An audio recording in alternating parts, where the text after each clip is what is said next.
The sun shone above the 4th Academy of Sioux City, but was occasionally hidden by dark blue clouds. There was a meeting at the school, where a man announced that today, the students would become players in the metaverse world. When students enter the circle, the system will determine their class. A strong swordsman, an invincible knight, a clever assassin, or a mage.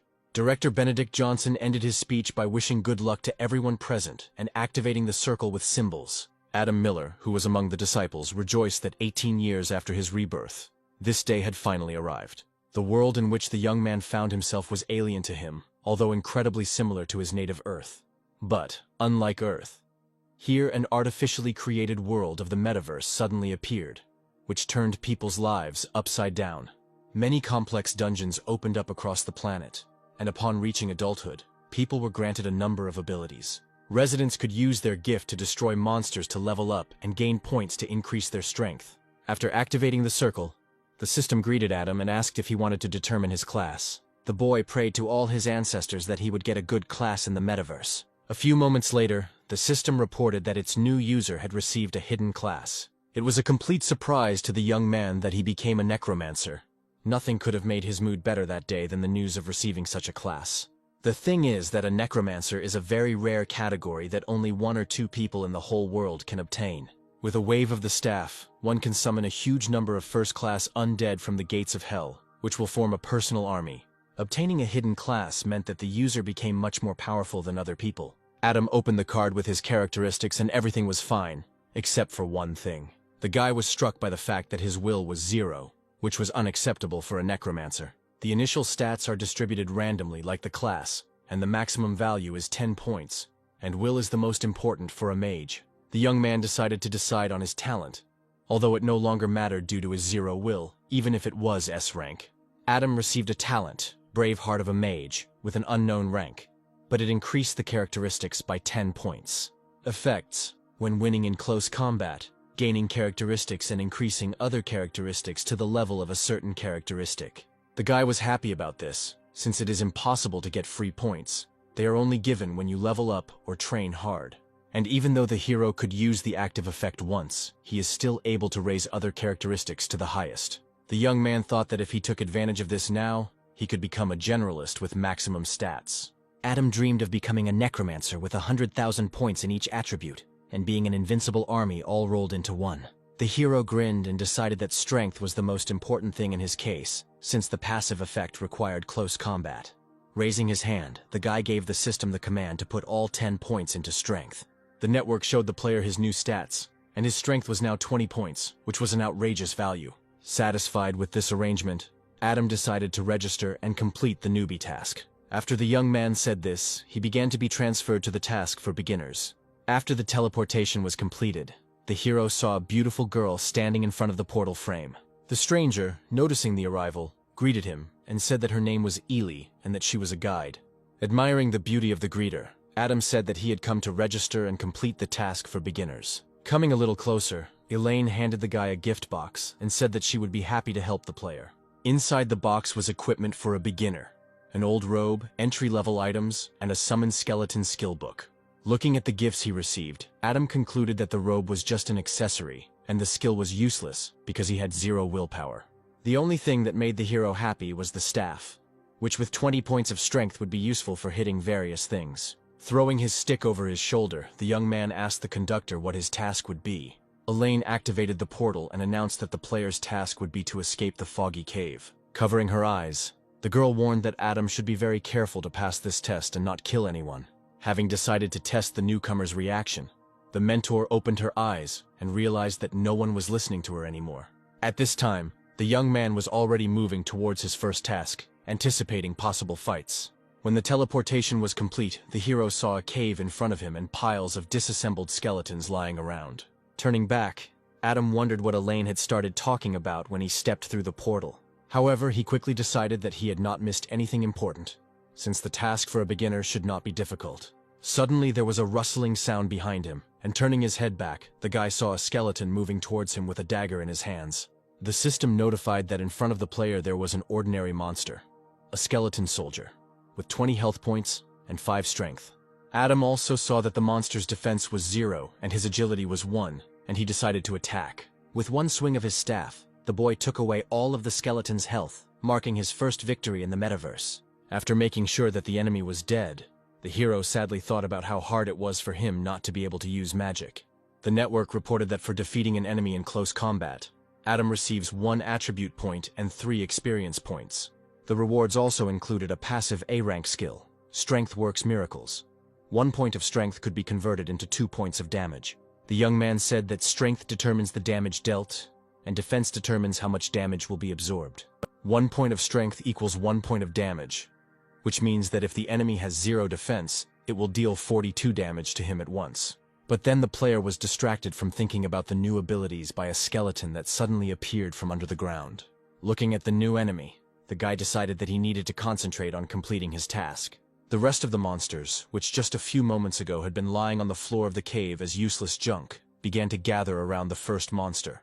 Adam grabbed the stick in his hand and prepared to repel the massive attack. In one blow, the guy was able to destroy several skeletons at once, who did not even have time to begin an attack. The system reported that for defeating 4 skeletons in close combat, the player received 4 attribute points and 12 experience. By killing monsters, the player increased his level and strength to 30 points. The idea crept into the hero's head that increasing the level for destroying bags of bones was too easy, and this was suspicious. The skeletons did not give Adam much respite, and the next monsters began to crawl out from under the ground. The level of this monster was slightly higher than the previous ones. In front of the guy stood a skeleton commander, whose eyes and mouth glowed green. The young man was frightened by the fact that the monster's strength was equal to 15 points, and its health was 50. However, the skeleton's agility had dropped to 1, so Adam simply had to hit first to win. Contrary to our hero's expectations, the commander was able to defend himself from the attack by putting his huge shield forward. Since the monster did not need time to rest, he immediately attacked the enemy, but missed. Looking at the enemy with hatred, the guy noted that he was attacking and defending himself at the same time, and easily splitting the stone floor. And yet, after a short time, the skeleton made a mistake and opened up to Adam. The young man decided not to miss the chance to win and struck with his staff. The attack had its effect, and the commander fell to the ground, unable to defend himself. While the monster was disoriented, Adam moved on to his next attack, hoping that he would not receive any resistance. The hero continued to use his staff to attack, and this time he was able to take away all of the enemy's health points with his weapon. The system reported that the player was able to defeat the skeleton commander in close combat, and received 3 attribute points and 10 experience for this. Looking at the defeated man in confusion, the guy could not understand how the other newcomers were completing such a difficult task. Looking at the golden ball, Adam remembered that inside it there might be a reward for defeating the monster. The reward was the skeleton gloves, a one-time use D-rank item that has a 100% critical hit rate. While our hero was engrossed in studying the new subject, a new batch of monsters began to appear behind him. Turning around, the young man was surprised by the number of skeletons that were trying to get to the surface. Having roughly calculated, Adam realized that the number of his enemies was only growing from time to time. The guy thought that even though he had moved to the 2nd level, he only had health worth some 20 measly points. Jumping into the air, the hero mercilessly began to strike at his opponents, receiving points for this. The result of the quick battle was another increase in the player's level and the receipt of 10 characteristic points. Adam opened his stats window, which showed that his strength had increased to 46, but his will was still at 0. At this time, students gathered outside the academy to discuss their progress through the tests and the grades they had received. The only thing that spoiled the mood of those present was that the director did not announce anything, since according to their calculations, everyone should have returned by now. Some were puzzled that someone was taking so long to complete the task, since the only thing they had to do was run away from the skeletons without fighting, and only one guy was worried about Adam's long absence, hoping that everything was okay with his friend. Looking around, the young man hoped that this time the monsters in the cave were finished. But suddenly, a terrible voice echoed throughout the dungeon, demanding that the person responsible for the destruction of the skeletons be punished. All the bones that were lying around the player began to rise into the air, illuminated by an otherworldly glow. Adam watched with fear as it happened, not knowing what to expect when it ended. The picture began to become clearer when all the bones united and a huge skeleton appeared in front of the hero. In front of the guy stood a regular boss, the Skeleton King, with 400 health points and 45 strength points. The young man looked at his opponent and didn't understand what the boss was doing in the beginner's task. However, the main monster of the cave was completely indifferent to the man's thoughts, and he prepared to attack. Adam noticed the preparation for an attack in time and made a swift jump back. As he continued to move away from the skeleton, the young man thought that if he hadn't been able to dodge, he could have died right here. The only advantage the player had was that despite his great strength, the boss was not agile in combat. Running up to the clumsy boss, our hero delivered a swift attack, thereby taking away 32 health points. After analyzing his blow, the guy realized that in order to win, he needed to make 10 more such attacks. Taking advantage of the skeleton's lack of agility, Adam circled around him and tried to inflict maximum damage. Sometime later, the young man's actions had their effect, and the monster fell to the ground. The young man calculated that the boss still had 200 points left, which meant that everything should be over soon. But then the monster raised his head and said that he had never met a player who walked to the exit over corpses. Going on the attack, the skeleton said that he would not let such a spawn remain alive. After a few seconds of observing the enemy, our hero realized that he had become stronger. The main monster of the cave swung a huge sword at Adam, but the player managed to dodge the attack. The villain's sword continued to move by inertia and cut through the huge boulders lying below. Our hero jumped from place to place to avoid being hit by a hail of stone fragments. Watching the boss's actions, the guy realized that now a direct attack would not work, and first, he needed to limit the skeleton's movements. Taking advantage of the momentary respite, Adam looked around, and one detail managed to catch his attention. It seemed like the boulder behind the boss was about to fall and cause damage. The young man ran to the side so that his plan could be realized in life. The hero, given the monster's lack of agility, periodically slowed down to make sure he was being pursued. Stopping at the spot where the stone was supposed to fall, Adam began to shout loudly for the boss to move closer to him. The guy's plan worked, and the monster turned towards the caller, preparing its weapon to attack. The next moment, an attack flew at Adam, which was able to take away 26 health points from him. The young man was unhappy that he had only been slightly hurt, but his health had dropped to almost 0. Sensing victory, the boss raised his sword above himself and grinned nastily. The player understood that if he didn't do something to save himself now, he risked staying here forever. It was at this moment that the stones, which were only miraculously held onto the ceiling of the cave, began to fall down. One after another, the boulders began to crush the skeleton boss, preventing him from getting out from under the rubble. Thanks to the rockfall, Adam managed to escape the attack, and the monster's health dropped by 70 points. The hero understood that he wouldn't be able to hold out for that long, so he should finish this before the skeleton rose. Soaring above his enemy, the young man prepared to destroy him with one blow. To make the plan come true, the guy summoned a one-time artifact, the skeleton gloves. Adam seemed to channel all his strength into his fist and glove and began the attack.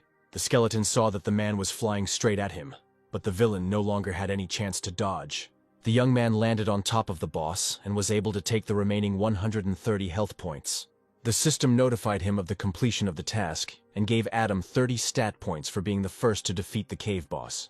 Since the hero defeated the Skeleton King in close combat, he was able to receive 10 attribute points and 50 experience. For the first kill of the boss, the player's level increased by 3, and as a reward he received an item, the Ring of the Skeleton King. Ring of the Skeleton King. The damage of the first attack after equipping the item will be increased by 50%. Looking at the prize, Adam thought that if he wanted to sell a C-rank item, it would cost at least several $100,000. The hero's attention was drawn to the phrase that he was the first to defeat the boss, and he became interested in how people completed the task. But after thinking about it, the guy came to the conclusion that he didn't care about the other players, and then jumped into the portal. The next moment, Adam found himself among his classmates, who were looking at him with displeasure. But one person was glad to see a friend, Thomas, who unexpectedly attacked the hero from somewhere on the side. Looking at the guy, the fat man asked why it took him so long to pass the test. Spreading his arms out to the sides, the comrade reported that 3 hours had already passed since the last person had left the test. Deciding not to continue the topic of tests, Adam asked what class Thomas received, and his friend said that he was a magician. And then a laugh came from the side, the source of which turned out to be the blonde, and the reason for his laughter was that the hero was the last to leave. Oliver said that Adam is nothing more than a pretty rapper, but there is no use for that in the world of the metaverse. Looking at his enemy, the young man could not understand why the headman liked to pick on him so much. The player didn't have time to answer, because the director appeared on the stairs and suggested that they tell each other about the classes they received. The students' screams could be heard from all around. Some were assigned to the assassin class, others to the D-rank warrior class. A beautiful girl named Alana publicly announced that she was a magician healer. Brooke spread her arms out to the sides, immediately showing everyone that she was a human shield with a B-rank talent. The cocky kid announced that he had received the swordsman class and a B-rank talent. Someone from the crowd admired such a powerful class and said that the headman was blessed by heaven. Watching the students and listening to their responses, Benedict realized that the group of people gathered here weren't so bad. It was Adam's turn to announce his skill, and he announced that he was a necromancer. But with talent, the guy had to cheat and say that he couldn't tell it now, although in fact he himself didn't know his rank. The director looked at his student with admiration and announced that the necromancer was a hidden class. All the students were surprised that there was such a class among them. Someone even asked to pinch him. Oliver, having learned about his opponent's class, tried to console himself with the fact that all magicians are known for their fragility and are easy to kill. It takes a very long time to create a summoning spell, and often necromancers do not have companions to protect them. The headman was sure that Adam did not tell the rank of his talent, since it was too low. Classmates were anxiously discussing the coolness of our hero, and how calmly he reacted to necromancy. The guy eavesdropped on his comrades and thought that he couldn't create a single spell according to his profile due to lack of willpower. Unaware of Adam's doubts, Benedict mentally predicted that he would enter the best universities in the country after training. After everyone had introduced themselves, the principal announced the end of the meeting and sent the students off to prepare for the test.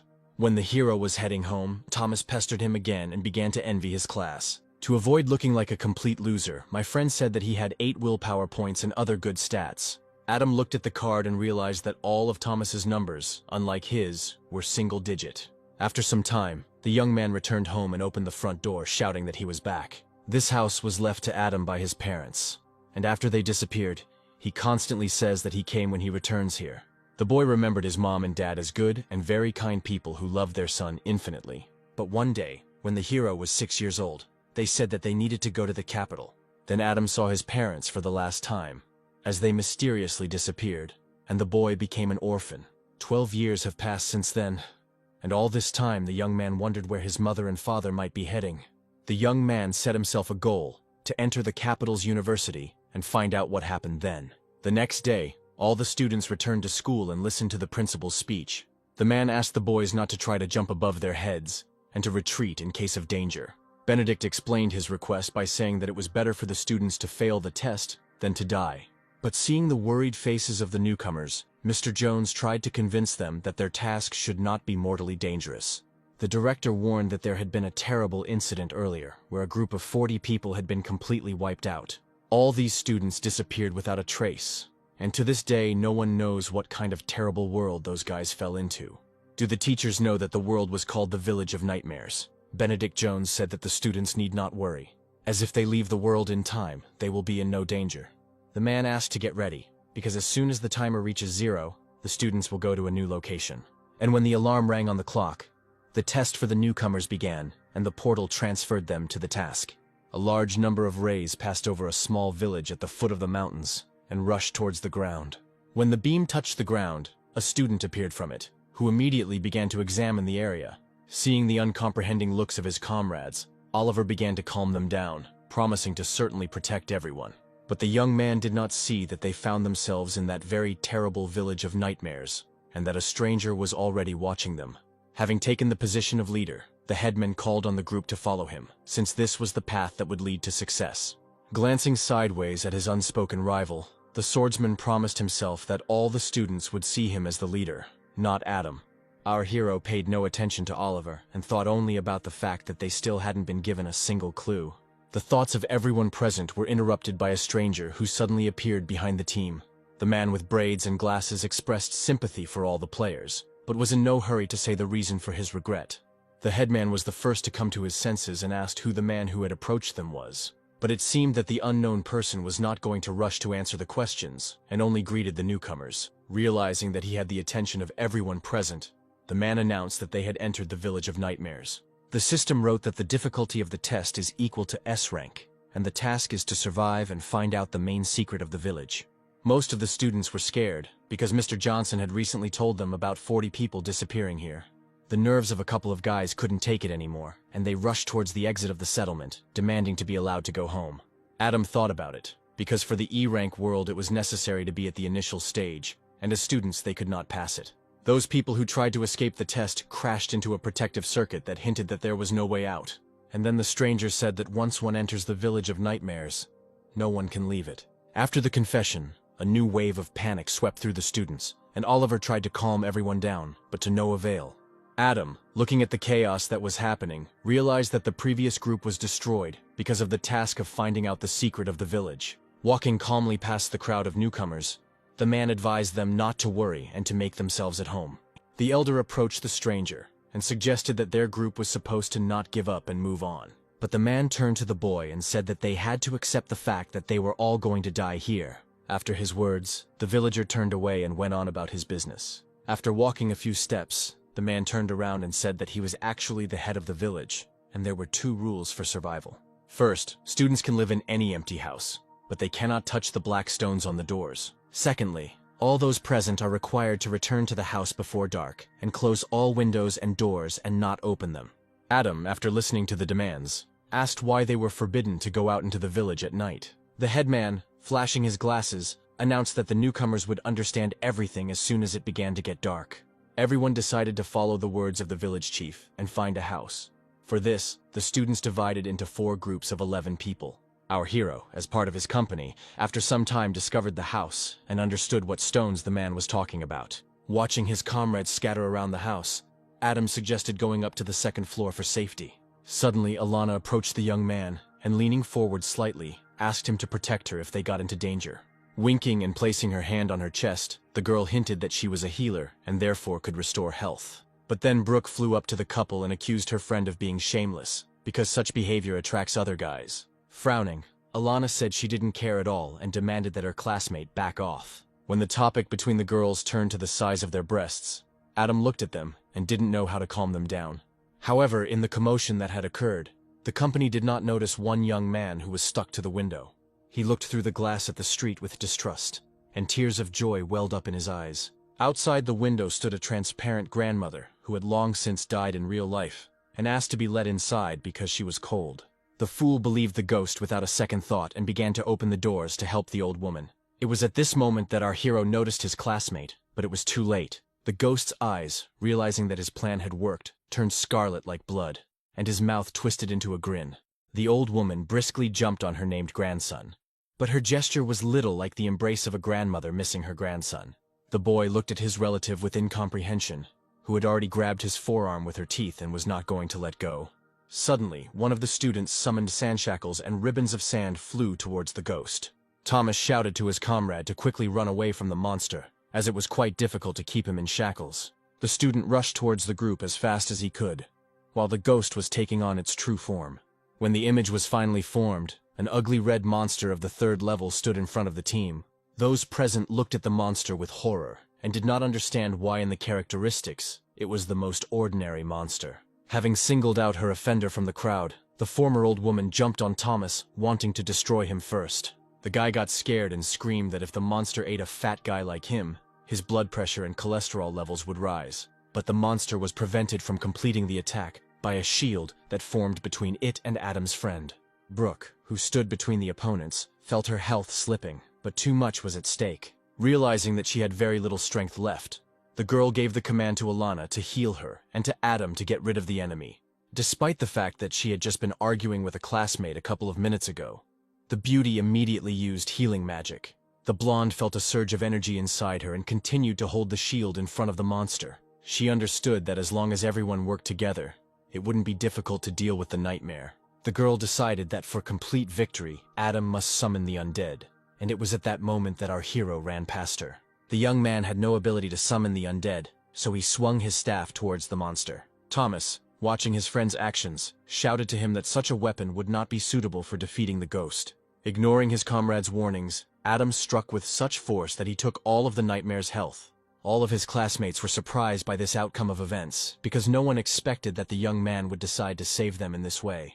The team members whose power points did not exceed 10 decided that all necromancers had similar abilities. Adam decided to shift attention away from his abilities and brought the group's attention to the fact that the nightmare had become a black stone. Brooke showed her keen observation and reported that she had seen the same stone on the door at the entrance. The hero tried to figure out why he didn't get any stat points from killing the nightmare in melee combat. A classmate noticed Adam's thoughtfulness and asked what was going on, but he refused to share his thoughts. The next day, when all the teams met, our hero's group thanked him and Thomas for saving them. The guys discussed how lucky they were to be able to join the Necromancer, Mage, Healer, and Shield. Oliver listened to the admiration and thought that he would never let Brooke take the hit. The young man confidently decided that one blow would be enough to defeat the nightmare, and imagined this battle.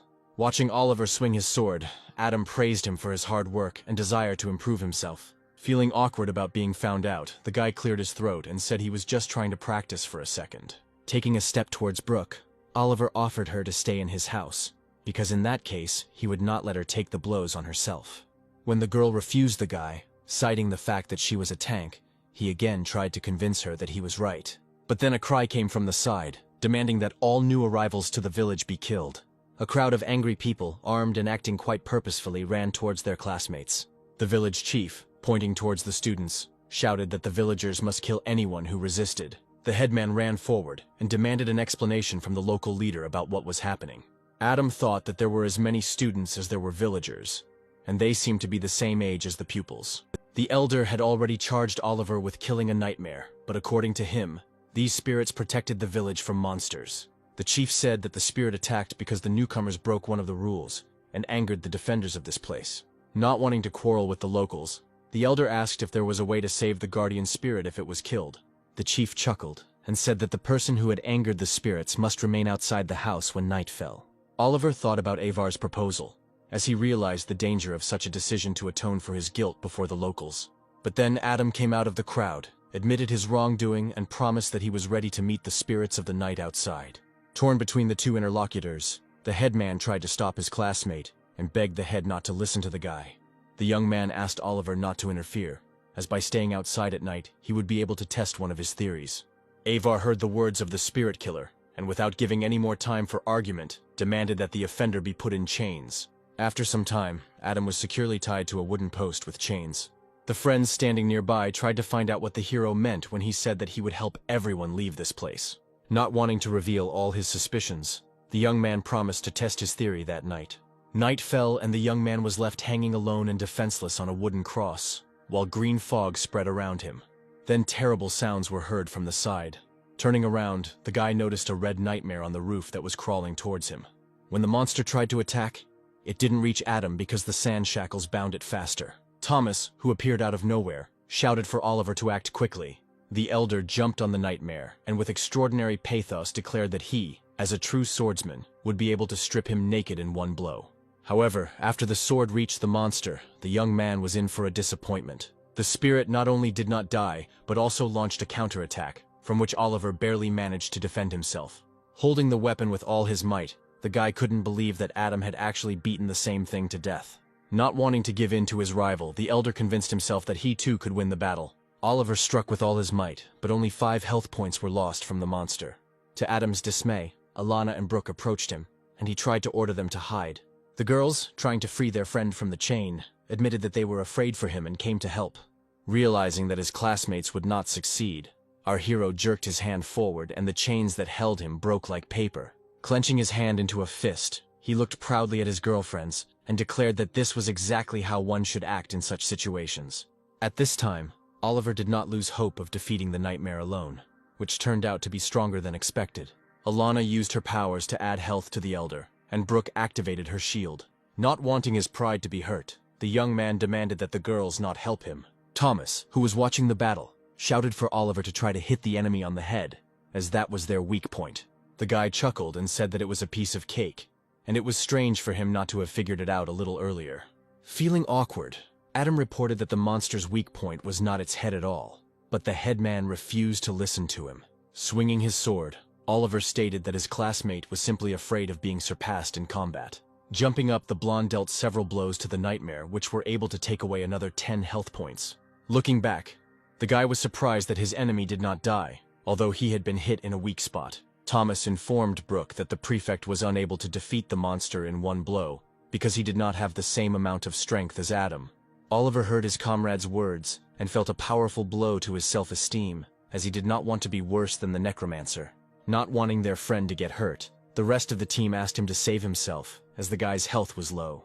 But the elder did not want to look weaker than Adam, and prepared to launch a destructive attack. Waves of energy flew towards the monster and, upon reaching it, took away 30 health points. When the monster fell, Oliver approached it and prepared to deliver a decisive blow that would take life. But the eternal rival did not allow this to happen. Our hero struck the nightmare with his staff, taking the last 5 health points. Adam's action angered the blonde, who had hoped to do everything himself. The hero thanked the elder for his work, while he demanded that he stop taking away his bread. Thomas pulled Oliver away from him, who was about to start a fight with Adam, and tried to calm him down. Suddenly, 2 nightmares jumped on the boys from above, which were clearly not configured as guardian spirits. The hero shouted to his comrades to take shelter in the house and not fight the monsters, as he knew how to get rid of them. Right in front of the monsters' faces, the door to the house slammed shut, not giving them a chance to get inside. While Thomas was padlocking the door, Brooke began asking Adam how he was going to defeat the monsters. Turning to his friends and seeing their intrigued faces, the young man promised that they would see everything tomorrow. The next day, a crowd of villagers gathered again at the alien's house, and the village chief shouted at them for killing the spirit. The man said that today the newbies can do whatever they want, but today they will be finished. But then the young man interrupted the flow of negative shouts, asking if those present were sure that she was from the Nightmare Village.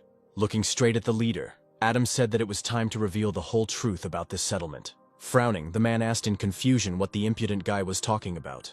Our hero, starting to point at people one by one, said that they were not at all the indigenous inhabitants of the village. With a serious face, Adam explained that there were 40 residents, as well as students, which meant that they were the previously missing school children. The guy continued his explanation and said that all this time they were in an illusion, so they could not leave this world. The village chief laughed loudly and said that the guy was simply afraid of death, so he was telling stories without evidence. Closing his eyes, the young man confidently stated that he had all the necessary evidence. Adam extended his hand forward, on which lay the guardian stone, which shocked the inhabitants. Oliver declared that this was not a guardian stone at all, and at that moment the entire company began to hold similar objects in their hands. The man shouted that this was the highest shrine that protected them at night, and if it was destroyed, the Almighty would punish them. The hero became angry and said that the entire illusion consisted of these stones, and if they were destroyed, the illusion would also disappear. Adam gave the command to the boys, and they all threw the stones they were holding in their hands onto the ground, using all their strength to do so. The crowd wanted to throw their fists at the violators, but then the sky above them cracked and a hole appeared in it. At that moment, the village chief grabbed his head as it began to split like the sky. His memories showed how the whole group was gathering for a mission, and nothing foreshadowed trouble for the newcomers. However, things did not go according to plan, and in the world they found themselves in, they were attacked, and afterward, the students' memories were altered. But thanks to the actions taken by the new subjects, the once missing students were able to remember everything. The system sent a notification about the disclosure of the main secret of the village and the completion of the mission after its successful completion. The former villagers began to teleport to the real world, but before that, they managed to thank their saviors. Thomas tried to find out how his friend was able to figure out the correct way to complete the task, but Adam suggested discussing everything later. Looking around, the group of students realized that they were the only ones left who had not been teleported home. But the answer came quickly.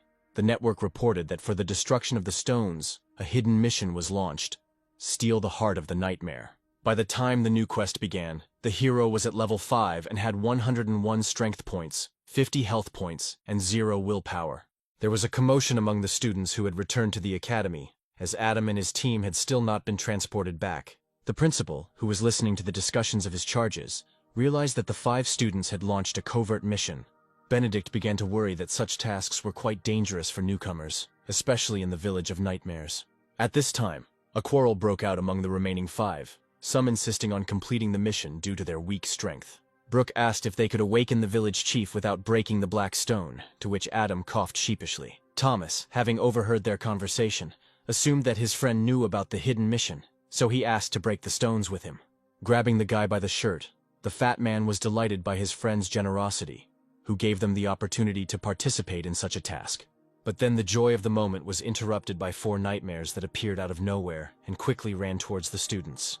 The whole group looked at them, but already understood that they would hardly be able to defeat such a number of monsters.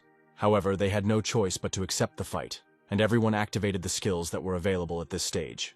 Oliver used the sword in the technique, sword breakthrough, and took 10 health points from the nightmare. The guy's head widened, because he expected more damage, since Adam killed similar monsters in one blow. The girls asked the guys to hurry up because Alana's mana was running low and Brooke had almost no HP left.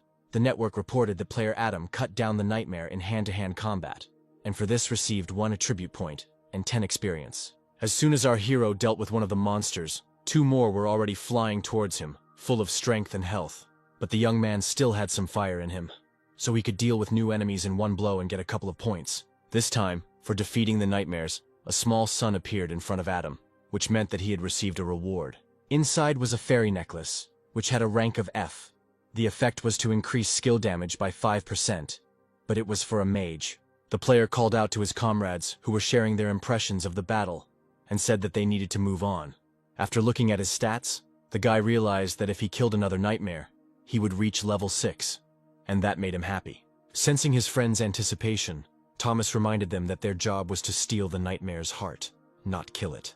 Adam happily declared that the heart was definitely in the body, so the monster needed to be killed, and then stepped on a strange tile. The next moment, the entire company began to fall uncontrollably into the hole that had formed. The fall was accompanied by wild cries of fear since no one knew what was below. Adam, who landed last on something soft, wondered out loud where they were. Suddenly the floor began to move and asked Thomas in his voice to get off it, to which our hero quickly jumped up. When everything became more or less clear, the young man asked if everything was okay and received a positive answer. All the companions noticed the disgusting smell that reigned in the cave and tried to find its source. Alana was the quickest to respond and said it was the smell of breath. After the girl's words were spoken, the others turned in the direction she was looking and were horrified. Before them lay a nightmare that was several times larger than those they had encountered before, and it slept peacefully. The system reported that the guys were facing a rare boss, the Nightmare King, level 10, 1,000 health points. Everyone except Adam was scared and began looking for options to finish the mission first. Oliver, not wanting to look like a weakling, declared that since the others so desired, he would leave this demon alone. But our hero wanted to advance in levels, and said that they would try to defeat this boss. Combined with the 50% bonus from the Skeleton King's ring, a third of this monster's health can be taken off in 1 hit. Adam thought that if they hit the monster 3 or 4 times, they could kill it. But if they made even 1 mistake, everyone would die. Thomas ran up to his friend and touched his forehead, asking if he was really in his right mind, since there was a 10-meter monster lying in front of them. The player said that although the boss's stats were high, his weakness was his defense, which had only 20 points. Adding confidence to his voice, Adam said that if all 5 of them united, he could destroy the main nightmare. But he immediately said that it was all risky, since the agility stats were high, and none of them could take more than 1 hit. The group decided to trust the guy and agreed to cooperate in this matter, and trust him with their lives. Oliver rolled his eyes and asked Adam not to show off, and if he realized that he couldn't cope, then it would be better to run away. Smiling, the main character asked the headman not to worry, and suggested that they take a rest, and everyone accepted this idea very well. After some time, the young man, leaving his comrades on the ground, jumped onto the nightmare boss. Standing on the monster, the guy tried to find its weak spot for the first blow, since it was the most important one. But then something in the sea of red attracted the player, and he took a couple of steps in that direction. In the monster's body, almost on the very surface, something golden was shimmering, and it was in the shape of a circle. Adam, who approached this place, thought that this was the boss's weak spot, which was worth paying attention to. Grabbing the staff with both hands, the hero raised it above his head and prepared to strike. At the moment when the weapon began to descend, the Skeleton King's ring activated and cast its effect. With 1 attack, Adam was able to deal a critical hit to the boss and take away 508 health points. Thomas and Oliver, who were standing a little to the side, dropped their jaws, as they did not expect such damage from 1 blow. Since our hero crushed the heart of the nightmare, the mission changed a little, and the Nightmare King woke up. Currently, the objective has changed, and the current task has become to kill the boss, and the difficulty of the task has increased to level A. Adam, returning to his friends, shouted at them to act according to plan, and he himself prepared to attack. The Nightmare King, who had finally woken up and stood in front of the students, roared and called those present pathetic humans. The protagonist decided to act in advance and demanded that Oliver attack the monster and anger him. Not wanting to show that he was listening to his comrade, the headman shouted that he himself knew what to do. The young man shouted the name of the attack, Sword Breakthrough, and after striking, he was able to take 1 value of the boss's health. Such a small amount of damage angered the young man, and he shouted that in that case he would scratch the enemy to death. A bunch of small attacks took too little health from the nightmare, and took a lot of strength from Oliver. However, the young man still managed to achieve what Adam asked for. the enemy went berserk. Oliver shouted at the boss that he was not afraid of him because he had a 3-foot sword. The headman understood that he had achieved his goal and shouted to Thomas to join in the common cause. Sand shackles flew towards the main nightmare, and Brooke covered the blonde with a shield. But even the team's coordinated actions did not prevent the king from inflicting damage on Oliver. Brooke reported that even after 2 attacks and the elder's treatment, they could barely contain the monster. The guy understood that they couldn't stop under any circumstances, and irritably asked Adam if he would start acting soon. Feeling that his classmate was on the edge, our hero shouted that he was already on his way. Taking advantage of the fact that the boss was distracted by another enemy, the player hit him in the leg and took 182 points from the monster. The system has reported that the Nightmare King's health is too low, so he is about to activate the Nightmare Realm. Adam, who saw the warning, was shocked because he was not prepared for the new obstacle that would appear. The king roared, and a black cloud flew in all directions from him, which did not inspire confidence in the players at all. Thomas quickly analyzed the situation and reported that the boss now deals damage in a specific area. Adam realized that this was the reason why the people who ended up in the Nightmare Village were in an illusion for so long. The hero felt responsible for his group, and understood that he had to interrupt the villain's skill. Alana, noticing her comrade's actions, warned him that she no longer had mana to heal, so she would not be able to help. Feeling incredible anger inside, Adam swung his staff and shouted that he didn't need any healing. With one blow, the young man was able to take the last 128 health points from the monster, and defeated it.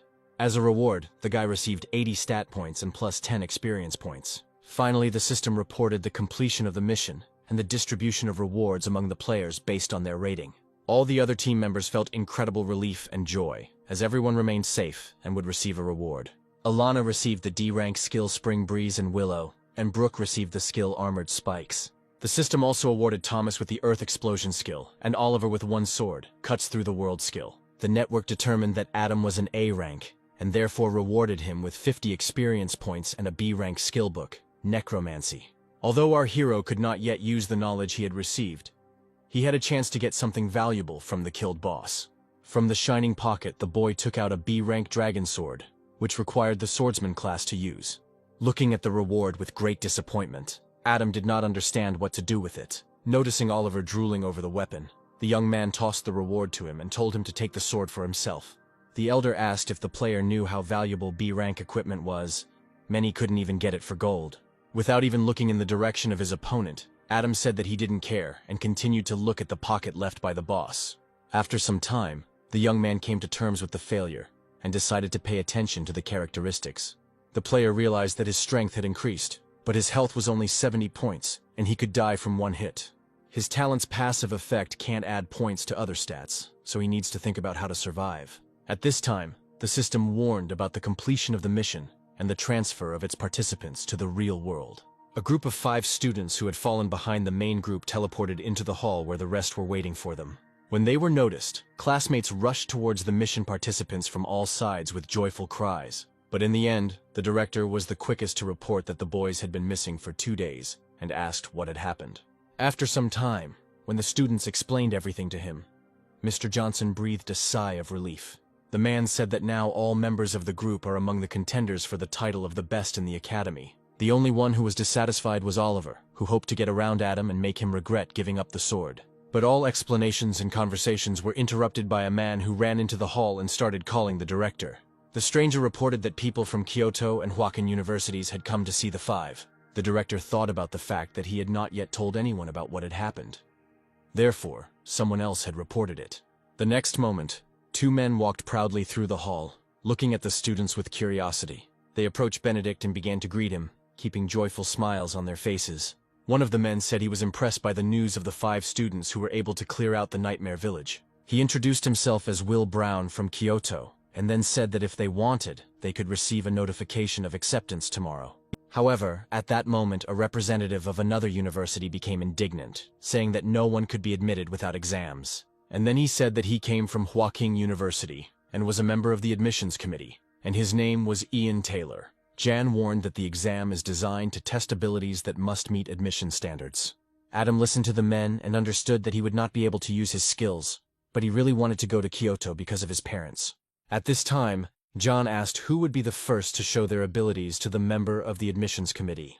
As expected, Oliver stepped forward, announcing that he was a 5th-level swordsman with a C rank. Will, standing slightly to the side, assessed what the newcomer had achieved in a couple of days and mentally enrolled him in Kyoto University. The man, who was also a swordsman, offered to let the village chief try out the sword on him and activated his skills. The young man, ready to attack, grinned and told the teacher to be careful. Pointing the weapon towards Ian's shield, Oliver activated new abilities. One sword cuts through the entire world. Seeing that the student's sword had passed through the defense, the man was surprised, as he had not expected such a thing from a newbie. After dispersing the shield, Yang praised the elder and said that such a skill was quite rare and could increase attack power.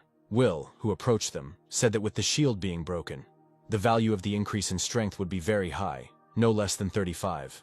The other students were surprised that the blonde's strength level could reach 35 points. The thought immediately entered the mind of the admissions officer from Huaking that he should lure such a student to his place. But he wasn't the only one who had this thought, as the man from the 2nd university was already inviting Oliver to them, promising him the best.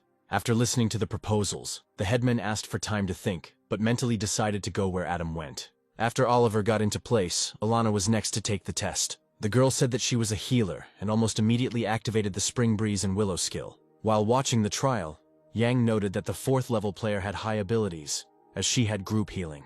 After Alana, Brooke stepped forward and decided to demonstrate her strongest shield.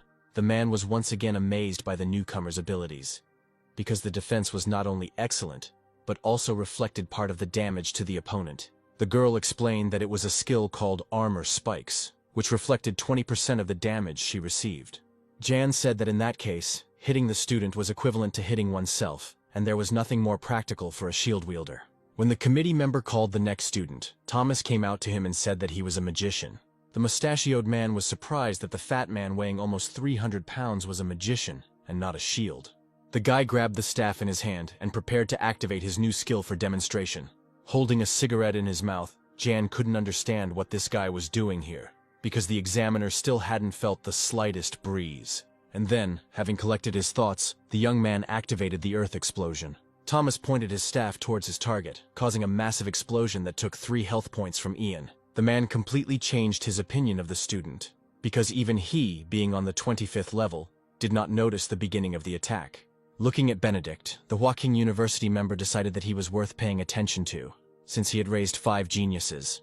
Adam was the last to show his talents. He said that he was a necromancer, and his skill rank was unknown. Will heard that our hero was on the 7th level, which was higher than the others, and he was amazed by this fact. Jan suggested testing the guy's skills and then looking at the results, and Adam agreed. The man became wary, as he was interested in what kind of undead the necromancer could summon. However, contrary to the examiner's expectations, our hero rushed at him with his fists ready to attack, rather than summoning the undead. Yang assumed that the student was going to use a melee spell, but this expectation was not met either. A second before the right hook landed on the man's face, he thought in amazement that the guy was just going to beat him up. Adam struck with such force that the examiner who flew away lost 200 health points. The mustachioed man flew back several meters, right to the place where Will stood. Everyone around was shocked that a newbie had defeated a teacher who had already reached level 25. Mr. Brown asked his colleague what had happened that a 7th-level necromancer had defeated him. Feeling anger rising up inside, Ian couldn't understand what kind of monster this guy was who possessed such power. There was a theory going around among the students that the Adam standing before them was an undead being, and that the real guy was hiding somewhere. Will felt relieved that his partner had volunteered to conduct the tests. Otherwise, he would have been the one to feel the shame. The examiner told the boy that he could not evaluate his necromancy skill, since only strength was demonstrated. Adam couldn't pass up the opportunity to attend Kyoto University and announced that he wanted to enroll in the physical education department. Mr. Brown said it was the first time in history that someone had applied for a house outside their class. The man took a break to consult with the rector of the university, because the whole situation needed to be explained. Will's boss said that he was giving his subordinate full powers, but Ian was not so lucky. His rector still hasn't picked up the phone. However, the decision of the rector of Kyoto University quickly changed, and he demanded that the hologram be turned on. The rector appeared before the students, announced that his name was Edgar Lambert, and then invited Adam to enroll with them. When Mr. Lambert began to list the advantages of studying with them, our hero interrupted him and said that he wanted to study in Kyoto. At that moment, Jan's boss answered and asked what was going on, but the dejected man said that it was too late. Rector Lambert turned to the other students and suggested that they all enroll together, and the boys agreed with him. An incredibly proud Will Brown felt that this set would be the highlight of his career. Adam plucked up his courage and approached the head of the university, asking if he knew his father, Samuel Miller. The man's eyes widened in surprise, and he said that now he understood why the boy seemed so familiar to him.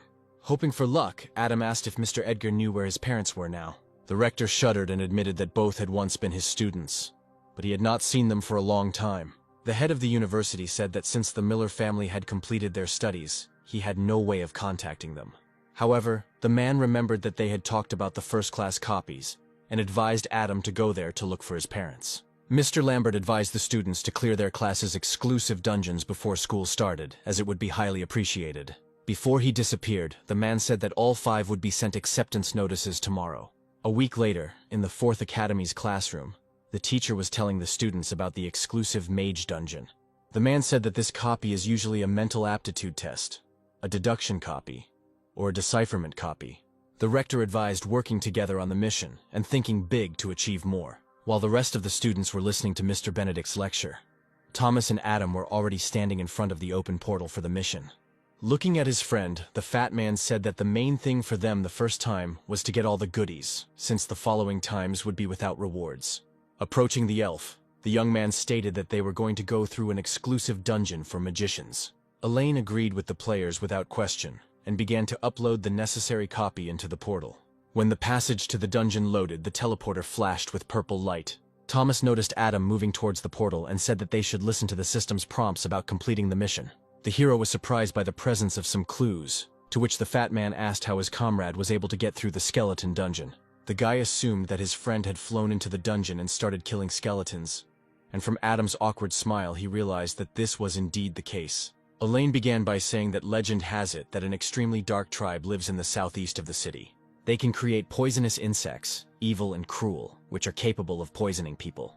The mission's objectives are to find this bloodthirsty tribe and destroy all poisonous insects. Since 5 players are needed to open the lair of 10,000 Poisons dungeon, the system automatically selected people. As soon as the group had a chance to talk, one guy arrogantly asked Thomas and Adam not to hold them up. The girl asked Bill not to be so arrogant, and then said that her name was Adele and her younger brother's was Jerry. A fat man spoke up on behalf of the students of the 4th Academy, saying that his name was Thomas and his friend's was Adam. After the introductions, everyone moved on to the first test. It was necessary to open the door using the clues carved on it. Not wanting to solve any riddles, Bill hit the door with a stream of power, but it didn't work. Adele, looking at the results of her friend's work, assumed that this door was immune to magic and spells did not work on it. While the rest of the team tried to decipher the clues, Adam thought that the door was only immune to magic. When the only girl on the team suddenly realized the answer, she shouted it out loud. But our hero was faster. He approached the mysterious door and shouted that the force works miracles, hitting it with his fist.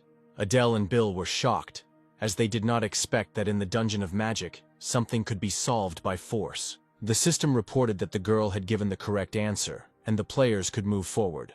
But there was nothing stopping them anyway. Feeling the blank stares, Adam admitted that he just wanted to see if he could open the door with his power. Once in the room with the red flowers, the players moved forward as another door was visible there. The hero warned the team members not to touch the flowers, but it was too late. Blue smoke was coming from Thomas's hand. After a few moments, all the guys felt unwell from the poisoning, and their health points began to drop.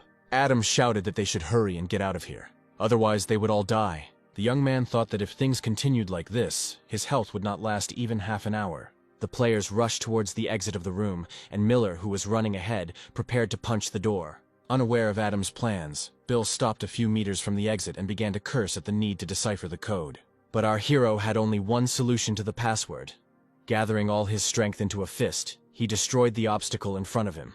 When only the name of the door remained, the young man said that he had a solution to this problem. Without a second's hesitation, all members of the group ran out into the street, which began immediately after the place where the door had been. Bill wondered if it was really a copy of the deduction and decipherment, because it seemed so simple. The system congratulated the players on completing the first task of the mission. The search for the legendary Dark Tribe was successful. Suddenly, a child's voice came from the side, greeting the travelers and saying that her name was Kate. Taking a closer look at the strangers, the girl informed them that they were poisoned by the venom of the radiant licorice. The little girl suggested that the team go to the lair, where they would get help, because if they waited any longer, it would be impossible to escape. Adam tried to find a reason why Kate appeared here and why she was leading to the lair, but there was no other way out, and he had to agree. When the whole company approached the girl's house, she called her parents to look at those she had brought. Running up to her mother, Kate said that she had found travelers in the mountains, and they needed help because they had been poisoned by licorice. The woman looked sternly at the guests, and then invited them inside and asked them to wait a little. After some time, Kate's family entered the house and brought 5 bowls of poisoning infusion. What was inside the bowl looked disgusting, and raised doubts about the medicinal properties of the broth. Bill, not wanting to test the medicine on himself, asked Thomas, who was known to love to eat, to do it. While the two guys were trying to shift the blame onto each other, Adam raised the cup to his mouth and drank it all in one gulp. When the decoction was finished, the guy put the bowl on the table and said that it tasted quite good, and the poisoning had gone away. Trying not to waste time, the player asked Kate what she could tell him about the lair of 10,000 poisons. The girl said that she knows nothing about her origin, but the elder asks her to stay away from the outside world. Mom interrupted her daughter and asked the guests to leave quickly, to which Kate looked at her angrily and asked her not to drive away the new friends. Turning back to Adam, the girl asked him not to listen to his mother's nonsense and said that the travelers could stay to rest. The young man admitted that they still had not recovered from the poison and were indeed not ready to set out on their journey. As soon as the family left the door, Kate slammed the door behind them and invited the guests to rest here, while they themselves went about their business. The girl grabbed her parents by the hands and confidently led them somewhere. She smiled happily and said that today was the full moon and all the fun was about to begin. Someone passing by might have noticed a gathering of people in the forest, as well as 2 bound captives lying on the ground. The woman standing next to the well asked the great swarm to bless them with good weather and rid the villagers of illness. The witch said that as a sign of loyalty, they offer blood and the freshest human flesh. And then a huge cloud of insects burst out of the well and attacked the 2 guys at once. In a few moments, only white bones remained from the men who had recently been alive. Our company was watching the performance all this time, and they were shocked by what they had just seen. Adam said that they needed to get out of here immediately, as they couldn't handle the poisonous insects and so many people. The villainess glanced towards the crowd and announced that a couple more mice would be available as victims. Turning to the man, the woman called him Scorpio and told him he could go. Smiling slightly, the elder asked the thug not to screw up, since she needed the people alive. The group of players managed to return to the house, and after they closed the door, they began to think about what to do. Adele was shaking in fear, and was only worried that the tribe would find out about the true purpose of their presence here, the extermination of the swarm. Turning his attention away from his partner, Adam listened to his surroundings and heard a strange sound. And then Bill shouted that poisonous scorpions were heading their way from all corners, and there were a huge number of them here. The girl quickly gathered herself and, forgetting about her fears, activated the fire barrier. The system warned that players would not receive points for killing an enemy because the target was too weak. Thomas got involved, first summoning sand bindings and then earth blast, which destroyed the house. Adam praised his friend for the skill combination, but he admitted that because of it, his mana is now at 0. But the peaceful conversation between the comrades was interrupted by a male voice, which praised the company for its courage. The stranger said that he initially just wanted to teach a lesson, but then realized that the guests wanted to destroy the sacred swarm. The warrior said that everyone present would be fed to the larvae today, and Thomas, who did not want to listen to this, set off the explosion. The NPC's characteristics were revealed to the players. He had 300 health points, 40 strength, and 20 defense.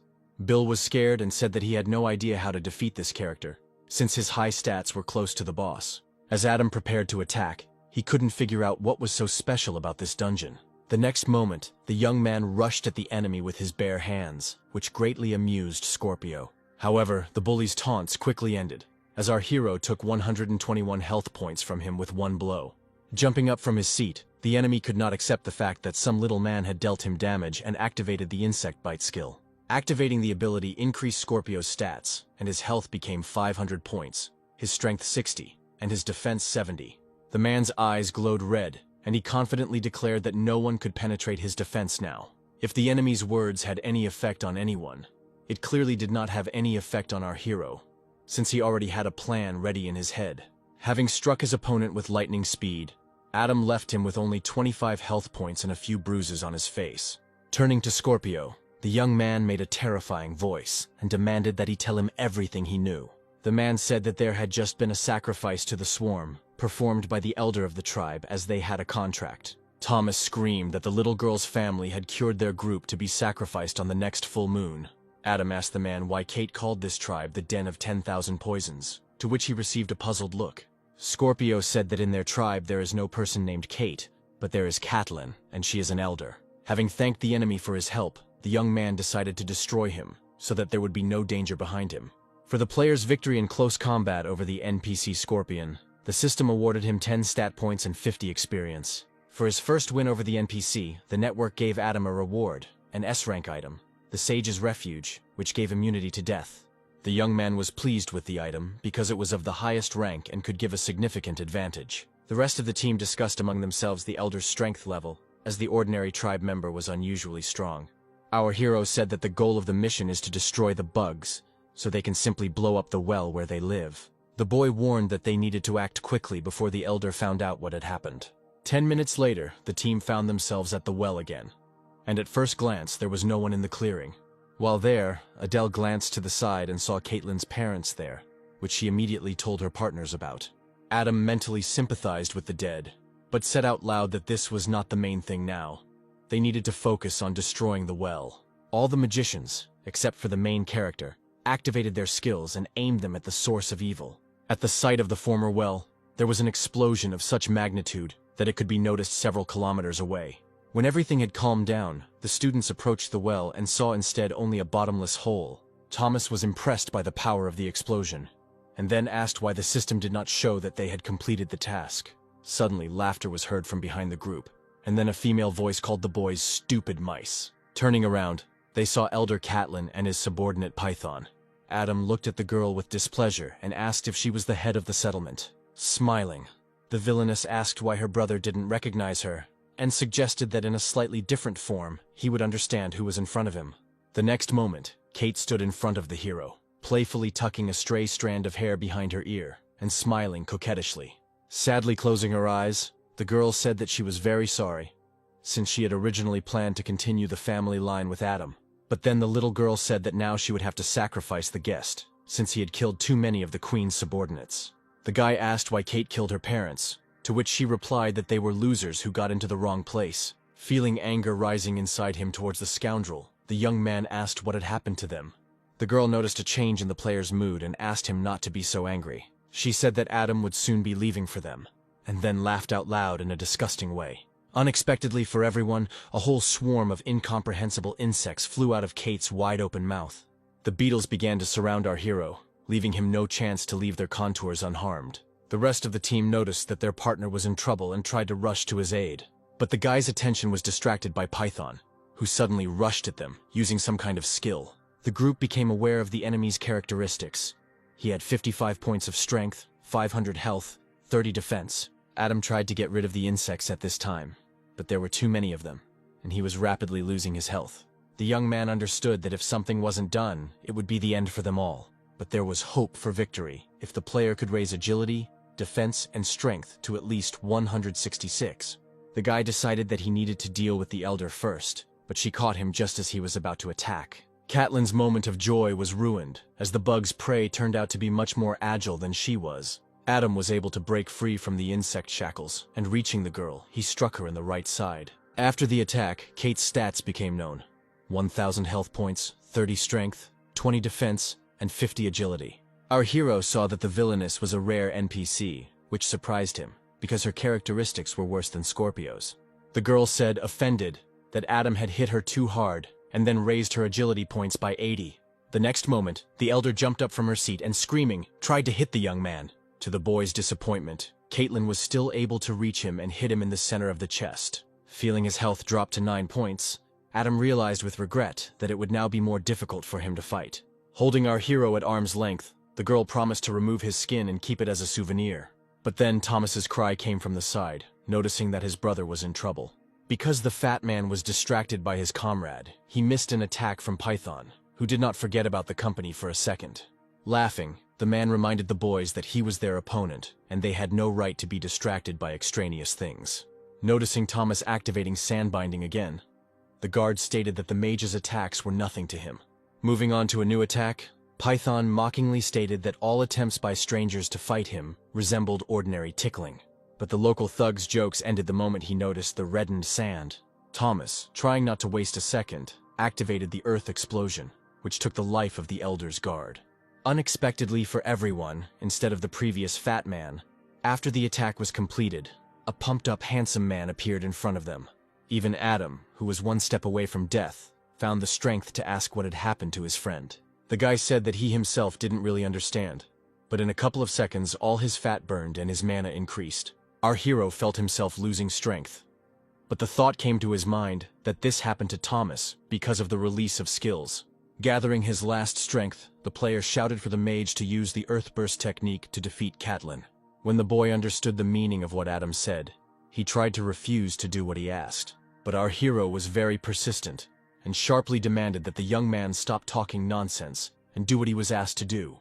Thomas realized that they might not have another chance to defeat the Elder and activated Earthburst. When the girl said that she didn't want to die here with Adam, he laughed and said that it was too late. In the middle of the clearing there was an explosion that was more powerful than all the previous ones. Thomas could not come to terms with what he had done, and began desperately calling his friend, hoping to hear a response. The system reported that it was forced to activate the Sage's refuge item due to the player Miller being on the verge of death.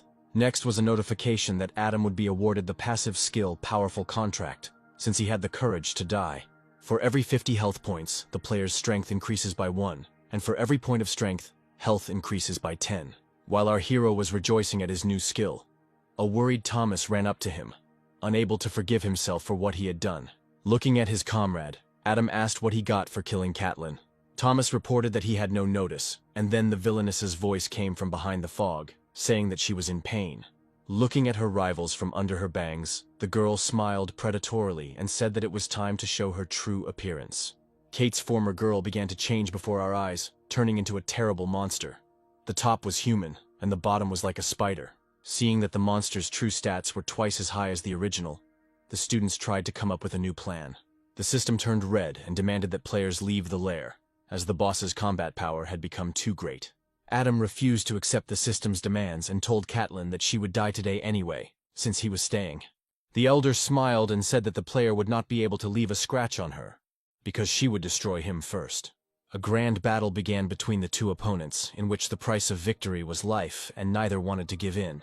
Health points were constantly being lost, but both fighters had a high reserve of these stats. The girl did not understand why an ordinary player was still alive and could fight her.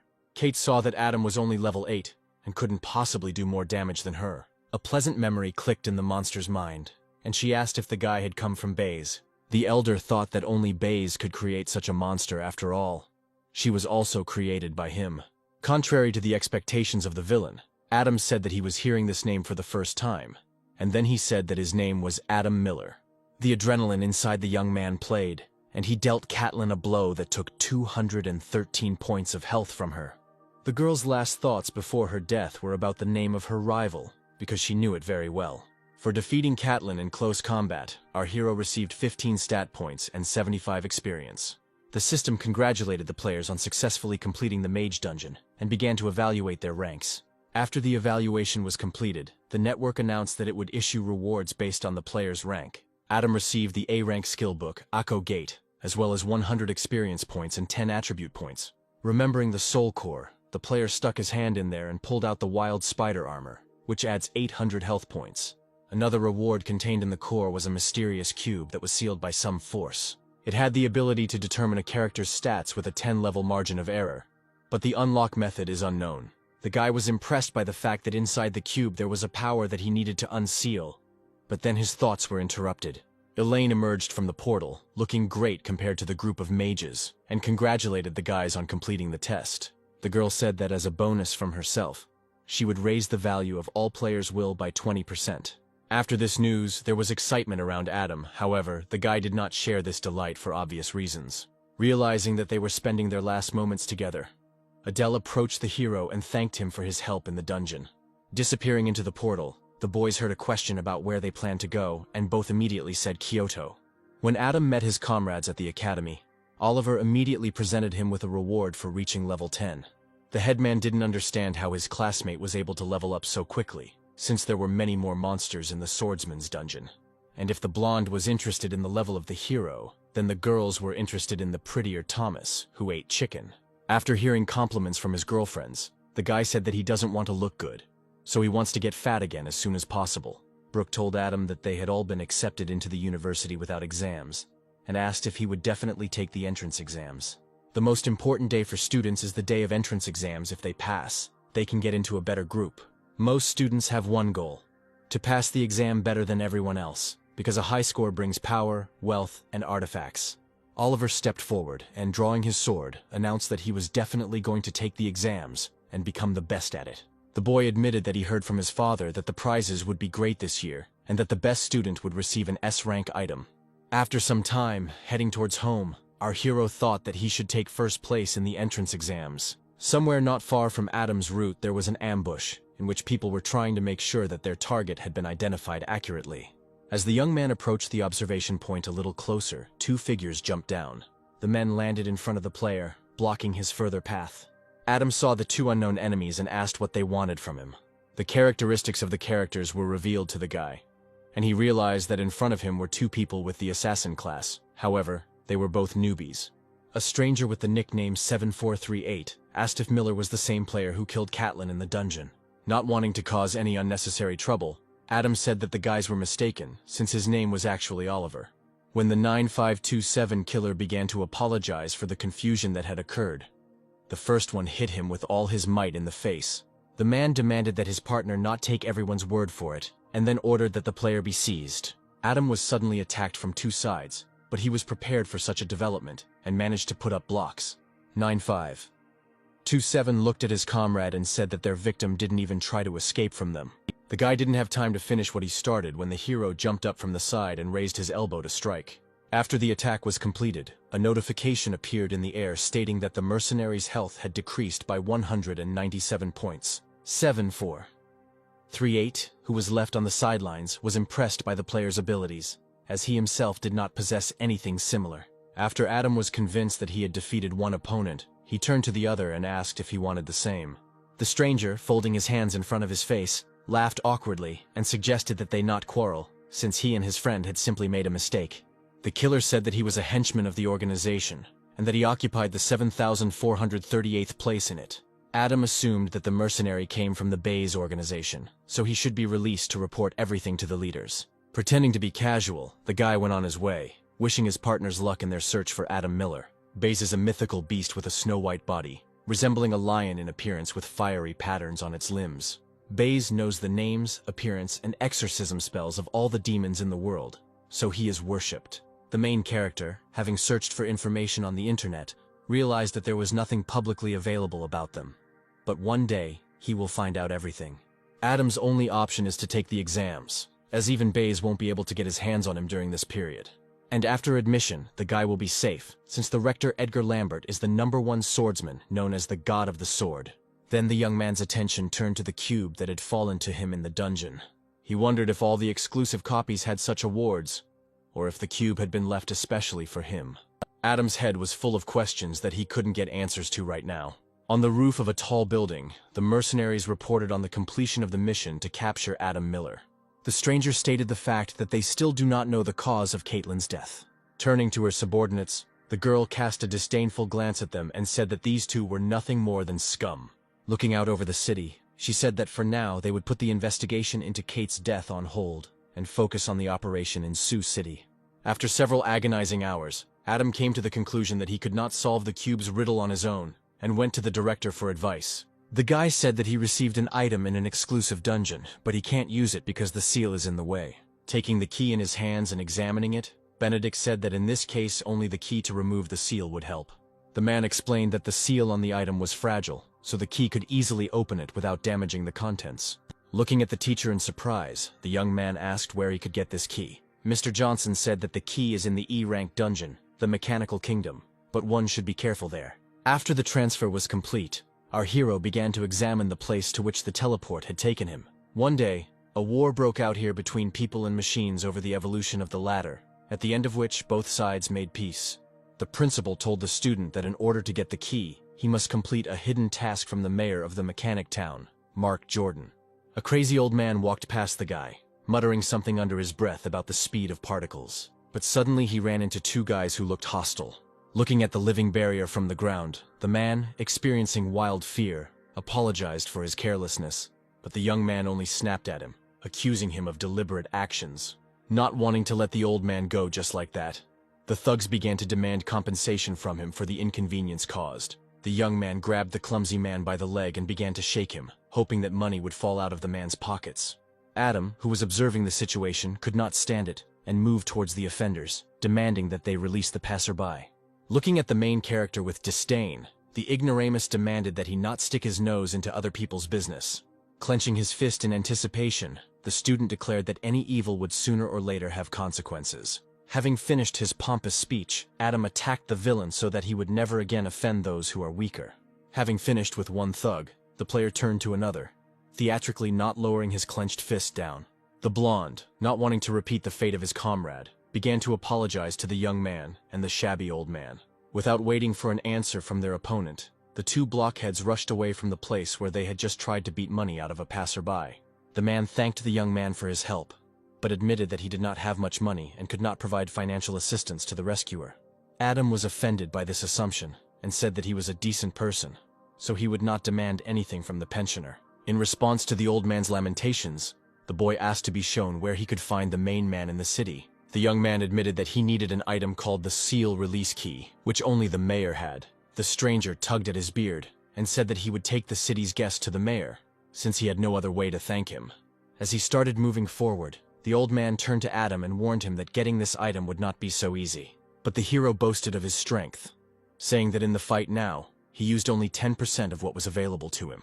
At this time, two hooligans were watching the boy and the grandfather, deciding whether the mayor had found the very man he was looking for. However, both could not help but admit that Adam was the strongest of all those they had met on their path. In the mechanical kingdom, the stranger told his subordinate Brits that he must bring Professor Jordan. The mechanical man smiled cheerfully and promised Mr. Maunder that his order would be carried out. After some time, the old man stopped at a beautiful building and told the young man that the mayor was inside.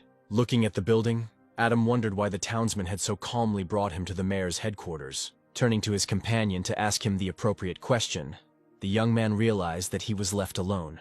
Resigned to his situation, the player approached the door, saying that he must get the key at any cost. Boldly opening the doors, the guy confidently walked inside, but saw what he least expected. In front of him sat the grandfather who had accompanied him to this place, and the two recent hooligans. Seeing the confusion in the protagonist's eyes, the man said that he was actually the mayor of the city of mechanics. And then he pointed to the guys behind him and said that they were the powerful guardians of his city. The grandfather admitted that the scene that was played out in the city was to find the strongest, someone more powerful than his subjects. Looking into the young man's eyes, the mayor said that his search had been successful. He had found Adam. Leaning forward slightly, the old man said that he would give the player the key if he did something, and the system notified the start of the mission. Mr. Jordan said he would be holding a colloquium tomorrow, where he would be presenting his research. The city's leader admitted that the robots want to steal the results of his research, and the player must stop them from doing so. The main character's task will be to defeat the leader of the machines, and then destroy his mechanical heart. After listening to his tasks, Adam began to feel that he would cope with them without any problems and would receive his key. The next day, in a huge lecture hall, the city's mayor spoke about his research. He spoke about how man has become abstracted from nature, as a result of which computers and AI have become equal to people. Artificial intelligence was created to unlock the mystery of how much life can be changed by data. But even if artificial intelligence can pass the Turing test, it cannot be considered a new life. After explaining the theory, the man began to move on to his studies, asking if machines could achieve organic growth. Adam, who was in the hall, yawned endlessly, since the topics of the professor's research were of no interest to him at all. And then, what the young man had come here for happened. Someone tried to break the glass ceiling. A creature flew into the hall through the resulting hole and landed not far from Mr. Johnson. The robot, looking at the professor, advised him to leave the fragile human shell and join the machines. After the stranger landed on the floor, there was a commotion in the hall, and the guards rushed to protect the professor. The defenders, covering Mr. Jordan with their chests, shouted that there was no place for a robot there, and demanded that he leave. The next moment, the enemy standing in front of the guy disappeared from his place, as if he had never been there, leaving only a golden splash. And a moment later, the blonde received a powerful blow to the stomach from the robot, which almost cost the guard his life. Not stopping at one person, The enemy rushed to get rid of the others who were preventing him from getting close to the professor. While the stranger was enjoying his omnipotence, Mr. Jordan looked at Adam with a hint. The man said that the robot had come for him, so he was going to the Machine Kingdom. Without turning around to look at the young man, Mark declared that he now relied on the young man, to which our hero nodded in agreement. All this time, the robot was roaring and attacking the defenders, shouting about the invincibility of his body. Suddenly, another enemy appeared from above. Maunder, who informed the professor that he was coming with him. Not wanting to miss out on his opportunity, Mr. Jordan demanded that Maunder order his men to stop. Without answering the request, the enemy grabbed Mark with a chain and said that the man should have come to his senses earlier. When Maunder called out to Brits, he said that he would stay here for now and play with the people. But the robot's plans were not destined to come true, as Adam approached him and called out, drawing attention to himself. The guy wondered if this was the same character who boasted about his invincible body. Not realizing that he was being mocked, Brits said that people would never be able to understand the beauty and power of robots. Smiling, the enemy asked if the boy wanted to join them to have the same power, but Adam decided not to respond to such stupidity. And hitting the robot, he took 306 health points out of 500. Brit's eyes widened as he didn't expect a normal human to be so strong. While the opponent was trying to recover from the blow, the young man said that he had everything offered and even more. The robot looked at his side and couldn't believe his eyes.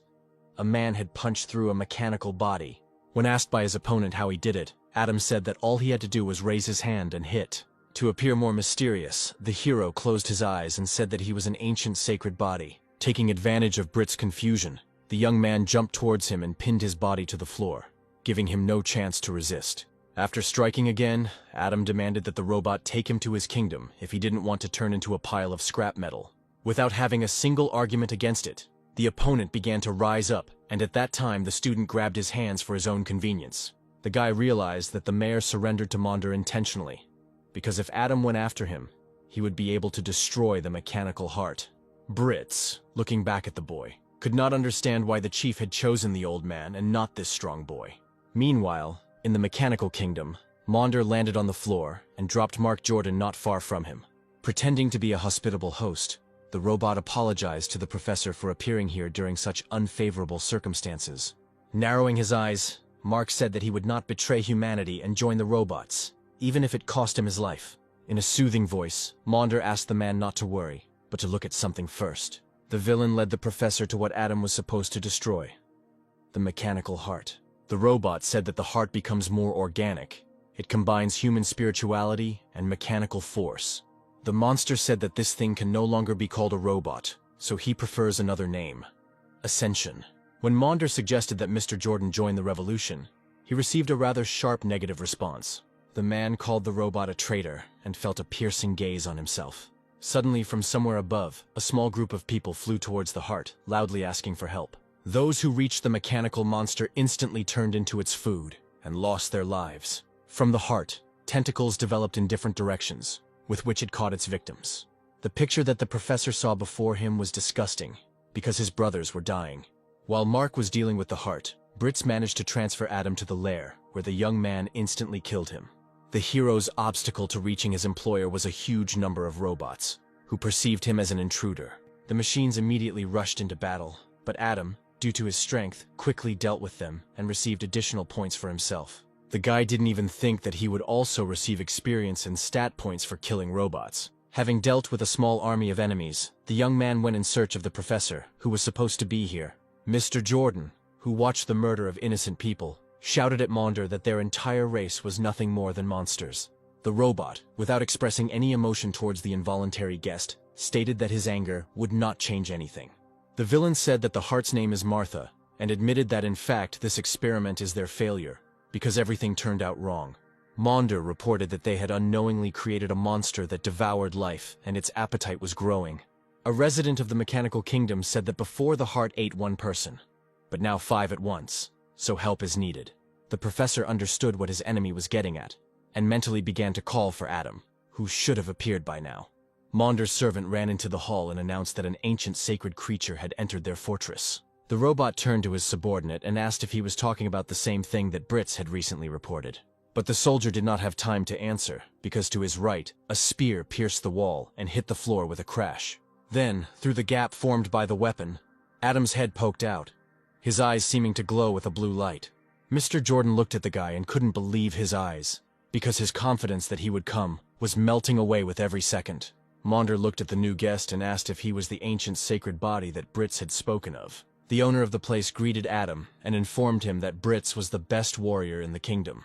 The enemy's characteristics were revealed to the hero, and it turned out that he was an NPC with level 16 and 2,000 health points. The young man chuckled and asked if Maunder was ashamed that his best warrior had fallen at the hands of a newcomer. Suddenly, two soldiers rushed towards our hero, who were clearly not in a friendly mood. Adam was happy about the attack, because he was confident in his victory, and this meant that he would get additional experience points. The robot that reached the young man first received a blow to the torso, which was enough to defeat him. The system notified the player of 2 victories and the receipt of 2 attribute points and 6 experience points. Maunder, who was watching the battle, concluded that this guy's body was much more powerful than the mechanical one. The robot thought that if he could convince Adam to join them, he could create the strongest being. In the villain's head, his imagination had already drawn a picture of how a person might look today in the form of a robot. Our hero, while Maunder was dreaming, ran up to the mayor and asked if everything was okay, and received a positive answer. Deciding not to waste time on conversation, Mark drew the young man's attention to the subject for which he had appeared here. Right before Adam's eyes, a mechanical heart opened up, beating peacefully and, according to the system, having 2,000 health points. The man said that in order to keep the machine alive, it was fed with people, and this news angered our hero. Without interfering with the dialogue between people, Maunder built his own plan to defeat the ancient sacred body at any cost. The robot decided to start with the simplest thing and offered the guest to independently leave his weak body and join evolution. But Adam did not respond to the villain's proposal, as all his attention was focused on another object. Realizing that his purpose was unknown to the robot, the young man jumped closer to Martha, intending to destroy the heart. The next moment, the guy was already attacking the car so that it could not harm anyone else. Maunder, who only now realized the true purpose of the player's movements, demanded that he stop. However, Adam was already unstoppable, and the first blow was able to reduce Martha's health points by 400. The villain darted like a shadow towards the young man who was trying to destroy their innovative creation. The young man noticed the robot approaching and, turning towards it, boldly suggested trying to stop it. The system sensed a grave danger, and demanded that Maunder immediately leave the danger zone. While the monster was distracted by the notifications, Adam moved closer to him and struck him in the face. The attack was so strong that the robot flew back several meters from the hero. When the humanoid machine crashed into the wall, the system warned that his health had significantly decreased. Grinning, Maunder raised his head and, admiring his opponent's strength, thought that he should get him. While the robot was trying to recover, Adam returned to the heart to finish the job. With each blow to the mechanical Martha, the young man came closer to his goal, giving it his all. But everything was happening more slowly than he had expected, and the young man's patience was running out. And when Adam delivered the final blow, a powerful explosion occurred in the room, which meant victory. The system reported that for successfully destroying the mechanical heart, the player receives plus 100 experience points. When the fire from the explosion passed, parts of Martha remained around the guy, as well as the blood of the people she had managed to kill. Maunder, who was nearby, angrily asked the man if he knew what hopes were placed on this robot. But Adam ignored the robot's displeasure and asked how many people had been fed to Martha. Turning to the villain, the guy asked why Maunder, being a human, calls himself a robot. The NPC noticed that our hero was preparing to attack and asked to stop and listen to him. Expecting a trick from his opponent, the man assumed a defensive posture and began his speech. Frowning, Maunder reported that although Adam was strong, his strength was insignificant compared to the power of their queen. Extending his hand to the boy, the robot said that the queen was not angry with the player for destroying the heart and would give him a chance to atone for his guilt. He suggested that the boy go and meet the queen to join the robots and atone for his sins. The conversation between the rivals was overheard by the professor, who demanded that Adam not agree to the offer. Looking back at Mark, the player said that he was absolutely not interested in this mechanical ascension. Maunder narrowed his eyes slyly and thought that the young man would change his mind when he saw the queen's strength. Heading towards his rival, the young man said that he was ready to go and see the mechanical queen. After a couple of dozen minutes of wandering through identical corridors, the man informed Adam that they had arrived. Turning to the guy, Maunder activated a mosquito in his palm, which was supposed to head in his direction. A small insect flew unnoticed behind the young man's back and prepared to land on his neck. Having sat on the collar of the shirt, the mechanical beetle began to feel the unprotected part of Adam's body with its paws. In fact, This small mosquito is capable of parasitizing a person and gradually turning him into a robot. Maunder thought that if he could successfully parasitize on the guest, then Her Majesty would definitely reward him. A split second separated the villain from the fulfillment of his dream, as the beetle almost bit into the player's neck. But the plan was not destined to come true, as Adam raised his hand and swatted the annoying insect. Realizing who was to blame for what happened, the guy ran towards the offender and swung his arm to strike. Not expecting his plan to be revealed, the robot turned around in surprise at the young man. Having lost precious seconds to put up a defense, the man received a blow to the stomach and lost several health points. Once again thrown back by his opponent's blow, Maunder was able to maintain his balance and stay on his feet this time. Adam looked at the villain and thought that this must be a worthy opponent, with whom it would not be so easy for him to deal. The robot, feeling hurt, asked whether the young man wanted to meet the queen. The guy grinned and asked if his rival would lay a finger on him, and then suggested that the queen was nearby. Intending to pass by the mechanical man, Adam stated that in that case he would get to her on his own. The villain advised the young man not to rush because given his future fate, the robot can only bring the player's limbs. Swinging his huge fist, the man announced that the queen would still create a new mechanical body for the newcomer. Adam managed to see a notification from the system that he was being attacked by a mechanical fist. But our hero had fantastic strength, so he could easily withstand the blow without any weapons. Looking at the robot from under his bangs, the guy sarcastically asked how much porridge Maunder had eaten in the morning. But the villain did not pay attention to the young man's joke, since he could not understand how the man could withstand his strongest blow. Adam continued his joke, clutching the robot's limb in his hands and pretending to have forgotten that piles of scrap metal don't eat anything. Not giving Maunder the opportunity to strike with his free hand, the young man went on the attack. The robot demanded that the man let go of it, because it felt like it couldn't move due to the grip. But Adam did not plan to fulfill his opponent's demand, but on the contrary, he swung his chin in his direction. The blow to his face was so strong that Maunder's skin cracked, revealing something inhuman about him. Parallel to the attack, the player let go of the enemy's mechanical hand, causing the man to fly back into the wall behind him by inertia.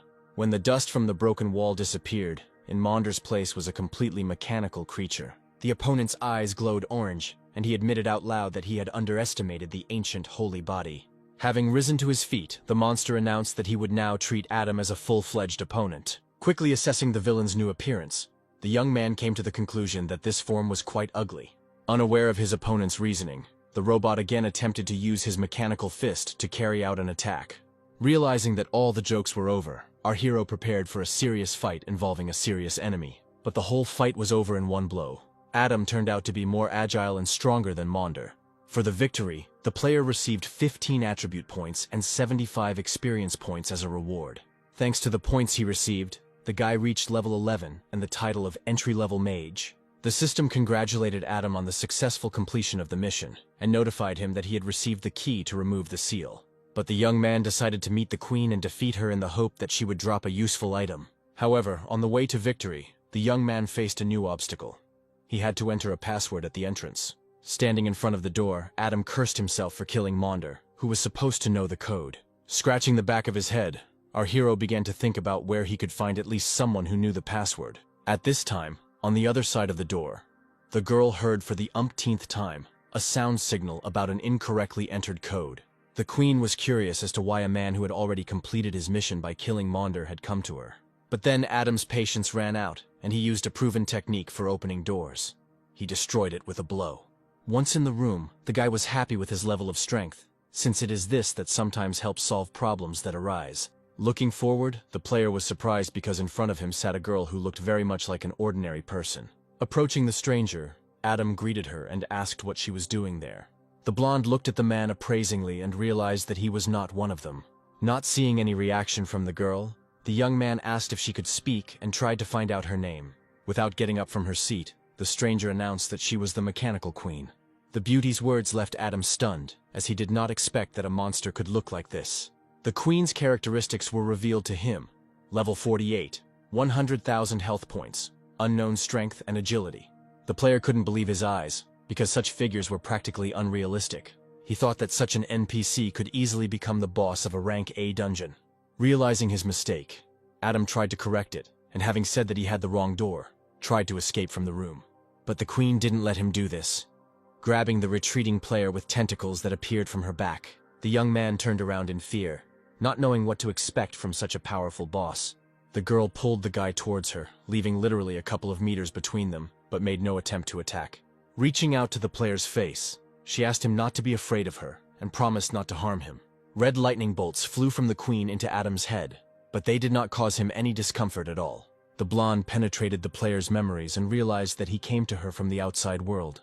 She always knew that the world she lived in was unreal, but she only received proof now.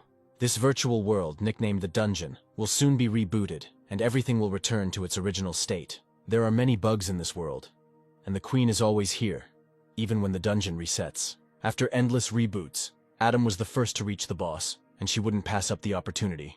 After breaking contact, the head of the dungeon said that she had borrowed the guest's memories, and now his memories were in her head.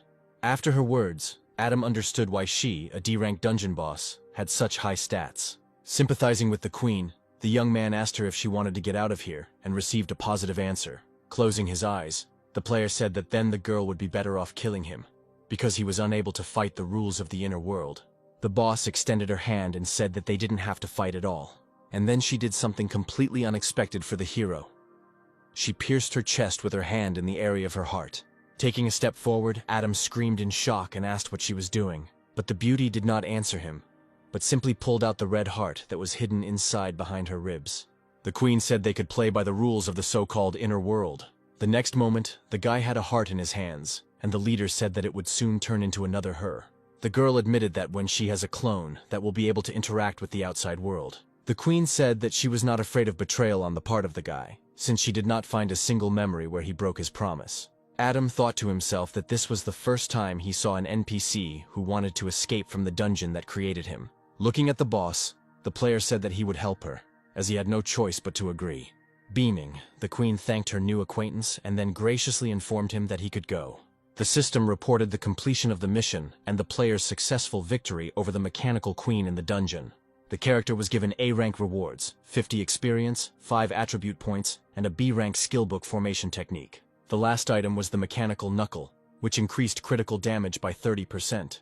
After completing the mission and receiving the rewards, Adam was transported to the 4th Academy's director's office. However, the man was not at his desk, nor was the rest of the office. Having come to the conclusion that he shouldn't wait for the chief, the guy decided to open the cube himself. The key received for successfully completing the mission perfectly matched the mysterious object. The cube's component parts began to move apart in different directions, preparing to reveal what was hidden inside. At the moment of truth, the weapon of growth appeared before Adam, which was a long stick with a blade at the end. Looking at the weapon, the player did not understand why he got this one, because it did not even have the characteristics to improve. Looking at the object with displeasure, the young man thought that he had received a weapon that was not for a magician. But then the director entered the office and shouted at Adam in surprise. The man shouted that the guy should run into the hall quickly, otherwise the entrance exams would start without him. The young man quietly repeated the word exam, as if he did not fully understand what was happening. A few kilometers from the 4th Academy, almost all the students who wished to take the exam today had already gathered. Several students from the 1st Academy approached the examiner and asked if it was time to start fighting. But from the side there was a cry from Thomas, who asked to wait for the start, since not everyone had arrived yet. The students of the 1st Academy began to discuss the 4th Academy among themselves, believing that the students there were just scum. Adam's friend, who heard everything, approached the speaker and demanded that he repeat what he had said. The stranger said that their academy always has the highest pass rate and the best of the best study with them. Last year the tournament was won by Lewis Wood, who studied at first, and this year will be no exception. A guy in a cap joined the conversation and said that if someone from the 4th Academy didn't come, it meant he was just scared. Alana couldn't stand the mockery of her friend and warned that Adam would kill everyone present with one blow. Laughing, the student suggested that they test it when they all met for an exam, where he would personally destroy someone with one blow. Brooke asked her classmate why Adam hadn't come yet, since the exam was about to start. Oliver stepped forward, promising to put an end to the fairy tales about the best academy, since there were no worthy rivals there. But mentally the young man asked Adam when he would finally arrive here. Our hero was already running up to the building where the exam he had been waiting for was being held, trying to speed up as much as possible. The examiner asked the teacher of the 4th Academy if everything was in place, to which he asked to wait a little longer. But the teacher mentally turned to Adam, warning him that if he didn't come now, it would be too late. Our hero, as if hearing the call of his teacher, flew into the exam hall, Seeing his friends, the young man headed in their direction and, smiling, said that their daddy had returned. The students of the First Academy were unhappy that they felt they had to wait for such scum. Brooke, who overheard the gossips' discussions, flared up and asked them where they were going in such a hurry. The main bully said that he just can't wait to beat a bunch of losers and get a perfect score on the entrance exam. Looking at the group of guys with interest, Adam turned to Thomas and asked who these idiots were. The stranger clenched his fist and demanded that our hero shut his mouth and advised him not to go out and fight against him. The satisfied young man asked if everyone at the First Academy was so arrogant, and then advised him good luck in battle. Adam confided in everyone what he was going to do on this exam, which made the unknown student very angry. But a guy appeared behind the bully and calmed him down with one shout. And all the arguments ended. The young man told his henchmen that their only goal was to take first place in the exam. The students of the Fourth Academy watched the group leave and couldn't understand why they all just left. The examiner's voice rang out throughout the hall, announcing that the big entrance exam was beginning.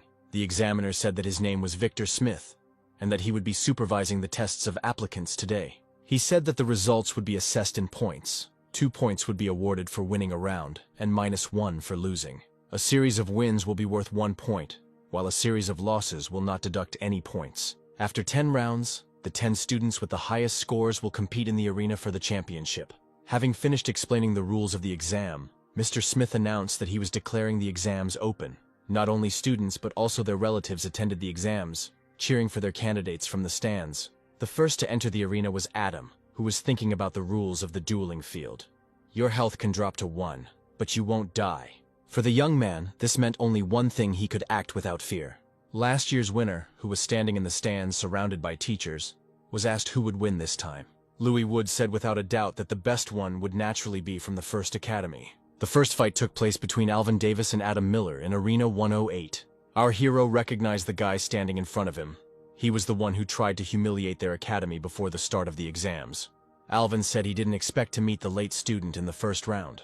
The young man decided that he had to irritate his opponent before the fight began. Adam smirked as he pronounced Alvin Wood's name, but it sounded like a smirk coming from his lips. The student got angry at the young man and demanded that he not pronounce his name in such a tone. The examiner, noticing that the situation was getting heated, suggested that the opponents start the fight, to which both guys agreed. But their mood was dampened by the man's request. He asked them to introduce themselves. Alvin clenched his fists and called the rules stupid, asking when they could start fighting. Not wanting to continue the argument, Alvin revealed that he was from the First Academy, was on the 9th level, and was a Thunder Mage. Adam said that he was from the Fourth Academy, had reached level 11, and was a beginner-level necromancer. For a few seconds, the student was confused by the fact that his opponent would be a necromancer, but his self-confidence returned even faster. The observer was surprised that the player had reached the beginner level even before the exam. This was a clear bid for first place. Having received what was required, the examiner said that since the introduction was over, it was time to begin the fight. Summoning his powers, Alvin thought that thunder magic was the enemy of the undead, and he had the ability to defeat his opponent. A thunder barrier formed around the guy, and he decided to attack with Thunder Girdle. Adam watched his opponent's actions, trying to anticipate his actions and think through his line of attack. From the stands, spectators could see an impressive sight lightning flashed around the student of the First Academy. People discussed among themselves the possibility of becoming a Thunder Mage, because this class is recognized as the most dangerous of all the elements. However, observers noticed that Alvin was only using defense, which was quite unusual for a mage of this kind. Our hero looked rather inferior against the student, and the audience did not understand why he had not yet been attacked. The young man, not daring to attack first, demanded that Adam step forward and demonstrate the full power of necromancy. Alvin squinted and wondered why his opponent didn't even draw his staff, since it looked like he didn't want to fight. At this time, on the podium for directors, the heads of the academies were discussing their students.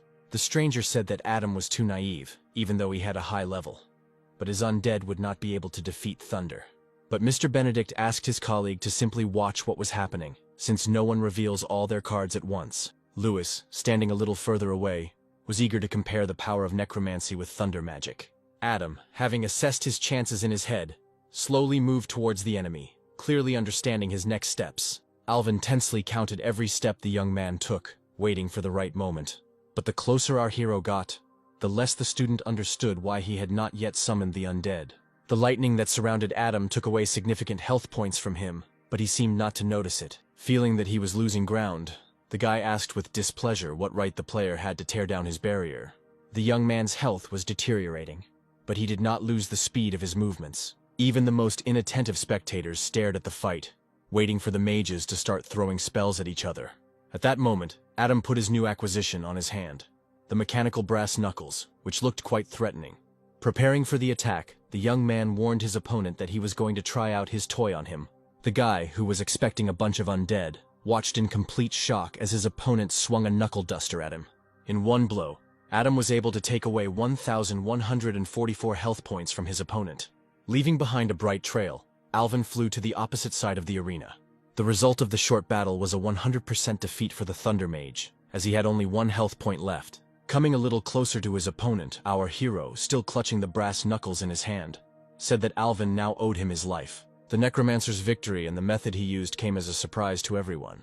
A colleague jumped up to the director, grabbed him by the shoulders and said that even he could not withstand the thunder. Pointing his finger at a pleased Adam, the man shouted in displeasure that it was impossible to inflict so much damage in one blow. Benedict said that the player had been involved in martial arts since childhood and had mastered them to perfection. And only Louis thought about the fact that if the Necromancer was so physically scary, then how powerful his necromancy was. A henchman of the First Academy's head student burst into his room with urgent news. Stopping in the center of the room, the bully announced that a guy from the Fourth Academy had beaten up Elvis. Sighing heavily and putting the documents aside, Alex stated the fact that the Necromancer was strong, so he should be eliminated. Opening his eyes and looking at his classmate, the guy said that only the First Academy could have the best result.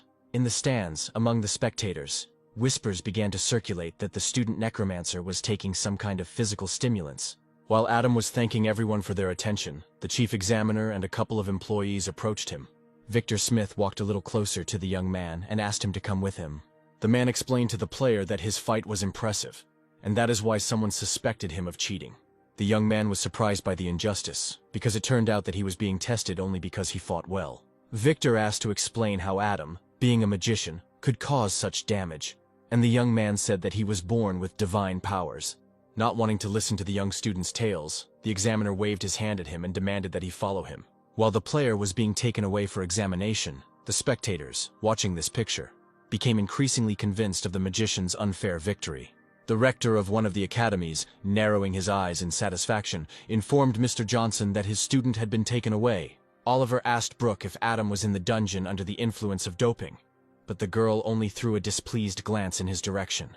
The students from the first gloated and discussed among themselves that a necromancer could not inflict such damage without stimulants. Thomas, eavesdropping on the conversation between the two guys, thought that very soon they would change their opinion about his friend. The two scoundrels hoped that the students' results, after the tests, would be annulled and he would be expelled from the tests. Adam was taken to a room where there was a machine that was supposed to test his body for doping. The examiner demanded that the boy go inside and prove his honesty in conducting the battle. The young man snorted and agreed, saying that geniuses were often rejected by society. A couple of minutes later, when Adam returned to the inspectors, the system reported that it had not found anything forbidden.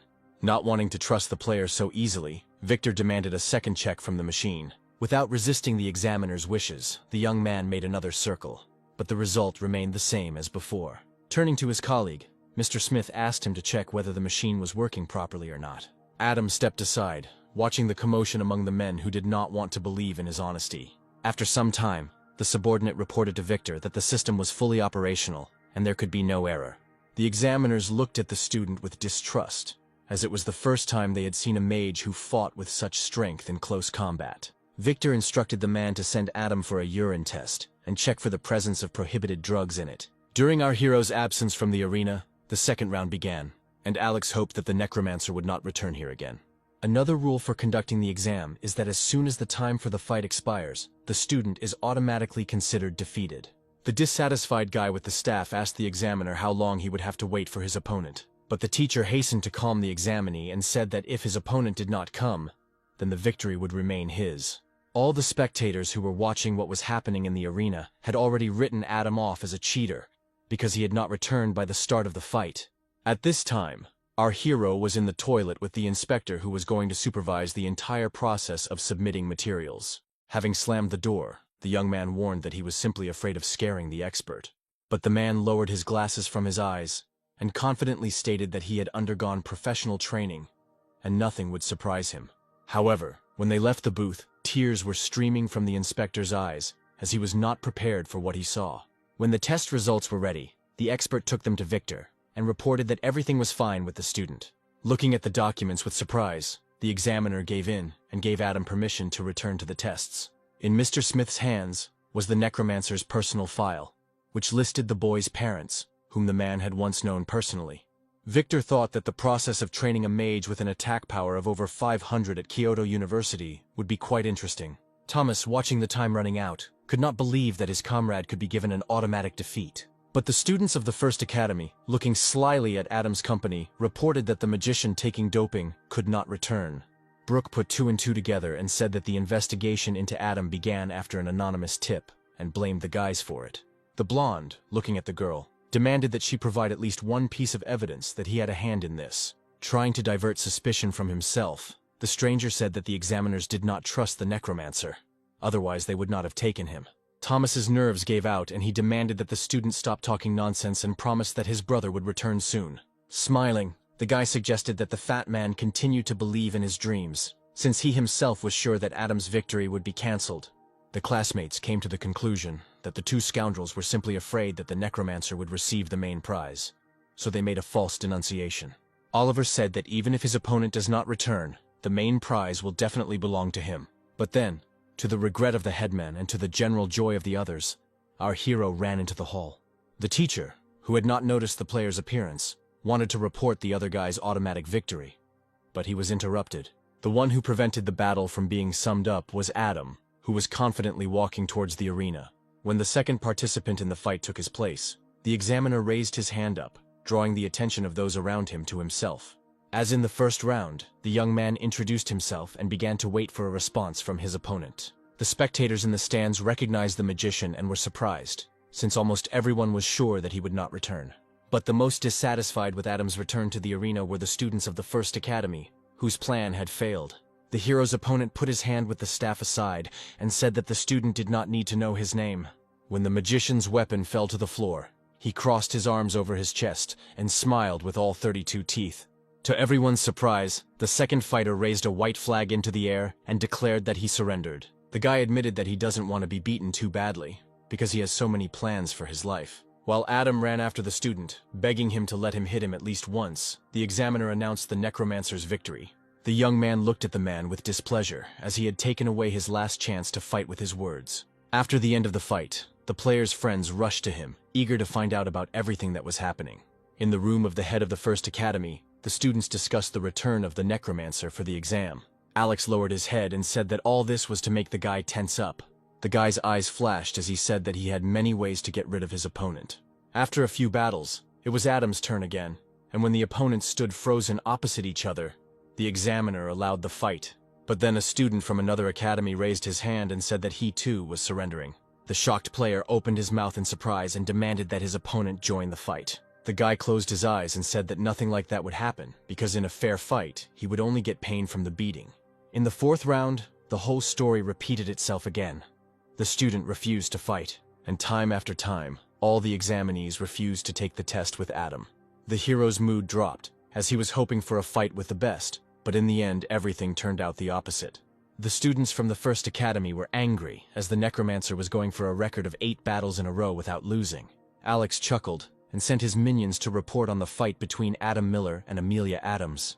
The blonde repeated the name of the student from the Second Academy in surprise, and loudly, and only then thought that she could hear them. Without answering his classmate's question, Alex turned away from him and said that in the fight everything would depend only on her. The villain's plan came true, and in the 9th round a fight between Amelia and Adam was scheduled. The girl was watched by a large number of her fans, who were just waiting for her appearance in the arena. The man, having made sure that both students were ready to begin the test, asked them to introduce themselves. Amelia was the first to step into the matter, announcing that she was level 11 and an Ice Mage class. The principal of the First Academy tried to belittle Mr. Johnson by saying that this student was the best in the second school. Adam, for the umpteenth time that day, introduced himself and gave information about his data. A sparkling staff appeared in the girl's hands, sending a chill through the entire hall. Our hero looked at his opponent in surprise and asked why she didn't give up. After a short silence, Amalia asked on what grounds she should give the victory to a stranger. After her words, Adam jumped up happily, because finally he had a worthy opponent who would not admit defeat. There was a stir among the girls' fans in the stands, as those gathered knew the methods the player uses to win. Turning to the audience, the young man gave them a radiant smile, despite their anger and unpleasant words. And then, he took out the guandao from his inventory and prepared for battle. The examiner, who was observing the test, asked himself whether this young man was really a necromancer. Looking at her opponent with suspicion, Amalia thought that she had never seen such a strange necromancer. Adam, swinging his weapon, not wanting to waste time, was already running towards his opponent. However, she was not frightened by such a simple move, and she had already prepared a counterattack. The girl activated the ice wall, which grew right in the path of our hero, and then captured him in its shackles. But the young man was able to cope with the first test and confidently broke the mountain of ice that prevented him from moving further. Watching Adam's confident movements, Amalia realized that she must not let him get closer. The girl felt that she could only hold the boy back for a second or two with her skills. The player who had cleared all the obstacles jumped on the second academy student from above, wanting to finish everything off with a hit. This was exactly what Miss Adams was waiting for. The moment when the necromancer would leave the ground. Activating her staff, the mage announced that due to his arrogance, Adam's winning streak had come to an end. At that moment, an ice barrier reached out to our hero. It grew around him with every second. Within moments, the young man's entire body was covered in ice, preventing him from moving. Realizing that her opponent was strong, the beauty decided not to let go of control until the examiner confirmed her victory.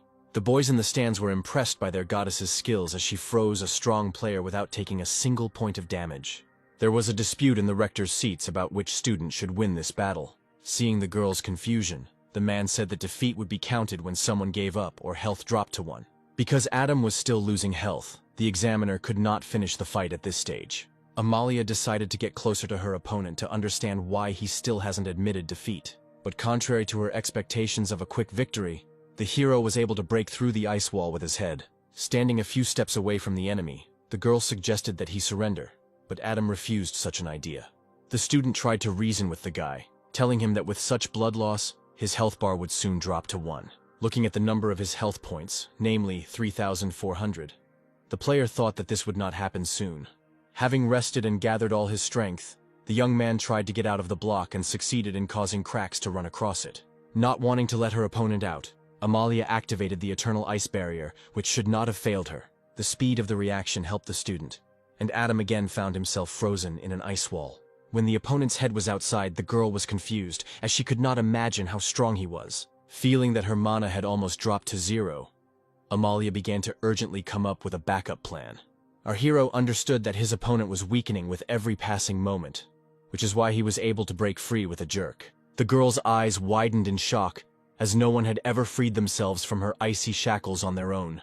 Taking advantage of Amalia's confusion, the guy headed towards her, smiling predatorily. When the second academy student came to her senses, she suddenly found a threatening weapon at her side. Smiling, the young man asked the girl if she had any desire to give up.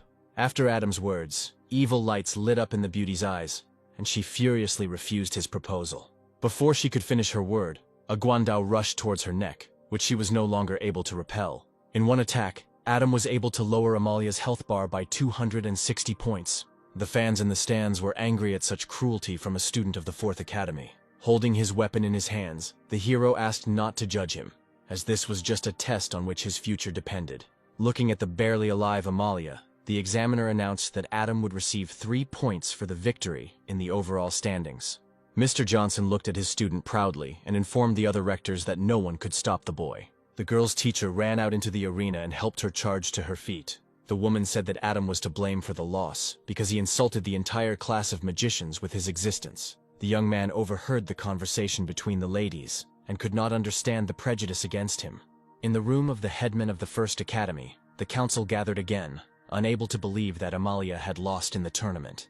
Alex grinned and declared that the students from the 2nd Academy were trash, as they could even defeat the 4th Academy. In the waiting room of the 2nd school, the teacher tried to find out the inner state of her best student.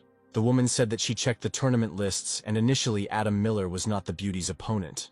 The teacher's words angered the student as they tried to use her against student Miller, and no one took her interests into account. Not wanting to help the villains, after some time the girl found our hero and told him everything she knew. Amalia asked the young man to be careful, as someone really wanted to deal with him with someone else's hands. Smiling, Adam said that if the one who does something like this makes it to the finals, he will immediately go to heaven. After some time, the moment arrived that all the exam participants could not wait for. The final of the tournament. Victor, asleep from the stands, summed it up, saying that there were 10 rounds left, and now it was time to begin the final battle. The guests were anxiously awaiting the clash between the 10 strongest students and were betting on one of them to win. Adam decided to be the first to descend into the arena, as he was confident in his abilities and saw no point in delaying. Without turning to face his opponents, the hero thought that the villain might follow his example and come down to fight. The spectators whispered about how the Necromancer confidently went first, as if he was going to fight against the remaining 9 players. The young man's first opponent was not long in coming. A large youth landed with a crash not far from Adam. Clenching his hand into a fist, the weirdo declared that only he could get the title of best in the exam today. Not wanting to waste energy on talking to the strongman, the guy hit him in the chin, lowering the health bar to the maximum. Watching his opponent fall, Adam declared that even a fool could see that this unknown person would never become the best. The examiner came closer to the opponents and confirmed the fact of our hero's victory. So one after another, the rivals found themselves next to the young man, only to lose to him a few seconds later. But Adam couldn't wait for the main villain who was so eager to eliminate him to appear on the scene. A male voice came from behind the hero, asking if he was enjoying everyone's love. Deciding to get straight to the point, Alex told the young man the figure of 5 million. Looking at his opponent's surprised face, the headman said that he was ready to give 5 million if Adam surrendered now. The young man warned that he had learned everything about the player's family, and that apart from the old house from his parents, the Necromancer had no property.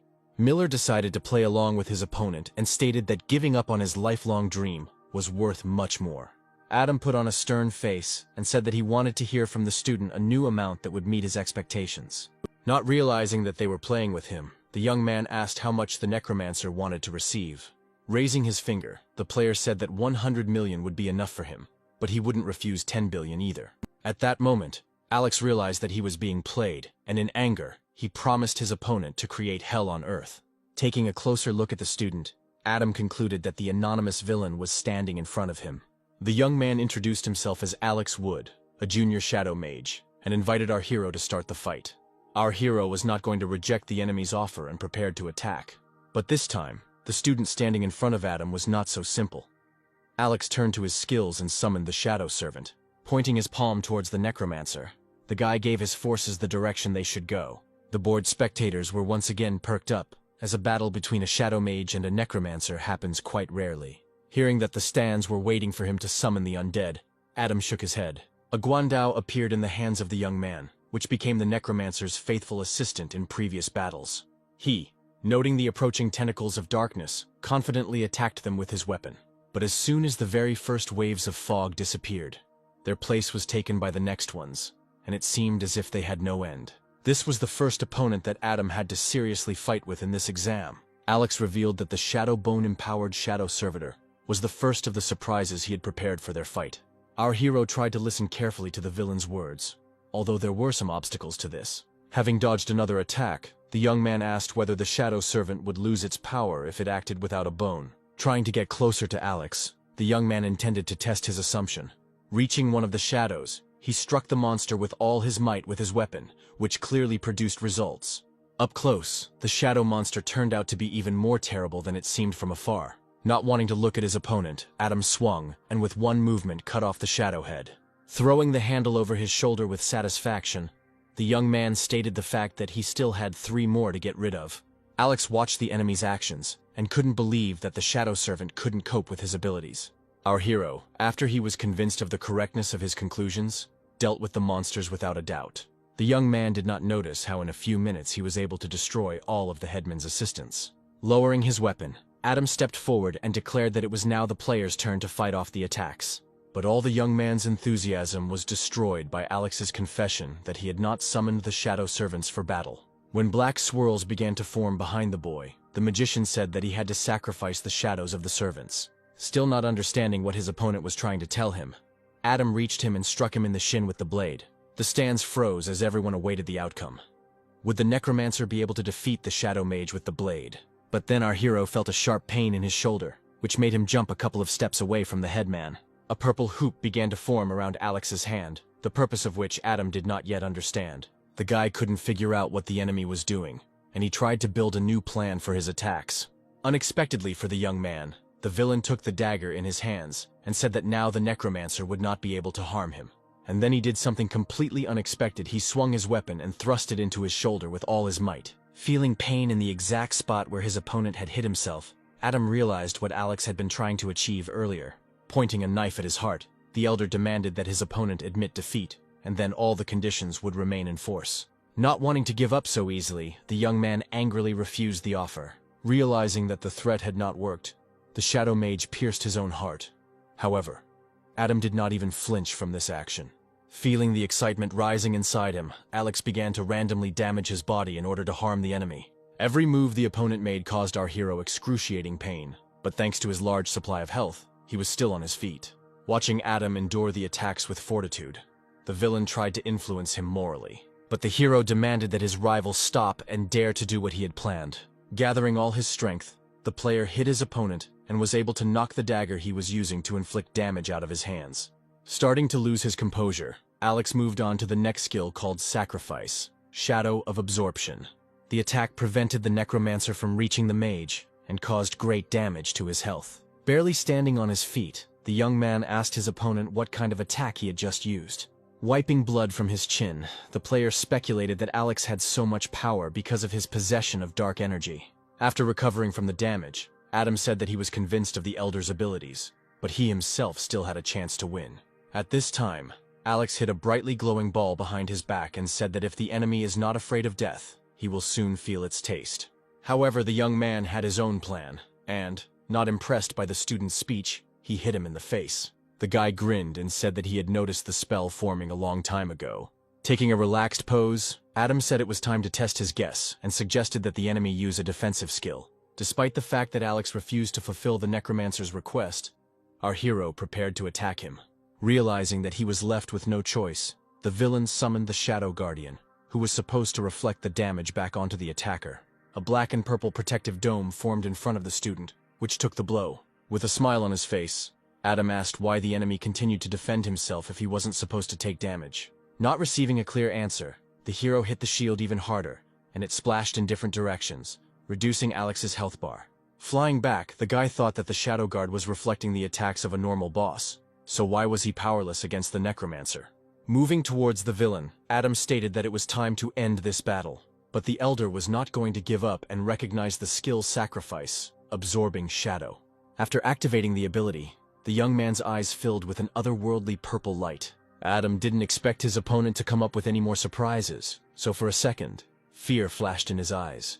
Alex, with a demonic face, said that now, in this state, no one would be able to defeat him. The pupils disappeared from the villain's eyes. His voice lost its human notes, and only his appearance inspired a desire to run. However, our hero quickly came to his senses. The fear disappeared, and the desire to win the fight returned with renewed vigor.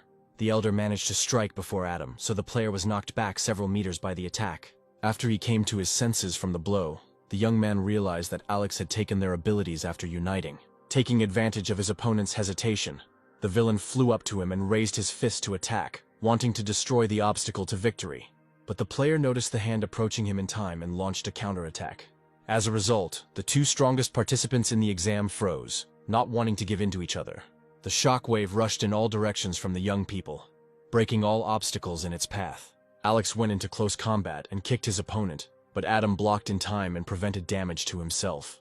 It seemed as if this was exactly what the first academy student was waiting for, as he grabbed the hero by the leg and pulled him towards himself. A new plan instantly formed in the young man's head, and he allowed Alex to carry out his plan. As he quickly approached the guy, Adam took advantage of the situation and struck his enemy in the face. From the place where the headman flew off, fragments of the floor flew in all directions. The students who were watching the battle were surprised by the behavior of the magicians, who were ready to tear each other to pieces.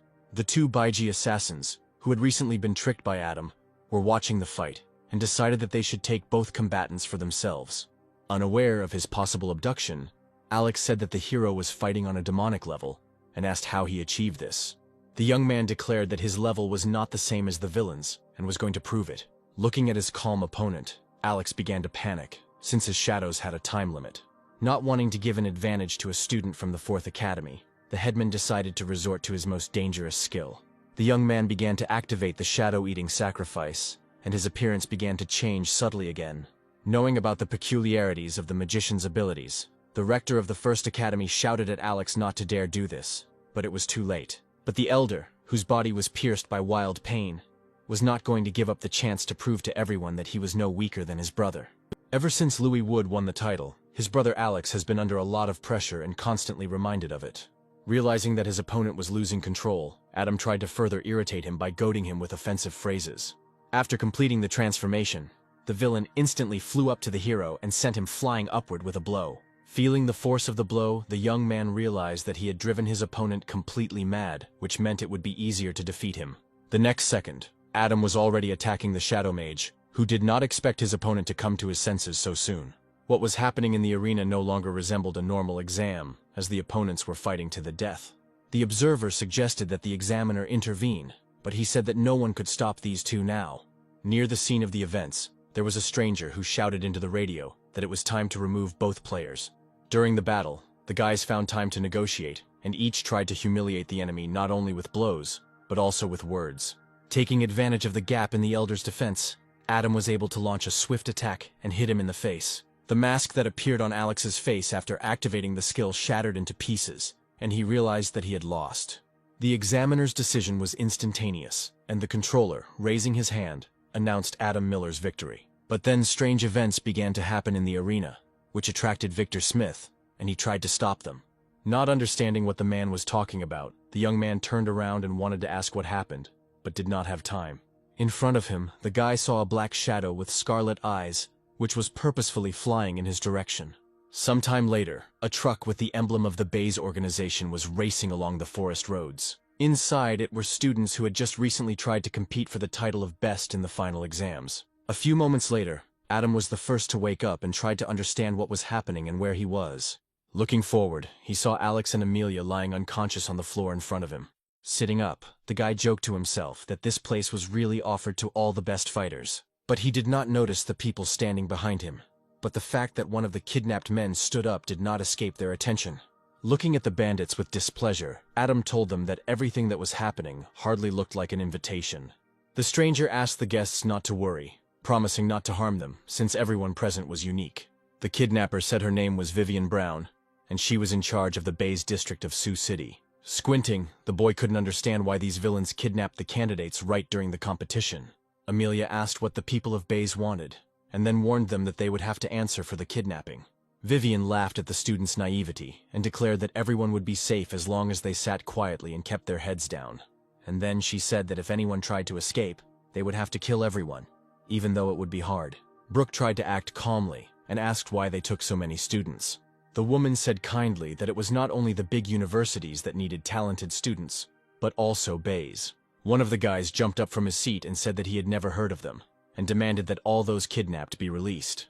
At that moment, all of Vivian's mask of friendliness fell off, and she flew up to the guy and threw him to the floor. Putting her foot on the guy, the head of the kidnappers said that the guys had no choice, and when they learned about Bays' power, they would join them themselves. And then she said that if the students refuse, then the outcome will be the same for everyone.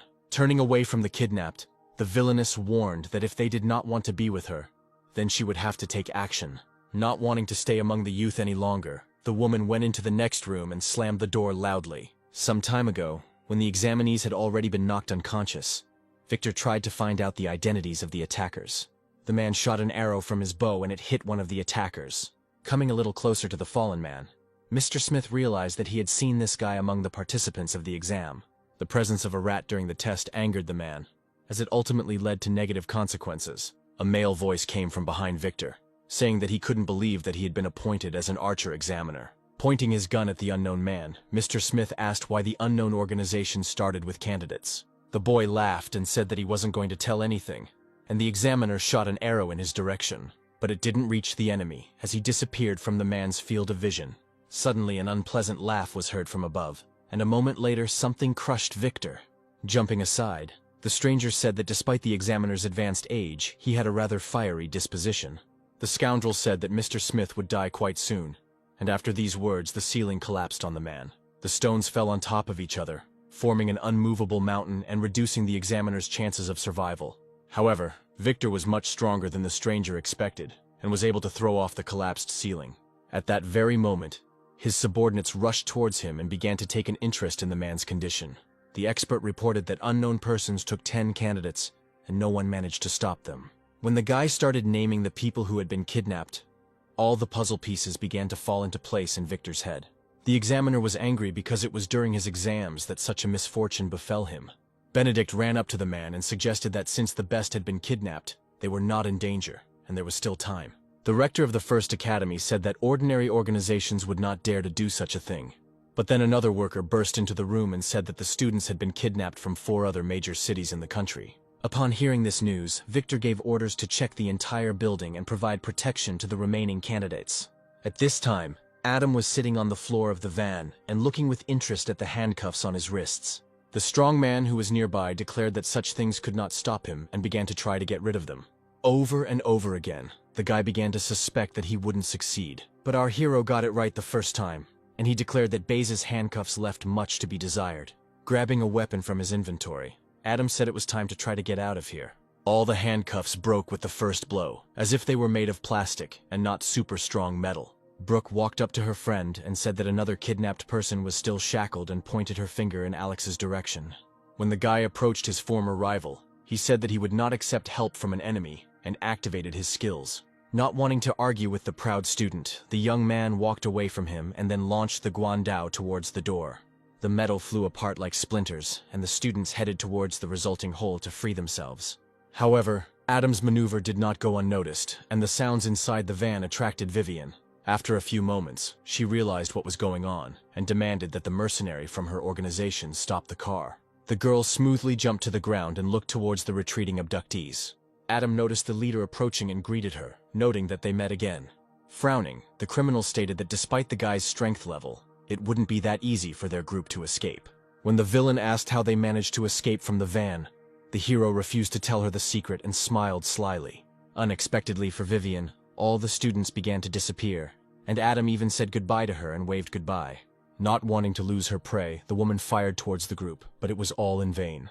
A subordinate who ran up to her reported that the students had entered the inner world and could return from there with help.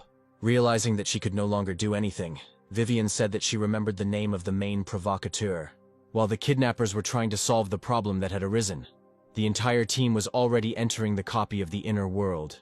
Watching Thomas disappear, Brooke asked if the attackers would be able to catch up with them, and Adam answered in the negative. The system informed the protagonist that he had entered a world where corpse extraction, also known as soul translation, originated.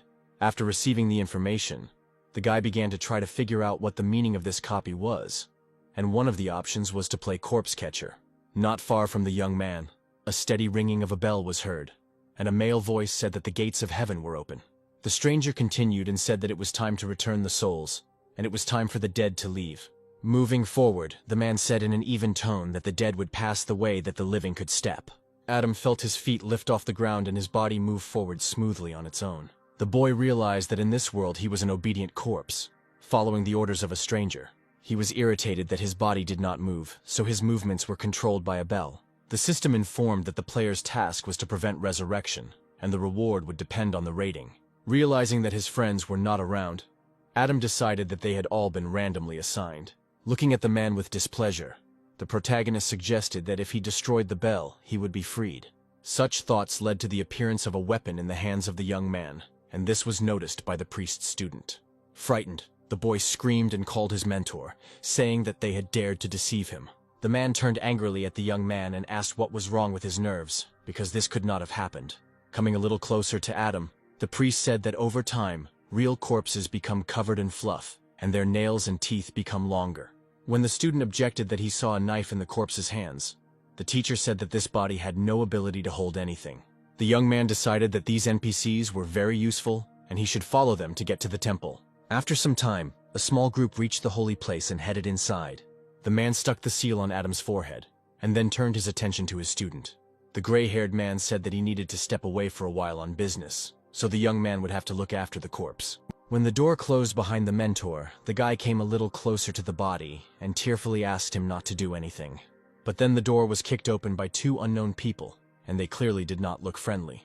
As soon as the light fell on the men, it turned out that an old man with a smoking pipe in his hands and a young guy with a chest burst into the temple. An older man approached Adam and began to examine the seal on his forehead with interest, and asked about Edward Hale. The young man said that the man with that name was his mentor, and asked if the two strangers were the coffin bearers. Lighting his pipe, the old man said that the guy was asking too many questions, the answers to which he might not know. Without taking his eyes off the corpse, the porter asked when the mentor would return, and the student warned that he would return soon. Poking the tube into his chin, the man conducted a diagnostic on Adam's body and assumed that he had died quite recently. Unable to stand this kind of treatment, the boy demanded that the old man show respect and not provoke the corpse, otherwise there would be trouble. The second porter put the chest on the ground and declared that it was just a corpse that could no longer do anything. Throwing his weapon over his shoulder, the impudent man declared that all temple servants had always been too superstitious. Realizing that he could do nothing against two people, the young man again tried to convince them to stop behaving inappropriately. Having removed the seal from his face, the elder said that the deceased was a handsome man, and that if he were sold, he could receive a good fee. He gave his student the order to take the body, which the blonde decided to do immediately. The boy rushed forward and tried to stop the robbers, saying that his mentor would not let them get away so easily. But the defender was too small and weak, so the thug who approached him slapped him and ordered him to get out of the way. However, the unknown youth did not want to give up so easily, and warned the porter that he was forcing him to commit an attack. Hearing the last words, the undertaker's apprentice laughed and asked if the boy had enough courage to attack. When the guy rushed into battle, he received a kick in the stomach from his opponent and could no longer continue the fight. He flew into the door, miraculously not breaking anything, but he had a premonition of bruises appearing all over his body. Wanting to finish off his opponent, the blonde moved towards him, saying that he shouldn't have struggled. Adam saw everything that was happening, and he felt sorry for the boy, because he understood that he had no chance of winning. The boy, whom the mentor had convinced of the helplessness of the corpse, heard a doomed sigh from the body. But the young man was even more frightened by the two coffin bearers, who had never encountered anything like this in their entire careers. Our hero, ignoring the surprised looks, began to remove the seal from his forehead. Adam's eyes were illuminated with an otherworldly light, which looked quite frightening. Jumping to his feet, the priest's disciple shouted that a corpse had just risen before his eyes. At this time, the protagonist grabbed a weapon from his inventory and told everyone that he needed to go to Mount Lingshu. And then, already starting the attack, he told the two villains that in order to carry out his plan, he would have to get rid of them. The old man decided that a demon had entered the corpse and began to activate his abilities to protect himself from it. But Adam's power pierced the man's shield and he flew back, experiencing wild pain. Everyone present looked at what was happening with incomprehension, and because of this, no one helped the victim. When the porter sat down, he told the player that he was clearly not a corpse. But then a blonde man rushed into the fight from the side, declaring that it didn't matter at all who this body was. Due to the surprise of the attack, it was successful. Adam was hit in the face with a weapon.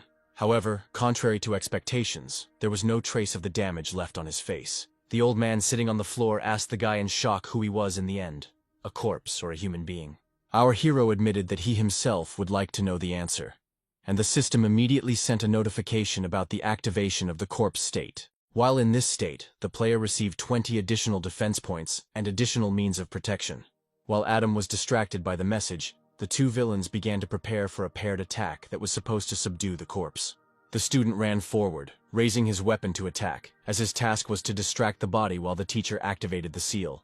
But the young man understood that the NPC's abilities meant nothing to him, so his face was filled with only confidence in his victory. A moment later, the two opponents clashed in a fierce battle, leaving behind the destruction of the ancient temple. The blonde asked the old man if he would soon come to his aid, since he had almost no strength left of his own. When the moment came, the boy turned around and saw his teacher running away, not even planning to help in any way. The resentment that flared up inside him made him shout a few unpleasant words after the old man. Smiling, Adam asked his opponent not to worry, as the man would not have time to get far. After his words, the young man rushed forward, intending to prevent the second opponent from escaping. In one blow, the player destroyed the villain, cutting him into two equal parts. Seeing what happened to his partner, the guy fell to his knees in front of Adam, realizing that he had no chance. The young man turned to the blonde and said that he had almost forgotten about him, and then rushed into the attack. For killing two NPCs, the young man received 125 experience points and 10 stat points. Adam's attention was drawn to the coffin, which differed from the others in its intricate patterns. and he approached the object a little closer. Reaching out his hand, the player decided to open it and find out what was inside. When the lid disappeared from the coffin, it turned out that Brooke was lying inside, her skin color giving off a bluish tint. The young man's eyes widened in surprise, as he expected to find a reward, but not a girlfriend. The girl assumed a sitting position and asked how the necromancer was able to recognize her in her image. After discussing the current situation, the guys came to the conclusion that all 10 people had become corpses, dozing somewhere in coffins. All this time, the unknown boy watched the revived corpses and could not find an explanation for what was happening. And then Adam remembered another person present and turned his attention to him. The hero told the priest's disciple that they needed to go to Mount Lingshu, and the boy said that this was where he was heading with the teacher. After some time, the priest returned to the temple, and the boy happily rushed towards him. To explain the appearance of the second body, the NPC told his mentor that he was able to defeat the spirit on his own. Having praised the young man, the man said that it was time for them to set off on their journey, and picking up the bell, rang it. A male voice could be heard above Lingshu Mountain, speaking of overcoming many difficulties along the way. He said that they needed to see the true path to follow. Swinging his sword at his side, the elder announced that it was time for them to take the deceased to the path of rebirth and restore order. Standing nearby, Adam and Brooke listened to the head priest's speech, trying to understand what they should do next. The head of this temple, noticing the arriving group, invited them to pass, informing them that others had already arrived. The mentor handed his student a bell and asked him to take care of the subordinate spirits. Obeying the call of the bell, the students of the 4th Academy moved forward. The boy led the boys into a room where there were already several bodies similar to theirs. Coming out of character, Thomas opened one eye, revealing his independence. Noticing familiar faces, the partners smiled happily, realizing that they would soon be able to discuss the current situation with everyone. While the group of students greeted each other, the NPC looked at them with confusion.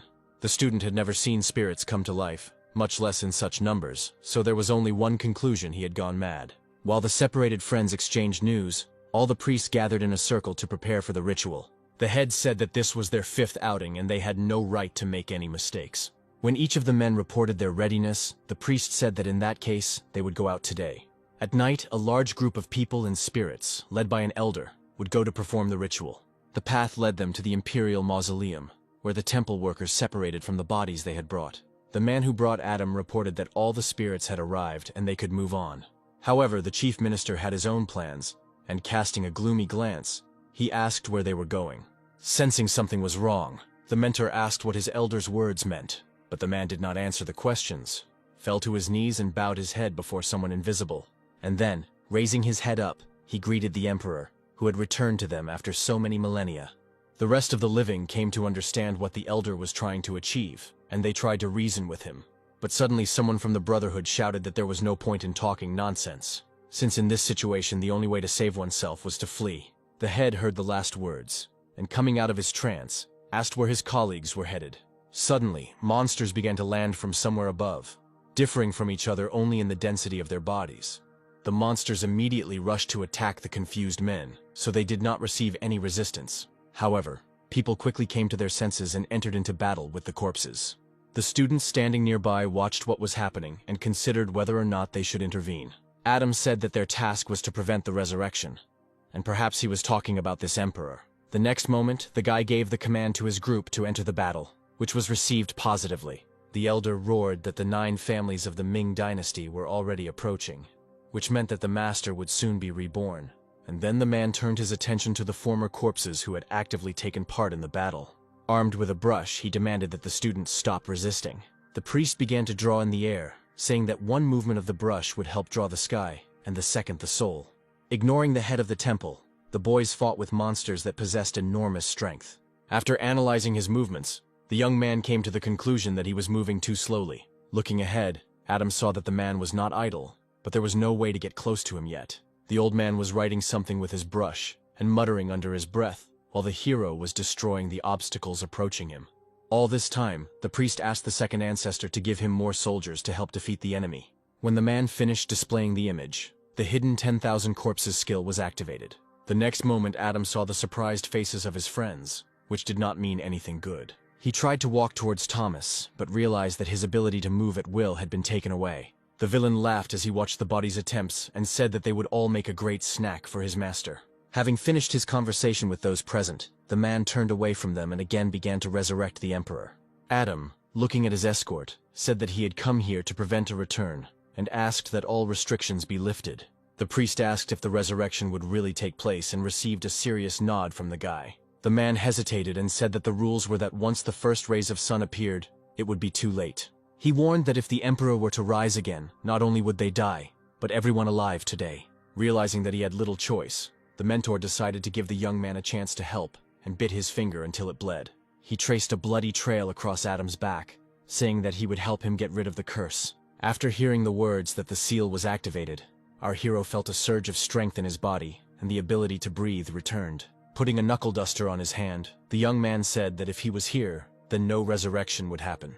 The priest turned to the brothers and gave them the order to release their spirits, as this was their only chance of survival. Words about the activation of the seal were heard from different parts of the site, after which the student's skin color returned to normal. The head of the temple noticed what was happening, and angrily asked who dared to oppose his will. Adam, who ran up to the villain, attacked him with such force that the man was thrown back several meters by the force of the blow. Greybeard found himself lying on the tomb, and it seemed as if he had lost consciousness, but everything was much more complicated. The priest realized this and said that things were bad for them since the coffin had already absorbed the blood. And then from the side where the head of the temple lay, words were heard that future generations would sacrifice themselves for the Emperor. After these words, the tabletop of the tomb broke and a hand burst out of it. The system notified all players that the resurrection was successful, which meant a loss. The group of abducted students were notified by the system that the resurrection had been successfully activated. Since the previous mission failed, the copy was forced to change the task for the players. Now the goal for the students was to kill the drought demon, and the network assigned a D-rank difficulty to this task. The monster was an epic level boss, and had a level of 20 and a life point of 4,000. One of the guys ran away, shouting that it was all over, as the drought demon had been reborn. The student's screams attracted attention to himself, and the next moment the monster was already chasing him. Turning his head to the side, the player noticed his team, confidently led by Adam. The guy ran towards the guys, and running past our hero, he apologized, and said that he couldn't die. Not expecting a setup from his comrade, Miller looked at him with displeasure and cursed loudly. While Adam was distracted by the student, a monster approached him and immediately went on the attack, wanting to destroy the man. Immediately, the demon received a powerful blow to his body, which unexpectedly caused him severe damage. The monster flew so far that it crashed into the wall of a small tower and destroyed it. Feeling that he had met a strong opponent, the monster decided to use one of his secret skills. When the attack reached the young man, he intuitively understood that he could now suffer greatly. Brooke, who was watching everything from the side, realized everything before her friend and screamed, warning him that it was cadaveric poison. Wanting to help her former enemy, Amelia took out her staff and summoned permafrost. All the vapors that the monster exhaled were covered with a thick layer of ice and became safe for those around it. Standing behind Adam, Alan extended her hand towards him and summoned a healing breeze, returning his health points. But then the respite ended, and the demon, who was also chained by Amelia, broke the ice crust and burst out. The young man, not wanting to be left behind, rushed forward and activated the shadow technique. He managed to get close to the monster and deal critical damage, lowering the enemy's health bar by 36 points. Not wanting to lose to the pathetic humans, the enemy activated corpse pressure, and waves of force spread out from it in all directions. The system reported that under the influence of this skill, the value of all characteristics is halved. Adam grinned as he realized that this ability would also decrease his health. The big guy asked what they would do now, since he would no longer be able to deal the same damage to the demon as before. However, a column of dust rose into the air in front of them, indicating that there was a battle ahead. It was Adam who ran up to the monster and dealt one blow, reducing its health points by 398. The daredevil got scared and asked how this mage, after such a decrease in characteristics, was able to hit with such damage. The enemy, taking advantage of the temporary weakness of his opponents, went into close combat, striking our hero. He had enough strength to send the player flying back several meters after the strike, and losing the opportunity for an immediate counterattack. Thomas ran up to Adam and asked if everything was okay and received a positive answer. The friend said that among the students present, no one could stand against the demon, but the boy glanced slyly in Alex's direction. As the young man approached his opponent in the arena, he caught his displeased glance in his direction. The next moment, under pressure from the protagonist, Mr. Wood flew into the air towards the monster. As he approached the boss, the boy realized that he had no choice but to try to fight him. Realizing that the countdown was already running out, the player activated his skill, Servant of the Shadow. A moment later, he felt a powerful blow to his shield, however. The defense was able to withstand it. Adam, who was standing nearby, snorted and said that he didn't expect that the Servant of the Shadow could be useful anywhere. At this time, the two opponents continued to fight, and each understood that his life depended on the outcome. When the demon approached Alex, he decided to activate the Shadow Sacrifice. However, this time the abilities did not help the young man, and he received a punch to the face. The guy put in maximum effort to stay standing in place, and the concrete tiles began to break under his feet. Turning to his friends, Adam asked if they could handle it, but seeing their fighting spirit, he simply asked them to act faster. Closing her eyes, Amelia told her fellow mage that they should hurry. She decided to act first, and raising her staff, used the Ice Fury skill. Soon, Thomas came to the girl's aid and used the Sand Staff. Two ribbons, consisting of sand and ice, rushed towards the demon and then began to smoothly spin around him. Adam, who was watching the battle from the side, regretfully noted that the reborn one was immune to all their attacks. Thomas shouted that his mana was running low as his stats were halved and asked the protagonist for help. The player didn't need to be asked several times, so the next moment he was already attacking the monster. The system reported that Adam had managed to deal critical damage to the monster and took away 398 health points. The injured drought demon growled in pain and felt a wave of rage rising inside him towards his opponent. While the enemy was still recovering from the blow, the player continued to attack him incessantly so as not to encounter resistance. At some point, the monster got tired of its helplessness and accumulated its strength to go on the attack. Having reached the enemy with lightning speed, the villain was able to strike him, which caused internal damage to the hero. But Adam understood that he had no right to give the demon an advantage, and despite the pain, attacked him again. Due to the player's enormous strength, the monster flew back and a cloud of sand and dust rose around it. The exhausted villain sat on the ground, not even trying to get up, and tried to catch his breath. The young man shouted that it was time to end this and jumped towards his opponent, intending to destroy him. But then the priest, noticing the guy's actions, demanded that he stop and not kill the drought demon. However, the player did not pay attention to the man's words and tried to finish what he had started. The system reported that Adam was able to destroy the boss, so he receives 20 attribute points and 200 experience points. Then the system congratulated the player on leveling up and successfully completing the mission. But then an old man ran up to him. The priest shouted that if someone killed the boss, a curse would be placed on the winner. But the man did not answer, as he noticed that strange things were happening to the demon's body, and warned everyone around him about it. Everyone rushed away, and only Adam remained standing nearby, carefully examining the red puff of smoke. The system reported that the player Miller was under the influence of a curse and should die after some time. The gray-haired man, looking at the boy with fear, said that historical records say that none of those who were cursed survived. At that moment, Adam's friends ran up to him and asked if everything was okay. He said yes, but his thoughts were about something completely different.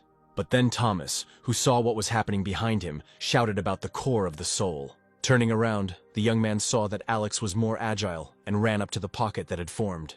The guy took something out and, looking insolently at the main character, told him that he had tried hard. The item turned out to be the corpse ring, which took away 50% of the enemy's agility for 10 seconds. Looking at the loot with a crazy smile, Alex said that this equipment was rank A, ignoring Thomas's displeased expression. Laughing unpleasantly, the player, looking over his shoulder at his former comrades, said goodbye to them and began to teleport out of this world. However, at that very moment, a sandy band began to form around the scoundrel's feet, which prevented his plans from coming true. Thomas held the staff towards Alex, using all his strength to keep the boy in place. Frowning, Mr. Wood asked if anyone present thought they could compete with him. Not wanting to waste time on empty chatter, Adam rushed from his seat towards the impudent man, intending to teach him a lesson. Alex, noticing the young man's actions, asked with a grin whether the player had enough stamina for another fight. Deciding to test the new item, the student of the First Academy put forward a ring that took half of Adam's dexterity, but only 4.5 points were added to the guy's stats, which surprised him greatly. Losing his concentration due to surprise, Alex missed a blow that reduced his health bar by 500 units. He was surprised that after the boss fight, the enemy could still counter him with anything. Not wanting to give up, the player attacked the protagonist so that he could not switch to close combat, in which he has no equal. Believing that he had won, the impudent fellow said that, given the necromancer's agility, he would definitely not be able to catch him, and then said goodbye. But then a block of ice began to form around the young man's feet, preventing him from moving. Amelia looked at Alex with displeasure and informed him that he was acting dishonestly towards the others. Feeling angry, Adam assumed that the head of the First Academy had managed to harm many people. The guy understood that the circumstances were not in his favor and activated the Shadow Servant skill, Sacrifice. But our player knew all the abilities of his opponent and without a doubt approached him, and then struck him in the center of the chest. He was able to take the ring for himself and push back the impudent man who relied too much on the Necromancer's weakness. Disappearing into the portal, Alex promised Adam that they would see each other again soon. Having ignored the proud man's words, the young man was already looking at the object in his hands with pleasure and smiling. Grabbing the ring in his fist, the guy turned to his friend and thanked her for her help. When all the students were ready, they teleported en masse to the real world, hoping that their enemies had already left. But before leaving, the main character managed to look at his card and made sure that he had reached level 12. After the transfer, the team of kidnapped students saw that a crowd of unknown people had already gathered at the place from which they had escaped. Thomas and Adam looked at what was happening with confusion, because in addition to people, there were cars and a bunch of incomprehensible equipment. After some time, all 10 guys stood in front of the examiner and the rectors of the academies. Victor Smith, looking at his charges, asked them not to worry and promised that they would definitely sort out this incident. Everyone present agreed that what had happened was terrible, and the entire leadership was furious. For safety reasons, the championship competition was suspended and all students were sent to training centers. Amelia, who was walking nearby, warned Adam that Alex might try to take revenge for what happened. The failure of the operation to capture the graduates ended badly for Vivian, and she had to report it. Kneeling in front of the man, she listened to his caustic comments about what had happened. The stranger asked his subordinate about the details of the mission, and she told him again and again about the shame that had occurred. Unexpectedly, the head of the organization announced that he had met Adam only once, but even then, he understood his peculiarity. The man admitted that this young man was a worthy son for Samuel Miller, and he was impressed with him. The sun shone brightly over the Kyoto Academy, as if trying to attract all the students to study. A bus with new students pulled up to her, still full of enthusiasm after being admitted to one of the best educational institutions. Among those admitted was Adam, who after getting off the bus, began to look around the new territory. Will Brown, the chairman of the admissions committee, came out to personally meet a group of students from the 4th Academy. Seeing the man, Miller decided not to put off his question and asked him for a meeting with the rector. When the young man was escorted to the office of the head of the university, he immediately began to explain the problem. Adam pulled up his shirt sleeve and showed the man the tattoo and said that before his death the boss had cast a curse. As soon as he saw the drawing, Edgar Lambert immediately recognized it and said that if it really was from the drought demon, then the student would soon die. Professor Brown, who was standing behind, asked the rector whether there was a way to get rid of the curse. The man closed his eyes and said that the most reliable way was to acquire the sage's props, but such an item was rare to find. And then Adam remembered how not long ago he had spent such a vitally needed item on another mission. Mr. Edgar said that he would ask a friend about such items, but the player interrupted him and asked if there were any other ways. Frowning, the man advised the boy to forget about them, since his strength was now weak, so it was worth slowing down the effect of the curse. Realizing that he could simply be moved to a place where death would simply be postponed for a while, Adam was unpleasantly surprised. Turning away from the student, the rector declared that little could save him, so everything was useless.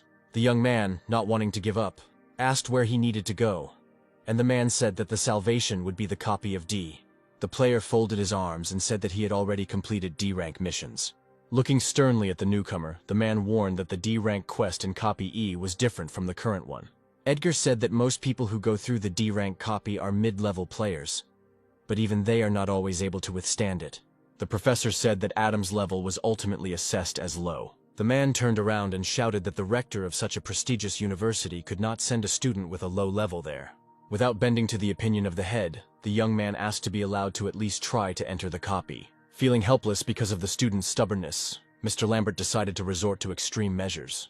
A powerful energy rushed out from Edgar in all directions, instantly lowering Adam's health bar by 500 points. The guy felt what it must be like to be the #1 technician in the world. His eyes hurt as if someone was moving in them. The rector watched the student, who, unlike Will, was still standing on his feet. Bloody tears flowed from the necromancer's eyes. But through the pain he asked if he could now try to pass the copy. Having stopped the attack, the man extended his hand towards Adam and began to heal him, thinking about the request. The copy is called the Soul Cleansing Lake. It is capable of washing away all negative effects from a person. In the end, Mr. Lambert gave his permission, but reminded him that the student should not cause problems for the university. Putting on a serious face, the young man asked not to worry, as he understood everything. Watching the guy leave, the rector shouted after him to come back as quickly as possible. Suddenly remembering something, the man took something out of his inventory and threw it towards Adam. When the player caught the thrown item, Edgar explained that this item should help in the copy. Kyung Pendant, rank A, increases stats by 5, increases skill points, and grants immunity to mind control. Realizing what kind of thing the mentor had given him, the necromancer tried to be indignant, but the man warned him that he was simply borrowing it. Having thanked the rector for such support, Adam said that it was time for him to go. Finding himself in a room with a teleporter, the guy asked Elaine to transfer him to a copy of the Soul Cleansing Lake. The system warned that it had no more detailed information about this inner world. After teleporting, the network welcomed the group of players to the Soul Purification Rainforest and invited them to learn the rules. Players should not look back at anyone's call, and be careful with companions who have disappeared from sight. If someone hears smacking, you need to shout strangers ask questions. Do not answer. The last point of the rules is that in the opinion of other players, nothing dangerous should happen to another team member. The stranger said that safety came first, and that it would no longer be possible to contact the people in danger. The blonde invited everyone to get acquainted, saying that her name was Camilla Hayes, level 22, and that she was a water mage. The guy with glasses introduced himself as Fergus Davis, level 22, swordsman, but was actually an assassin. There was also a mage, Rosalind Taylor, and 2 swordsmen, Charlotte Sinker and Benjamin Brown, all of middle rank. Adam said that he was level 13 and was a necromancer. Fergus asked with displeasure how a newbie was able to get into a D-rank copy, and stated that it looked like a scam. But Charlotte took the student's side, saying that he was a necromancer and would be able to summon an army of the undead. However, the man asked the girl not to trust the beauty of the necromancer, for which he received a blade to the nose. Feeling like he was digging a hole for himself, the deceiver laughed awkwardly and said that he was only joking. Adam smiled and asked how long it had been a crime to be handsome. While Charlotte was putting her sword back into its sheath, Camilla called the main character to her, and he happily ran to her. Looking at his temporary team, the man thought that he couldn't let them die before their time. While moving, the blonde said that the lake was in the very center of the copy, so they needed to move. Turning to Adam, she asked why the player had decided to go to a D-rank copy.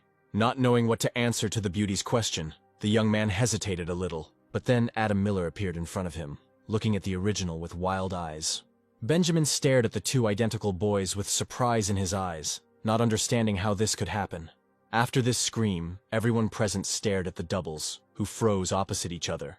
The girls looked warily at the young men and could not understand which of them was the original.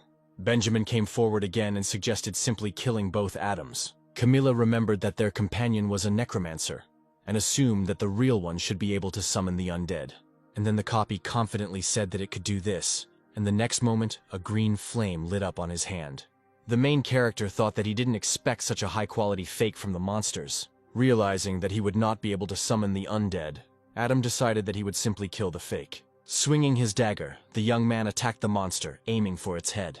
The attack was successful, and half of the pseudo-student's head flew to the ground. The guy's mask flew off the enemy, and a wooden monster with red eyes stood in front of the team. When the monster realized that he had been exposed, he rushed towards the necromancer, intending to take revenge. But Adam was not taken by surprise. He swung his weapon and cut the local demon in half.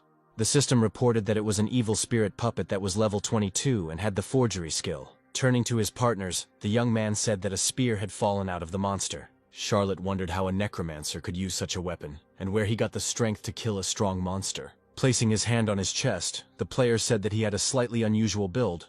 The young man had already begun to tell the story of how he had received his abilities at the age of 3. But then something happened behind him. A spirit flew out of the log, which was small in size and had a blue color and slits under the eyes. Adam and Charlotte noticed this too late, when the ghost had already flown unacceptably close to them. He entered the girl's body through her eyes, clearly not having anything good in his thoughts. A moment later, an evil smile blossomed on the swordswoman's lips, which did not bode well for the travelers. She took off from her place, swinging her blade towards the hero and lowering his health bar by 1,000 points. Adam was horrified by the strength of a mid-rank swordsman, but at the same time he was happy with the amount of points in his life force. Not noticing anything in its path, the ghost rushed towards the rest of the people, intending to kill them. Fergus and Benjamin prepared to defend themselves, and without consulting each other, decided to kill the captured body. Camilla decided not to wait for the spirit in her partner's body to reach her, and called upon the power of water. Water currents swirled around Charlotte, preventing her from moving any further. While the girl was trying to destroy the protection, the men rushed forward to get rid of the evil spirit. At that moment, the monster managed to get rid of the obstacle, and she went on the attack. Since the invader had access to the body's abilities, he used Dragon Strike. With its help, Pseudo-Charlotte was able to push her opponents back without approaching them. While the girl was distracted by the men, Adam quietly approached her and intended to save everyone from the enemy. Gathering all his strength into a fist, the young man attacked the swordswoman with a blow to the face. This had its effect, and Charlotte lost consciousness, thereby disarming the spirit. Fergus couldn't believe that the necromancer was able to take out a mid-rank swordsman in one blow. The ghost left the girl's body and tried to find a new victim among those present. Camilla stared in shock at what was happening and accused the monster of killing her partner. Adam decided not to give the enemy a chance to move into someone and pinned him to the ground with a dagger. Looking at the dissipating spirit, the blonde said that Charlotte was the strongest among them, but even she could not stand up to it. After some time, the swordswoman came to her senses, and the magician immediately rushed to her, asking how the victim was doing. Camilla decided to help her temporary partner, and using her magic, healed her. Feeling lost, the girl admitted that as soon as the thing entered her body, she lost control of it. Benjamin got tired of waiting for his fellow travelers, and he said that since the girl had recovered, they should continue on their way. Charlotte caught up with Adam and thanked him for saving her, saying that if it weren't for him, she would already be dead. She reported that the blow was quite strong and asked where the necromancer got such strength from. Not wanting to admit it, the guy said that he was just lucky, so he was able to knock her out. After some time, the men realized that they had fallen behind the main part of the team and were deciding what to do next. Suddenly, a strange sound was heard from behind, which attracted the attention of his partners. Turning around, they saw a tall monster, who asked if he looked like a man or a god. It was a rare yellow-skinned monster with level 29 and had the charm and confusion skill. When the monster again asked whether he looked like a god or a man, Fergus replied that he looked like an idiot. These words angered the yellow-skinned one, and he immediately went on the attack and turned out to be very strong. Benjamin shouted for the killer not to talk to the monster, as the rules of this world required.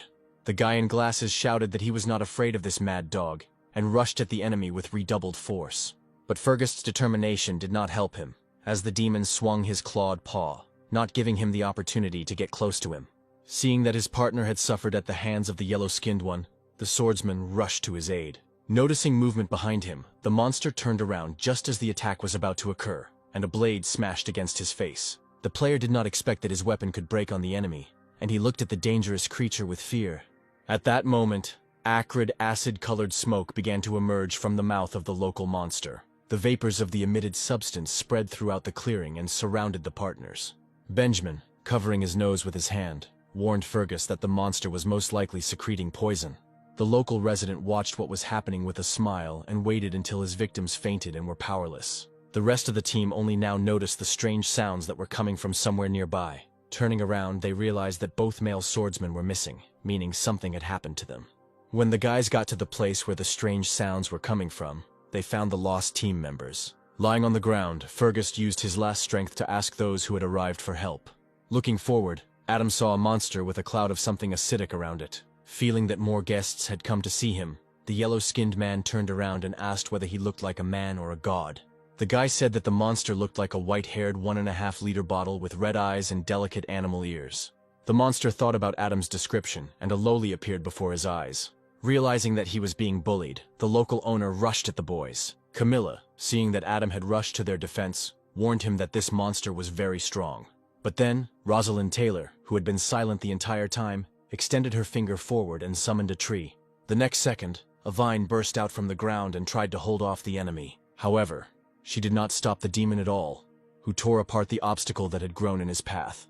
Rosalind was surprised at how easily the monster tore apart the flexible trunks. Meanwhile, the yellow-skinned one managed to reach Adam and deal a blow that took away 369 health points.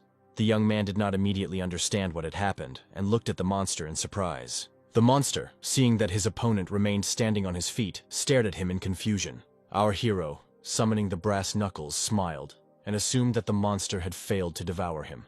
The next moment, Adam rushed forward and was able to do what his partners failed to do. He dealt damage to the demon. The girls standing nearby were surprised by the newcomer's skills. Benedict, looking at the killer, asked where an ordinary necromancer could get such power from. While everyone was discussing the player's power level, the battle on the battlefield was coming to an end. Adam, placing his foot on his defeated opponent, said that there were too many weirdos in this world. The defeated monster turned into dust. The team that observed the necromancer pronounced him strange. Looking at the proud young man, the group tried to guess where he got such abilities from.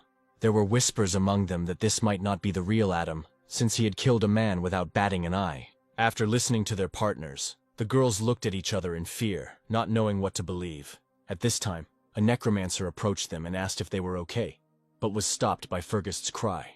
The man demanded that the young man not come near them and take his sword out of its sheath.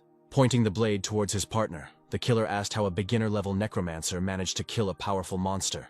Putting the weapon aside, Adam wondered if the monster would help people. Not wanting to take the guy at his word, Fergus demanded that he prove the truth of his claims. Camilla defended the player, saying that he had always been with them and would not have had time to switch places with the puppet. Adam got tired of hearing complaints about himself, and he decided to show some of what his strength consists of.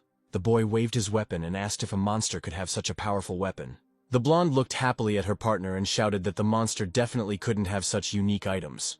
The men looked at Adam with displeasure, because they no longer had any arguments against him. And then the realization came to Fergus's mind that the newcomer had A-rank items in his hands. Benjamin noticed the same thing, which was confirmed by the sly glance he cast in the direction of the killer. Determined to win Adam over, both players tried to convince him that there had been a mistake, and that they should move on.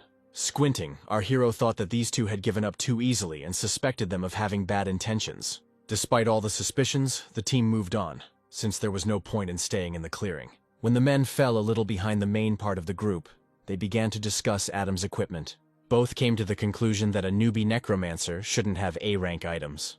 Turning to Benjamin, Fergus suggested taking all the guys' things and then dividing them between themselves. When the swordsman doubted the reality of defeating the guy, the killer confidently said that they would definitely cope with the newbie.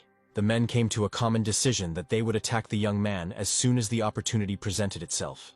The events ahead forced the group to stop and analyze the surroundings. Camilla's nerves couldn't take it anymore, and, feeling a tremor throughout her body, she raised her finger and tried to attract the attention of the others. In front of the players stood a crowd of people whose appearance was somehow intimidating. Charlotte fearfully assumed that these were the ones who had failed to pass the copy. Suddenly, Rosalind's voice was heard from the side, calling the group to her. Coming closer to the girl, the guys saw that she was standing in front of an altar on which something was written. Having looked closely at the text, those present realized that the task of the secret kingdom could only be completed by making a sacrifice. Turning to the ghosts, Charlotte realized who they were and mentally pitied them. Before them were the demons of the lake, which were the people who had been sacrificed by their comrades. Camilla refused to accept that they would have to make a sacrifice to complete the mission. However, not all members of the group found the idea of sacrifice unpleasant. The men rushed forward with the aim of capturing Adam, who had the items they were interested in. Noticing movement behind her, the girl turned around and cried out in displeasure, asking the attackers what they were doing. Striking the young man in the back, the swordsman shouted that he was carrying out a mission from the secret kingdom. Refusing to believe in the meanness of his partners, Adam reminded them that he had recently helped them and not let them die. Fergus smiled madly and said that no one in this copy could be trusted. From the attacks of his comrades, our hero flew into the center of the altar, where sacrifices were usually made.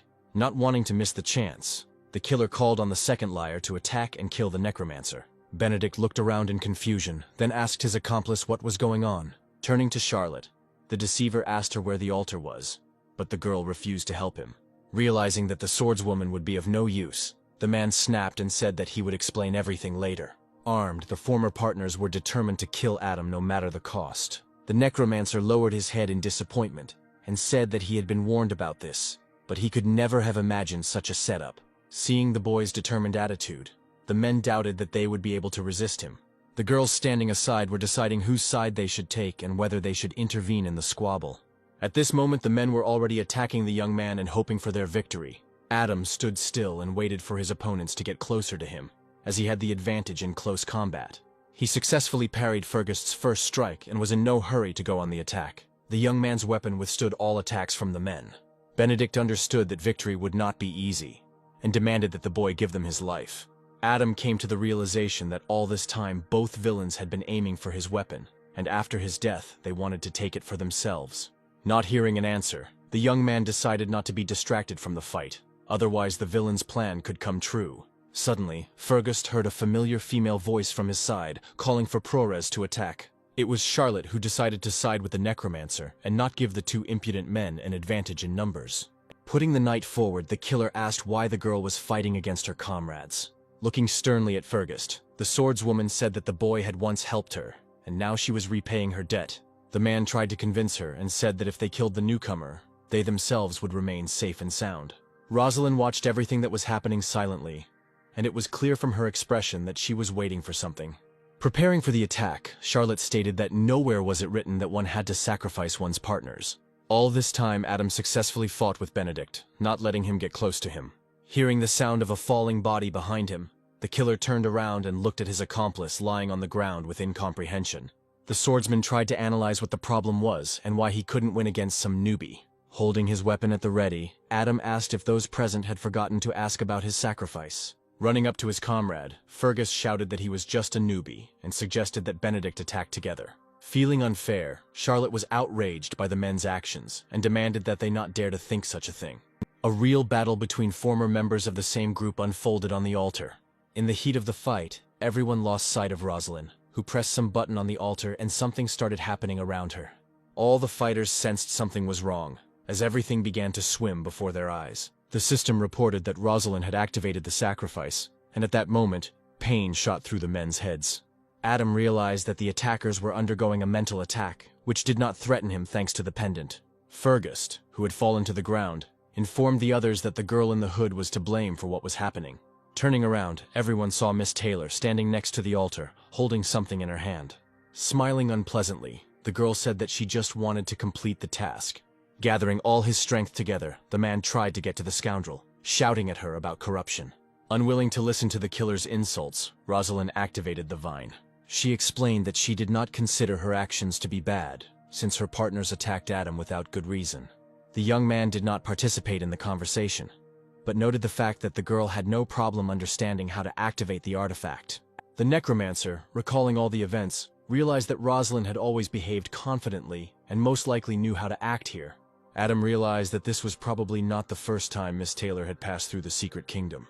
Unaware that not all members of the group were in pain, the girl walked away, activating the vine. The protagonist focused on the villain, not even noticing that flexible branches were curling around him. Having come to his senses in time, the young man began to actively destroy the shackles that had formed around him. The next moment he left the altar area, taking the two girls with him. Hearing a crash behind her, Rosalind turned around and couldn't believe her eyes, because Adam was there. Having put his burden on the ground, the guy asked the girl how she knew how to activate the altar. As the player moved towards the enemy, he assumed that Miss Taylor had originally planned to sacrifice her group. Removing her hood, Rosalind asked what the young man was talking about and used vine empowerment. A huge branch rose up from the ground in front of Adam, blocking his access to the girl. But the guy didn't lose his composure and used the technique of crazy strikes, confidently destroying obstacles. However, there were too many vines, and one of them wrapped around his weapon. Rosalind chuckled and said that a newbie would never be strong enough to handle her. The girl released the parasite from her palm, which flew towards the young man. The young man felt something dig into his neck and cause severe pain. Rosalind saw that the seed had reached its target and activated parasitize, causing germination to occur. Coming closer, the girl told the guy not to worry, as he would just become her next victim. When the opponent came unacceptably close, Adam decided to take advantage of the opportunity. He activated the corpse ring and took away 50% of his opponent's agility. The hero realized that the ring only lasted for 10 seconds, so he didn't have much time. The next moment, Adam activated the pendant, which added 30% of his strength. The mage said that the guy would not get any advantages due to the decrease in her agility, since he was a beginner. But the next moment the girl's eyes widened in surprise. Adam jumped up and began to approach his opponent, who realized that she did not have time to dodge. Not wanting to give up so quickly, the traitor decided to use her abilities again. A protection of vines appeared in front of Rosalind, which was supposed to prevent the Necromancer from reaching her. However, this did not frighten Adam, and he does not slow down for a second, believing in his strength. The hopes were justified, and the next moment the girl received a punch to the face. From the powerful impact, the villainess flew back and fell to the ground with a loud sound. Rising to her feet, She thought that some necromancer could have dealt her such a strong blow. When the young man approached Rosalind, she felt a little weak in her body, but she was not going to give up. But Adam was stronger due to all his artifacts and again hit his opponent, not giving her a chance. The girl tried to appeal to his pity, saying that the guy had no right to do such a thing, but it had no effect. Camilla and Charlotte, who were nearby, did not know how to react to the actions of their comrade. The system has warned that the corpse ring will soon be deactivated. At that moment, Rosalind accumulated her powers and tried to attack the hero, but he managed to defend himself. Frowning, the young man thought that because the ring's effect had worn off, he would no longer be able to attack. Clenching her fists, the girl promised Adam that she would remember him, because even her father had never beaten her like that before. Teleporting out of the inner world, she screamed that she would never forgive this. Looking at the remains of the portal traces, the guy said that if it weren't for the ring with the pendant, he might not have managed. Turning to his companions, the player raised his hand and told them that everything was fine. A second later, the girls were already embracing each other and screaming for Adam not to come near them. After some time, which was needed to calm the friends down, the group moved towards the altar. Camilla, looking at the remaining energy, reported that those two men were sacrificed. Charlotte, seeing the necromancer activating his weapon, asked what he was going to do. On the way to his goal, the young man declared that the altar should not exist. The girls looked at him with confusion, but gradually the meaning of what was said dawned on them. Adam swung his dagger and struck it into the center of the area, causing streams of energy to spread in all directions. The system congratulated the hero on successfully absorbing the life energy of the altar, cleansing the soul and gaining experience. The young man understood why Rosalind planned to sacrifice them.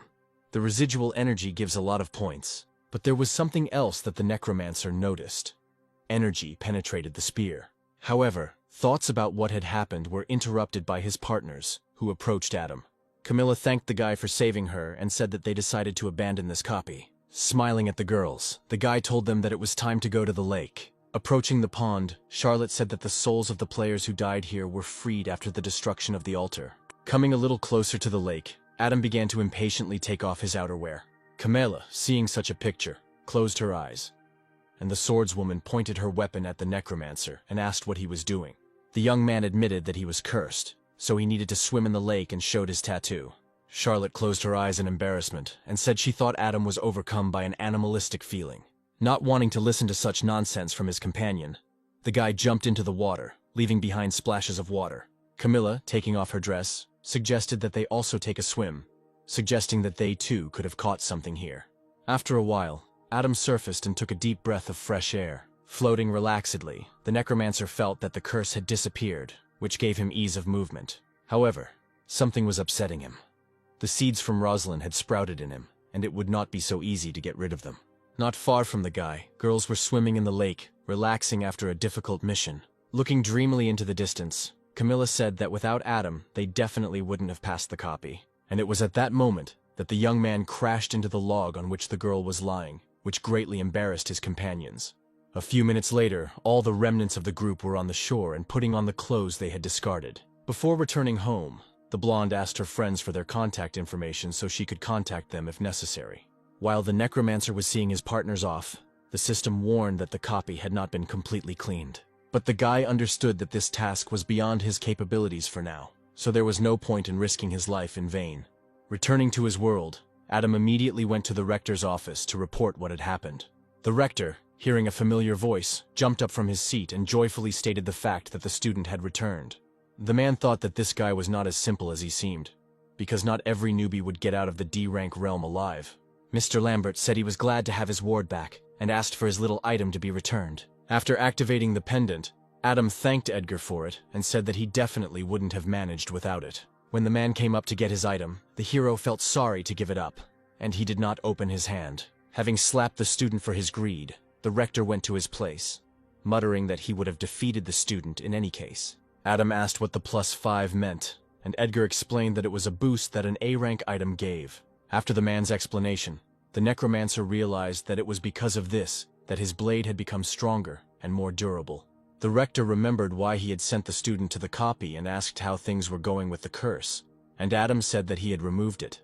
After these words, Mr. Lambert let the boy go, and he immediately rushed to the exit, once again thanking the teacher for his help. When the main character was able to go outside, he immediately met Lewis Wood, who was walking towards him. The guy approached Adam and called him by name, which greatly surprised the necromancer. Putting his hand on his chest, the star of last year's entrance exams admitted that he was at the entrance exams and came from the city of Su. At this moment, the player recognized the person who had approached, as he often appeared on the TV screen. Shaking hands with the main character, Louis suggested that he contact him if any questions or problems arise, after which the guys exchanged numbers and went their separate ways. However, judging by the expression on the blonde's face, there were far from rosy thoughts in his head. That night, lying on his bed, Adam thought that he had easily gotten rid of the curse. Otherwise, everything could have ended badly. Closing his eyes, the young man decided that it was time for him to rest so that his strength would be restored for new achievements. The next day, meeting with his comrades from the academy, Adam stood before the teacher. The man was puzzled why the necromancer chose to specialize in physical training. The guy told David Morris that magicians also need variety, because without a strong physique, he will not be able to protect himself. The teacher said that despite the divine power, the player is still a necromancer, and physical fitness is clearly not his thing. Adam did not give up, and, defending himself, said that it was his choice, and only he could decide which faculty to study at. Mr. Maurice gave in, calling the boy unreasonable and giving everyone personal cards. Thomas, having examined the piece of paper, turned his gaze to the teacher and asked what it was for. Davis said that their university has a special credit system, and you can exchange points for something valuable. Oliver hoped that points could be bought for rubles, but the teacher said that they were only given for achievements. The headman was disappointed that his family's finances would not provide any advantage here. A man's voice was heard nearby, gathering the students of the second group. Hearing this, Adam went towards the speaker. An unknown person observed everything that was happening, but did not reveal himself in any way. It was the professor of necromancy, Jason Carroll, and his appearance was terrifying. The guy walking towards the teacher felt a piercing gaze, but he didn't understand where it was coming from. When all the students had gathered, the teacher introduced himself as Ernest Stone, who was on level 35. The man warned that he does not deal with trash, so students should prepare for extra pressure. He said that the guys would suffer, and if someone lasted 5 minutes, they would remain in the group. One of the young men asked what would happen if they couldn't hold out. Ernest smiled creepily and said that in that case he would personally expel everyone from the university. After these words, the man clenched his fist, and red-black energy spread out from him in all directions. She filtered into the neat ranks of newcomers, and they all sensed that it would not be so easy. One guy asked where all this pressure was coming from, and immediately after that he doubted that anyone could withstand it for 5 minutes. The strong man turned to his friends and asked them not to give up, because even though the teacher was at an advanced level, they were no slouch either. The man who observed the actions of his charges appreciated the students' support, and noted it as a positive thing. The guy suggested that those around him gather together and repel Mr. Stone's attack. He confidently said that no one would be eliminated today if they all united and attacked the teacher together. Since no one spoke out against it, the young man concluded that everyone was on his side. After this, all those present began to divide into a group, trying to choose a larger partner. Another thug standing next to Adam approached him and suggested that they team up. Gradually, all the newcomers were divided into teams, and only one main character remained uninvolved. Denise Bishop approached him and offered to join, to which the necromancer agreed. The student asked why Adam, with such a thin physique, chose physical cultivation.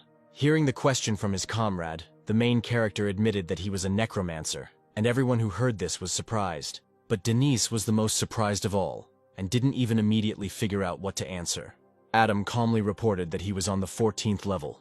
The guy couldn't get his head around the fact that a necromancer had appeared in their group of cultivators. Seeing that his partner was upset, the young man tried to cheer him up and said that he was stronger than many cultivators. The newcomers standing nearby felt sorry for Denise, who had gotten involved with a useless necromancer. Adam didn't understand why no one believed him and crossed his arms over his chest, offended. Deciding to believe the guy, the strong man said that he would protect him as long as he summoned the undead. The teacher's patience ran out, and he asked if everyone was prepared for the upcoming attack. The line of students simultaneously responded that they were all ready and took up fighting stances. Seeing the guy's excitement, Mr. Stone warned that in that case he would start and activated his abilities. A fire tiger rushed towards the group, opening its mouth wide and intending to attack. The first one he came across was Adam, who didn't even think about running away and looking for shelter. The only thing the young man managed to think was that he was the one getting it again. But suddenly, Dennis wedged himself between the fiery predator and the necromancer and struck the enemy. The summoned beast switched to the strong man and, throwing him back, rushed after its target. The boys watching the battle were amazed at how easily the tiger repelled the attack of one of the strongest students. Mr. Stone decided to immediately show his charges a couple of techniques, so that in the future they would not be so confident in themselves. But then Adam Miller confidently stepped forward, raising his fist to strike and not doubting his actions at all. However, one hit against the fire beast took away almost 1,000 points from the health bar. The young man didn't expect that cultivators had such strength, because he had never received damage from his own attack before. For the teacher, such a powerful blow from the student was a surprise, especially since the student was a necromancer. It was a novelty for the man that one of the students was able to withstand his attack and repel it. Mr. Stone looked at the guy with pleasure, and could not believe that he had come across such a persistent student. Wanting to test the limits of Adam's strength, Ernest increased his attack and began to observe the reaction. The protagonist, who knew nothing about the man's plans, was surprised by the increased brightness of the energy. The guy had no choice but to take the blow and defend himself in time. The students watching the fight did not understand how an ordinary necromancer could withstand 2 attacks from the teacher. Denise Bishop, who considered himself the strongest student in the class, was amazed at the strength of his new acquaintance. At this time, Adam tried with all his might to resist the fire tiger, which was in critical proximity. As a result, he was able to destroy the beast, although it was not as easy as he would have liked. Feeling euphoric about his victory, the young man realized that the teacher was targeting him. Raising his crazy eyes, filled with the radiance of power, Adam asked Mr. Stone if he had been beaten. Hearing such an appeal to the teacher, Dennis shouted to his friend not to anger the teacher. But what was said cannot be taken back, and Ernest had already heard what was intended for him, and mentally applauded the necromancer. Folding his arms across his chest, the man confidently stated that the player would definitely not be able to withstand the next attack. Building up the energy around himself, the teacher declared that he would now be Adam's patron. Getting as close to the guy as possible, Ernest clenched his fists and threw everything in the direction of the student. At the same time, Mr. Stone shouted the name of the attack, Power Fist. Realizing that it would be foolish to give up now, the young man prepared to strike back. The collision of 2 powerful energies sent dust and particles flying in different directions from the concrete platform. Adam noticed that the sleeve of his shirt had torn from the strain. The next moment, the young man flew back several dozen meters, and the teacher remained standing in place. Hitting the ground with his back, the boy felt blood pouring out of his mouth. His classmates, who had recently been amazed by the necromancer's abilities, watched his fall and even sympathized. Looking at the victim, Mr. Stone called Denise and ordered him to take the victim to the medical room. But unexpectedly for himself, Ernest saw that Adam's body still had strength, and leaning his hand on the ground, he began to rise. Leaning against a tree and shaking all over, the young man managed to get to his feet and tried to say something. Having gathered all his remaining strength, the main character declared that he had survived, although only crumbs of 240 points remained of his health. All the students opened their mouths in surprise, and already refused to believe that this guy was a necromancer. Barely standing on his feet, Adam shouted towards Ernest that he was going to continue the fight, but feeling helplessness creeping up on him, the young man could only stick out his middle finger in an obscene gesture and fall back. During the flight, the young man tried to send the man away, but Adam's strength left him faster, and he didn't have time to finish the sentence, as the damage was added by the blow to his head on the concrete. As if in a delirium, the boy saw a stranger approach the teacher and reprimand him for what happened on the training field. Opening his eyes after some time, Mr. Miller realized that he was in a hospital room. Ernest immediately approached him and declared that he would now always help and cover for him, since the student had withstood the blow. At that moment, Mr. Carroll entered the room and looked at Adam with an attentive gaze. A scandal immediately broke out among the teachers regarding where the young man should study. Mr. Stone argued that everyone should be in good physical shape, regardless of class. Turning to the guy, Jason tried to reason with him and asked why he needed physical education classes. When Adam declared that this direction suited him better, he greatly angered the necromancer, who immediately activated his powers. Whirlwinds of energy began to swirl behind the man, growing larger with each passing second. And after they reached the required size, a huge paw appeared from inside. The next moment, almost all the free space in the chamber was occupied by a huge dragon, which let out a terrible roar. Mr. Carroll reported that necromancers are not helpless, and can destroy an entire army without moving. Watching the performance, Ernest could do nothing but smirk in displeasure. The man said that if Adam agreed to transfer to his faculty, he would personally teach the student everything necessary. The boy felt that he wanted it, but due to his zero will, he was unable to even call upon ordinary soldiers. With great bitterness in his soul, the young man said that he wanted to stay in the physical training class. Realizing that he had lost the battle for the student, the man became upset and said that he accepted his decision. Taking a card out of his pocket, Jason gave it to the young man and said that with its help, he could always find him at the teacher's headquarters. Finally, Mr. Carroll warned that if Adam ever changed his mind, he was ready to accept him for training and went into the portal. Looking at the disappearing professor, the protagonist thought about all the abilities of necromancers and regretted his inferiority. However, Ernest didn't let the guy be sad for long and said that he was waiting for him at class tomorrow. The next second class of physical training, I stood in front of my teacher and waited for the transfer. It turned out that the man had decided to transfer his students to a C-rank copy, but he kept the purpose a secret. This inner world had dense green vegetation and high mountains. Gradually, all the students found themselves in place, and Mr. Stone watched them all the while from a large stone. After making sure that everything was in place, he announced that the students' task for today was to meditate in the dark forest until sunset. A guy standing nearby asked what could be difficult about meditation. Instead of answering, the man picked up a small stone that was lying next to his boot. The next moment, he threw the projectile towards the dense forest, and the reaction was immediate. Instead of a whole stone, after a second, only its chopped-up particles remained in space. Most of the students were frightened by this effect, and some suggested the presence of ghosts in the forest. Seeing the boy's reaction, the teacher said that as long as he was here, no one present would die. When one of the students asked about the meaning of this task, the man said that they would be able to hone their willpower. But there was something else. But they would only recognize this effect when they went under the treetops. Not wanting to wait for the others to decide on action, Dennis declared that he would go first and moved forward. When he stepped into dangerous territory, everyone noticed, as waves of energy began to spread from his feet. The next moment, the young man felt the effect Ernest was talking about. Injections of energy rained down from all sides. Watching Denise meekly sit down to meditate, Mr. Stone began placing bets on how long the student would last. Turning away, the teacher told the rest of his charges to go inside and warned that the defense should not fall below 100. Left behind everyone, Adam asked what he should do if she still fell below the designated minimum. The man smiled and said that in that case, death would occur after some time. The guy didn't want to be called up, but circumstances forced him to, and he reported that his defense was equal to 6 points. The teacher was surprised and asked how Adam could fight without protection. Without looking the man in the eyes, the young man admitted that he was a little healthier than others. Opening his stats, the player said that he currently has 4,630 life points. Ernest was shocked when he heard the number the student had named, as it was rare to find something like that anywhere. Watching the guy confidently move towards the test, the man thought that he looked more like a boss than a necromancer. As soon as Adam entered the forest, energy began to take away 20 health points from him for each injection. Sitting down on the ground, the guy came to the conclusion that he could do without protection for now. After some time, watching his classmates, the guy saw the tension on their faces. After analyzing his stats, Adam realized that his defenses were starting to improve, which meant he needed to continue training. Standing outside the forest, Ernest was worried that due to the necromancer's low defense level, he might cause problems. The entire second group was meditating as instructed by the teacher, but suddenly a strange sound was heard above them. Looking up, the students saw a huge spider there, which clearly did not have peaceful qualities.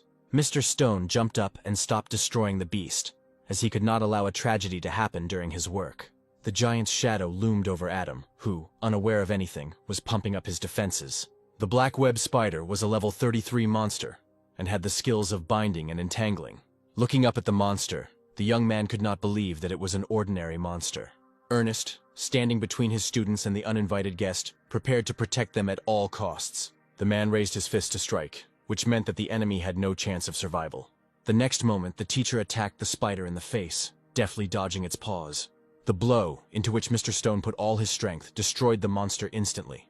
Adam, who was watching what was happening, realized that yesterday during training, the teacher had used only a small part of his strength.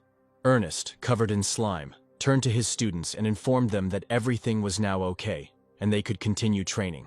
Smiling, the man said that the boys would not leave here until they could fight the same spider on their own. Without opening his eyes, Adam thought that they couldn't sit in the C-rank copy forever since they needed to train. 2 hours later, many of the students gave up and began moving towards the exit to the safe zone. The main character, who remained in place, was worried that due to the low defense, he would not last long here. At this moment, the seed on his neck activated, and the skill that was used was called absorption.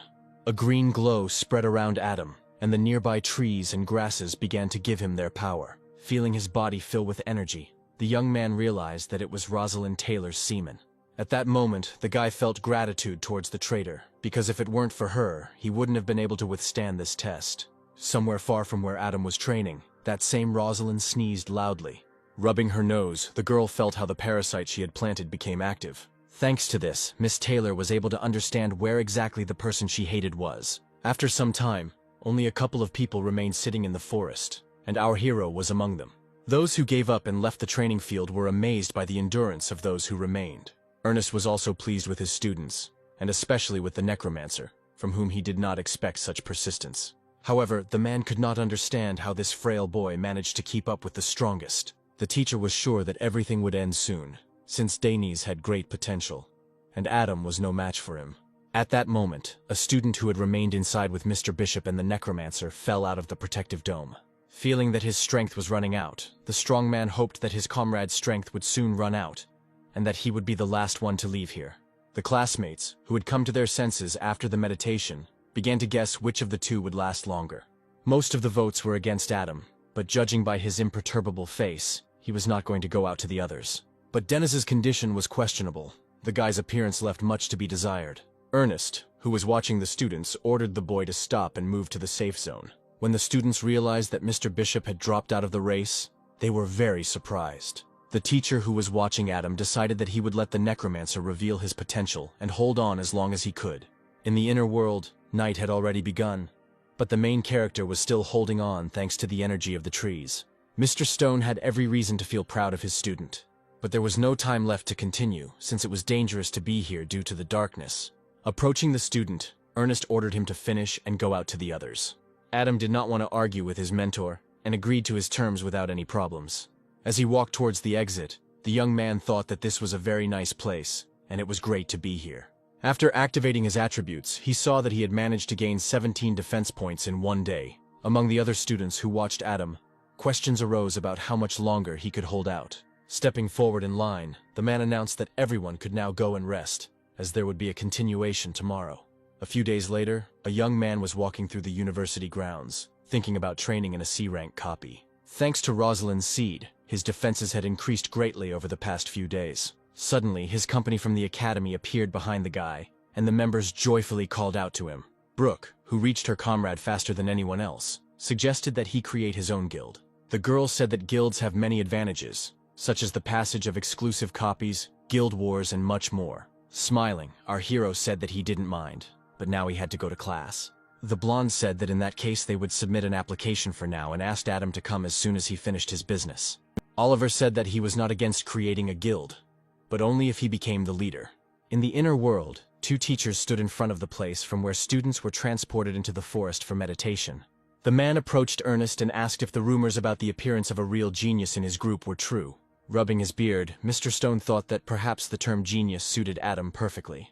During the time the young man was undergoing the tests, he was able to raise his defense level to 500 points. The necromancer felt that with this training, he had almost made a breakthrough. It was at this moment that golden swirls of the portal began to form in front of him. A moment later, the mechanical queen appeared in front of him, opening her eyes and turning her gaze to her acquaintance. Adam immediately realized who was in front of him, and asked the girl what she was doing there. The blonde said that there was a special energy in the young man's body, and it helped transform into this body. The young man didn't expect that Rosalind's seed would help the Empress awaken. She said that the necromancer had agreed to help her observe the outside world, and now he must fulfill his promise. Without waiting for an answer from the young man, the girl moved towards him, raising her hand towards his head. Golden channels of energy poured into the necromancer, who jumped out of his place and penetrated inside. The Empress asked the player to relax, warning that it would hurt at first, but would get easier later. When it was all over, a voice came into the young man's head and said that she now heard the same thing as he did. The girl will also hear the thoughts of her wearer and see the same images as he does.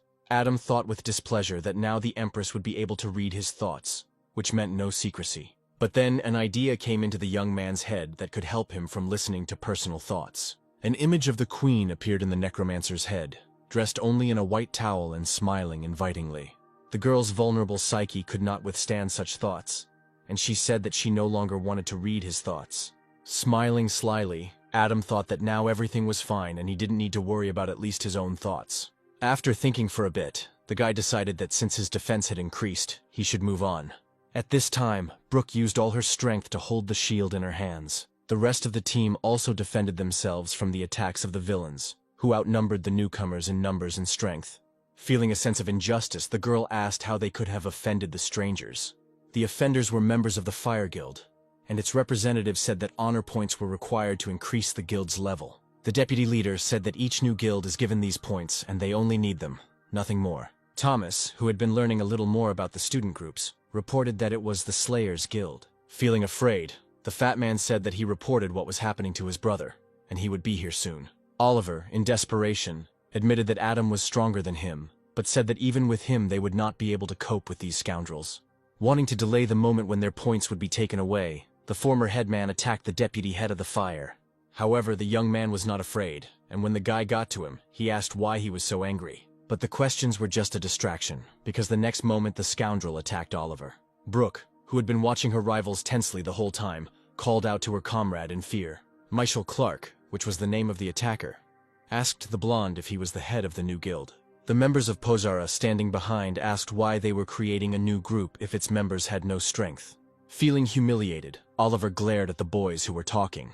At that moment, Adam appeared behind everyone, trying to assess the situation from afar. Since he didn't like what he realized, the young man activated the brass knuckles in his hands. Thomas noticed his friend approaching and, switching to a hysterical tone, asked him to speed up. Unaware of the impending danger, Mikhail looked at the necromancer and only laughed at the new recruit. Noticing the glow on Adam's hand, the deputy assumed that he was also waving his fists. Feeling the excitement rising inside him, the young man told his opponent that he had guessed correctly. Wanting a quick victory, the enemy ran up to the main character and tried to attack him. However, he received the opposite effect, and the necromancer's energy splashed in all directions. A column of dust rose up from the site where the battle took place, limiting visibility for some time. Adam, who was not hurt at all, asked why his opponent was so weak and offered to order food. What was happening angered the deputy head, as he put 80% of his strength into the strike, but was unable to break through the defense. Realizing that he had not been dealt a simple opponent, the guy moved on to more powerful skills and activated Killing Strike. But no matter how hard he tried, he still couldn't hit his target since his opponent was more agile. Worried about the outcome of the battle, Brooke shouted at her friend to continue dodging. The guild members were confident that Killing Blow, coupled with Michelle's physical level, would be fatal to the newbie. The blows rained down on Adam one after another, but they never hit him. This angered Mr. Clark, and he could not understand what kind of defense his opponent was using. Hope for victory appeared in Thomas's eyes, as he realized that his brother had become much stronger over the past period. The enemy's supporters were puzzled as to why the deputy's blows did not harm this scoundrel. The leader of the Fire Guild watched the battle taking place nearby. The two young men stood frozen opposite each other, and neither was going to give up so easily. Deciding to egg his opponent on, Adam announced that it was now his turn to attack. The next moment, the necromancer changed his palm into a fist and decided to simply hit Michelle without using any techniques. Sensing that this situation was not so simple, the scoundrel tried to put a block forward. The subordinate standing behind shouted that their deputy would definitely be able to deal with the brat. The guy decided to fight to the end and began to activate his best close combat skills again. A moment later, the opponent's fists met, but the strength of one of them clearly prevailed. Adam was able to deal critical damage to the guild's deputy with his first blow, even though he didn't use all of his strength. The offender lay on the ground and could no longer fight, as he had received severe injuries. Coming closer to his opponent, the young man said that today's youth are stubborn and do not respect those who are stronger. Realizing that their man had lost the battle, the members of the fire prepared to enter the fray and defend the honor of their group. But suddenly they were stopped by a quiet but stern voice, which they were forced to obey. The guild leader slowly moved towards the battle and informed his subordinates that they were all no match for this newcomer. As the stranger approached, Adam felt his energy and realized that he was at least of average rank. When the guy approached the main character, he said that his name was William Shelton, and then asked if the necromancer was the leader. Oliver, hearing this question, shouted that he was the leader and that the name, the Guild of Assassins, was invented by him. William told Adam that the battle would end with them fighting, and the losing side would pay the other their honor points. Brooke was outraged that a mid-ranked player decided to fight a newbie, ignoring Oliver's outrage. While waiting for an answer from the enemy, the head of the fire decided to hurry him up and asked what the necromancer had decided. Smiling, the protagonist decided to accept the terms of the deal and said that he agreed. After these words, William rushed towards the young man, without even giving him a chance to prepare himself. But Adam had expected such actions from this man, so he readily parried the blow. Taking advantage of the moment, the guy took a closer look at the enemy and made sure that he was still of middle rank. Here a sword appeared in William's hands, which was already rushing towards the necromancer with all available speed. The weapon passed dangerously close to our hero's body, but he still managed to dodge. The next attack was not long in coming, but this time the blade flew past the guy's face. Feeling bloody tears pouring from his eyes, Adam realized that there was a killer in front of him. Because of the poison that got on the young man's mucous membrane, he could hardly see anything and had to act intuitively. Realizing that his actions were dishonorable, William said that in battle, the main thing is victory, and who the enemy is does not matter. The next moment, the villain swung and hit the newcomer, taking advantage of his advantage. He was able to reach the guy's chest, so the attack caused damage to Adam. Thomas and Brooke saw what was happening on the battlefield and became very worried about the condition of their comrade. The young man fell on his back and put his hands out in front of him in a defensive gesture, hoping that this would help him. Since William had no concept of honor, he once again took out the poison dagger and rushed to attack. The scoundrel was already preparing to celebrate his victory, as the weapon was in front of the main character's face. But then a blue glow began to appear around Adam, which meant that not all was lost. It was at this moment that the head of the guild began to suspect that everything that was happening now was nothing more than a show. All fear disappeared from our hero's actions, and he, raising his palm forward, sent the dagger back with one click. However, using a little more force than necessary, Adam, along with the weapon, threw back its owner. Seeing his life bar rapidly drop, William tried to understand what had just happened. The necromancer's secret was that he did not fight alone. He was helped by the queen, whom he asked to be careful. Turning his back to his opponent, the young man announced that today he was admitting defeat and giving the victory to the newcomer. However, the system notified William that a member of another guild had activated the corpse ring. Our hero said that the blonde had no right to accept defeat and leave after he had hurt another person. Without any warning, Adam rushed towards the scoundrel, wanting to teach him a lesson in politeness. William, feeling anger rising inside him, asked the student if he was trying to corner him. But the guy didn't wait for an answer. However, the newcomer's fist hit the head of the fire in the face. The attack was so strong that the blonde flew back several meters. The young men he was subordinate to were afraid for him, and some even rushed to his aid. But William found the strength in himself and stood up, calling Adam a bastard for the actions he had taken. The mid-ranked player decided to take the fight, but this time he was going to use more serious abilities. Several pink needles flew out from the guild leader's open mouth, which clearly contained poison. They flew at high speed towards the main character, who was deciding what he should do next. With no time left, Adam put his hand forward, which took the full blow. Feeling his hand becoming weak, the necromancer concluded that he had been poisoned again. Realizing that if things continued like this, he might lose, the guy attacked his opponent with a kick to the chin. While the enemy had not yet recovered from the previous attack, the young man had already prepared a new one. William couldn't understand how he, a mid-ranking player, could be humiliated by some newbie. Not wanting to engage in dialogue with the villain, Adam activated the Fist of the Raging Wind. In response to this, the boy intensified his attack with poisoned needles that flew out of him. Having dodged all the projectiles, our hero landed on the ground and did not understand what he needed to do next. The angry enemy sent more and more poisoned darts into the air. When a rain of poisonous arrows formed above the main character, he realized that he could not dodge it. But since Adam had no means of protection, he again decided to use the already affected area of the body, his hands. Seeing that all the arrows had hit their target, William used his new ability, Inner Binding.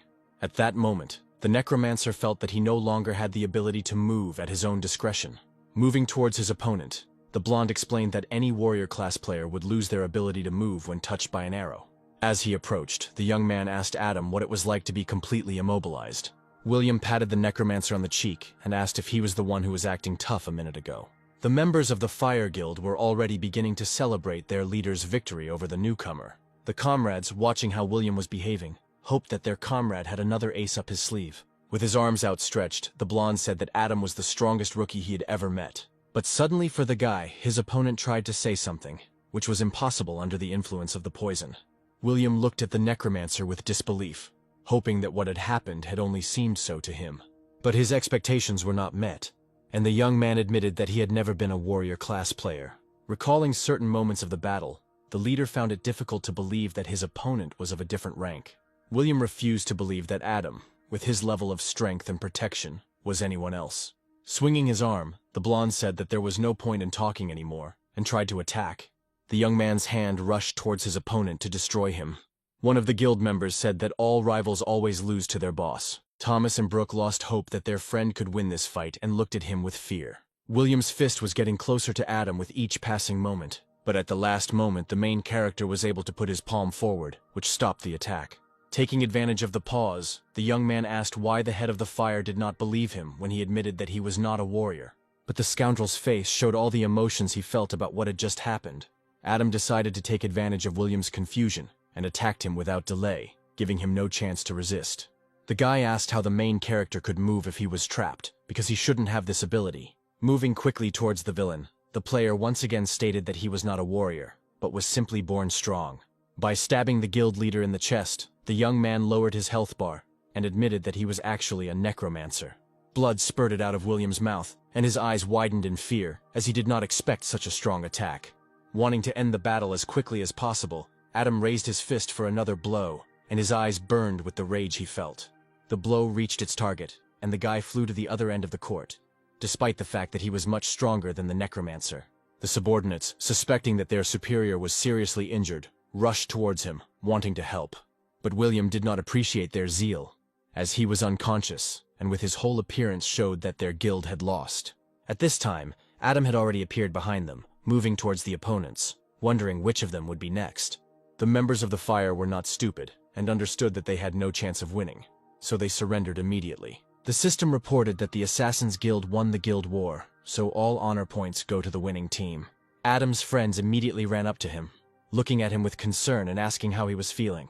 After making sure that the main character was completely fine, Thomas decided to tell one unpleasant piece of news about Brooke. Turning his gaze to the girl, the necromancer saw a shield in her hands that could no longer perform its functions. Adam thought that since he no longer needed to train his defense in the dark forest, he could head to the copy for a new shield. Having looked into his subconscious, the guy asked the queen in which copy the equipment he needed could drop. I looked seriously at the player. The girl said that she knows one such, but does not advise him to go there, since he can handle even dogs there. After some time, returning his thoughts to his friends, the necromancer told Brooke that he would be able to get a new shield from the dungeon. The defender, putting on a serious expression, said that she was going to go there with the guy. Not wanting to argue with the blonde, Adam moved forward and told her that in that case they would go together. Suddenly Thomas's playful voice was heard from behind, saying that there was no telling what might happen while they were alone at night. Having heard the indecent hint from her partner, a blushing Brooke turned to him and promised to rip out his tongue for such words. When the friends teleported to the copy, the system reported that they were in a D-rank pseudo-dungeon. Stopping near the entrance, Brooke asked if Adam really wanted to go inside, to which he asked her not to be afraid. In his mind, the young man turned to the queen, clarifying that this was definitely the dog dungeon she had spoken of. However, the girl said that she was not afraid for herself, but for the fact that she would become a burden to her comrade without her shield. Smiling, the necromancer patted the girl on the head and asked her to relax and not think about it. At the same time, the player placed his hand on the purple circle, which made it possible to begin the passage of the copy. The dungeon was created by Hades as a world where every living being goes after death. Suddenly, the young man heard Brooke calling him and asking him to wake up, as it was time for them to move forward. Opening his eyes, Adam saw his friend's worried face and tried to look around. Having gathered his strength, he stood up and asked his partner if they were really in the dungeon now. Brooke said that they were in the world of the dead from legends and asked if this meant that they were dead. Opening his characteristics, the necromancer reported that most likely not, since they had not received any such notifications. The girl asked if this meant that they were here as living beings, and at that time Adam noticed something interesting. The young man's attention was drawn to the cross with yellow stones that hung around his girlfriend's neck. Noticing the guy's intense gaze, Brooke blushed with embarrassment and asked what he was looking at. But the player asked her not to move, and then he reached his hand towards the thing that interested him. When Adam picked up the cross, the protector realized that he was not going to do any of the things she had managed to come up with. Looking down, the girl said that she never wore pendants, which meant that this one appeared after they entered the copy. Looking at her friend, Brooke suggested that he check to see if he had the cross, which he did immediately. Pulling a pendant out from under his shirt, Adam said that he was most likely the subject of the mission. The system reported that the #1 task for players is to cross the gates of hell and reach the Acheron River without losing the cross. When a portal appeared in front of her comrades, the girl said that she had heard about this before. The gates of hell are the entrance to the dungeon. After listening to his friend, the necromancer moved towards the opened entrance and suggested starting the mission. Brooke asked where they should go, to which Adam suggested following the silhouette that appeared ahead. It was a ghost that moved straight ahead, not paying attention to the small group of living people. After walking a short distance, the boys saw a sea of spirits who were clearly expecting something. Looking closer, the students saw that the ghosts were actually standing in a line that led to a tall building. In the arch of the building there was a poisonous green portal, which, according to the mission objectives, the players were supposed to get into. Brooke, hoping for an optical illusion, asked her friend if there were definitely souls of the dead ahead, and received a positive answer.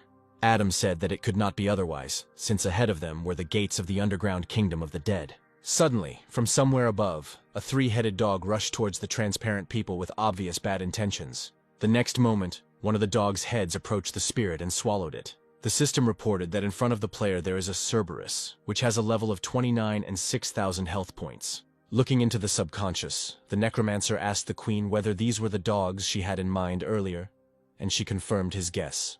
Brooke reminded them that the quest required them to pass through the gate and asked how they would be able to do this. The young man confidently closed his eyes and declared that he was always lucky, so his girlfriend didn't have to worry. That is why in a moment Adam found himself in the jaws of a beast, for which it made no difference whether the person was alive or a soul. The monster suddenly raised its muzzle upward, tossed the young man into the air and sent him straight into the throat. The girl who remained standing on the ground was terribly frightened by what was happening and began to call her friend in hysterics. Another skill the dog had was spitting poisonous saliva, which he was about to use now. The monster opened its mouth and a poisonous substance poured out of it towards the defender, covering her from head to toe. The girl immediately realized that the beast was using poison, as her health began to decline rapidly. Ignoring the discomfort she was causing, Brooke mustered all her strength and screamed for Cerberus to spit out her friend. The system reported that the heroine had acquired poison resistance, as she had been under the influence of the dog's poison for more than 100 seconds. The student was surprised by the new ability, because she had never even dreamed of such a thing. Suddenly the beast roared, which caught Brooke off guard as she expected an attack to come her way. Looking up, the girl began to wonder what was happening to the three-headed rival. The head of a huge dog landed next to the defender, with a poisonous cloud still escaping from its mouth. A second later, Adam jumped out of the fallen part of the dog, without a single scratch on him. The guy thought he was very lucky because he managed to stick a spear across his opponent's throat. Extending his hand to his friend, the necromancer shouted to her that she needed to run before the dog came to its senses. The demon, despite the fact that one of his heads hung helplessly, tried to catch up with his elusive prey. As he crossed the portal line, Adam's only thought was whether or not he would be able to get his weapon back. The system congratulated the players on completing the task, and informed them that they must now cross the river without losing the cross.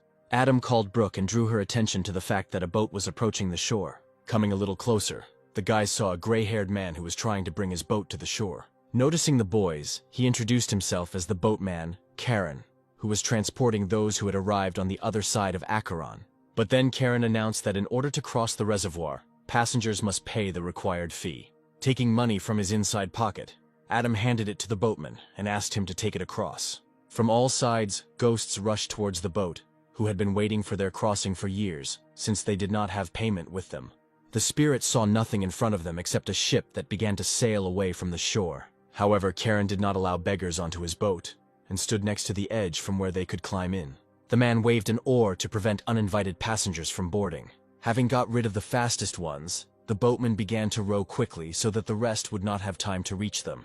Standing on the bow, Adam wondered why the spirits couldn't swim across the river on their own.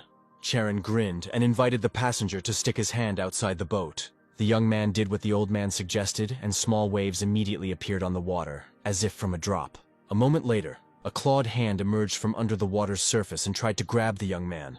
And after a couple of seconds, there were a huge number of hands, and they all wanted to get their hands on the loot.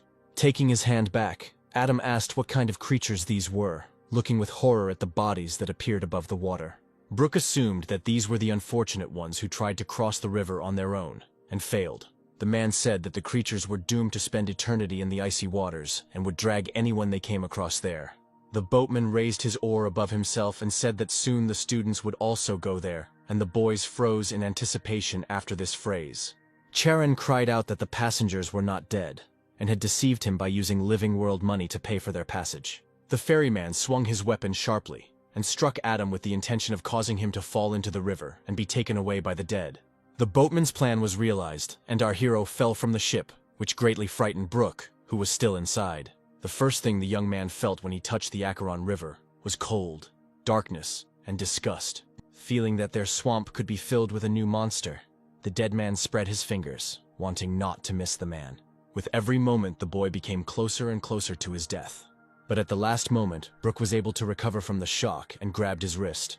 Seeing that Adam was being grabbed by several hands, the girl shouted at him, trying to hurry him up. However, the friends forgot about Charon, who came up to the shield from behind and ordered her to go to the bottom as well. But when the man raised his oar to send the blonde into the river, someone stopped him. Adam managed to jump into the boat and activate the corpse ring, which helped the students escape. Feeling that Brooke was in his way, the young man jumped over her and confidently headed towards the carrier. Approaching Karen so that he could engage in close combat, the necromancer raised his fist to strike. The attack was so powerful that blood poured from the man's mouth and he flew back. The only obstacle that saved the boatman from falling into the water was the structure that stood behind him. After watching the flight, the young man was surprised at how weak his opponent was. Charon, lying at the bottom with his chest pierced, said that Adam was finished, since he, while alive, penetrated into the dungeon and killed the boatman. Not wanting to listen to the man's nonsense, the guy walked up to him and kicked him into the water. The boatman spent the last moments of his life looking up and not believing that he had been killed by someone who was one step away from death. Gradually, the monsters pulled him to the bottom, and Karen had no chance of salvation. Brooke, watching the carrier go underwater, wondered if this would be a problem. Adam assured his friend that everything would be fine, since this place, although a dungeon, was still just a copy. When the students swam to the shore, they saw two more travelers. The man and woman stood next to the living Karen, who looked with displeasure towards the new arrivals. The friends immediately tensed up, as they did not expect to see the one who had been killed some time ago. Seeing the reaction of the newcomers to the carrier, the unknown man said that this was not the same Karen, and asked why the guys killed the man. Adam, squinting his eyes in displeasure, said that they had no choice, since the boatman was trying to throw them into the river. The man clicked his tongue and said that the travelers knew nothing about the copy, so they had fallen into the carrier's trap. The stranger warned that killing the boatman meant that the friends would have a hard time on the first circle of the dungeon's hell. But at that moment, Brooke approached the speakers, and the man rushed to her with an offer to tell the secrets of the first circle of hell. He said that the first circle, also known as the Judgment Hall of Hell, judges the sins of those who enter. Since the guys killed Karen, they will definitely be considered the worst of the worst and sent to hell for eternal torment. And then he told the girl that nothing would happen to them as long as they were with him, because he had already cleared this copy several times. The blonde was surprised by such words and asked what it meant, since the reward was only given for the first completion. With his hands on his hips, the man said his name was Larry Thornton, and he was a replica guide. Adam remembered that there was this shady job where you took money from people to lead them through copies. Pointing his hand at the woman, Larry said that she was his client for this visit and asked Brooke if she wanted to join them. The stranger, her eyes wide with amazement, asked why the guide was so kind to the crooks, since she was currently paying him. Larry told the woman that his job was only to guide her through the copy, not to monitor her mood. Feeling anger rising inside her, the client agreed with the guide's words and said that they needed to move on. Watching her partners walk away, Brooke asked what they were going to do, and Adam said that they would have to follow them. Eventually, the small group reached the courtroom of the first circle of hell after some time. Walking ahead, Larry inquired about the impressions of his charges. Turning to the group, the man announced that everyone was to keep their mouths shut once they entered. After making sure everyone had heard him, the guide opened the wooden doors, revealing a view of the hall. The room was large and solemn, and in front someone sat on a throne, hiding his face behind paper. Brooke walked a little closer and stared at the creature sitting in front of her with confusion. The girl was about to discuss this with Adam, but their conversation quickly ended as the sound of a hammer was heard. The local owner said that he was the judge of the courtroom of the underworld of the first circle of hell, and the trial was about to begin. Having already walked through the copy several times, Larry turned to the group and told them to watch carefully and do as he did. Coming closer, the man introduced himself and said that he had not committed any crimes in his life, and asked the judge to see this. After listening to the man, the creature opened its huge book and began to read something attentively. The Talmud glowed with a bright purple light that filled the entire surrounding space. Having learned from experience, Larry was clutching a stone in his fist that clearly had useful properties. As a result, the judge issued a verdict that the guide had no criminal past and was found not guilty. When the creature called the next person, The girl to whom the fat man had previously given the magic stone went. Sometime later, after the stranger approached the throne, the judge again returned a verdict of not guilty. Just as it was Brooke's turn, Larry announced that his stone had one more charge left and offered her the opportunity to use the item. Looking sternly at the guide, the shield said that she did not need any help from him and proudly turned away. Having finished dealing with the woman, the judge looked up from his book and called the next one. Deciding not to risk the girl, Adam stepped forward and said that before he had no choice, but now he wanted to become good. Larry chuckled and said that he would definitely come next year to remember the guy, because he would be sent to hell for killing the boatman.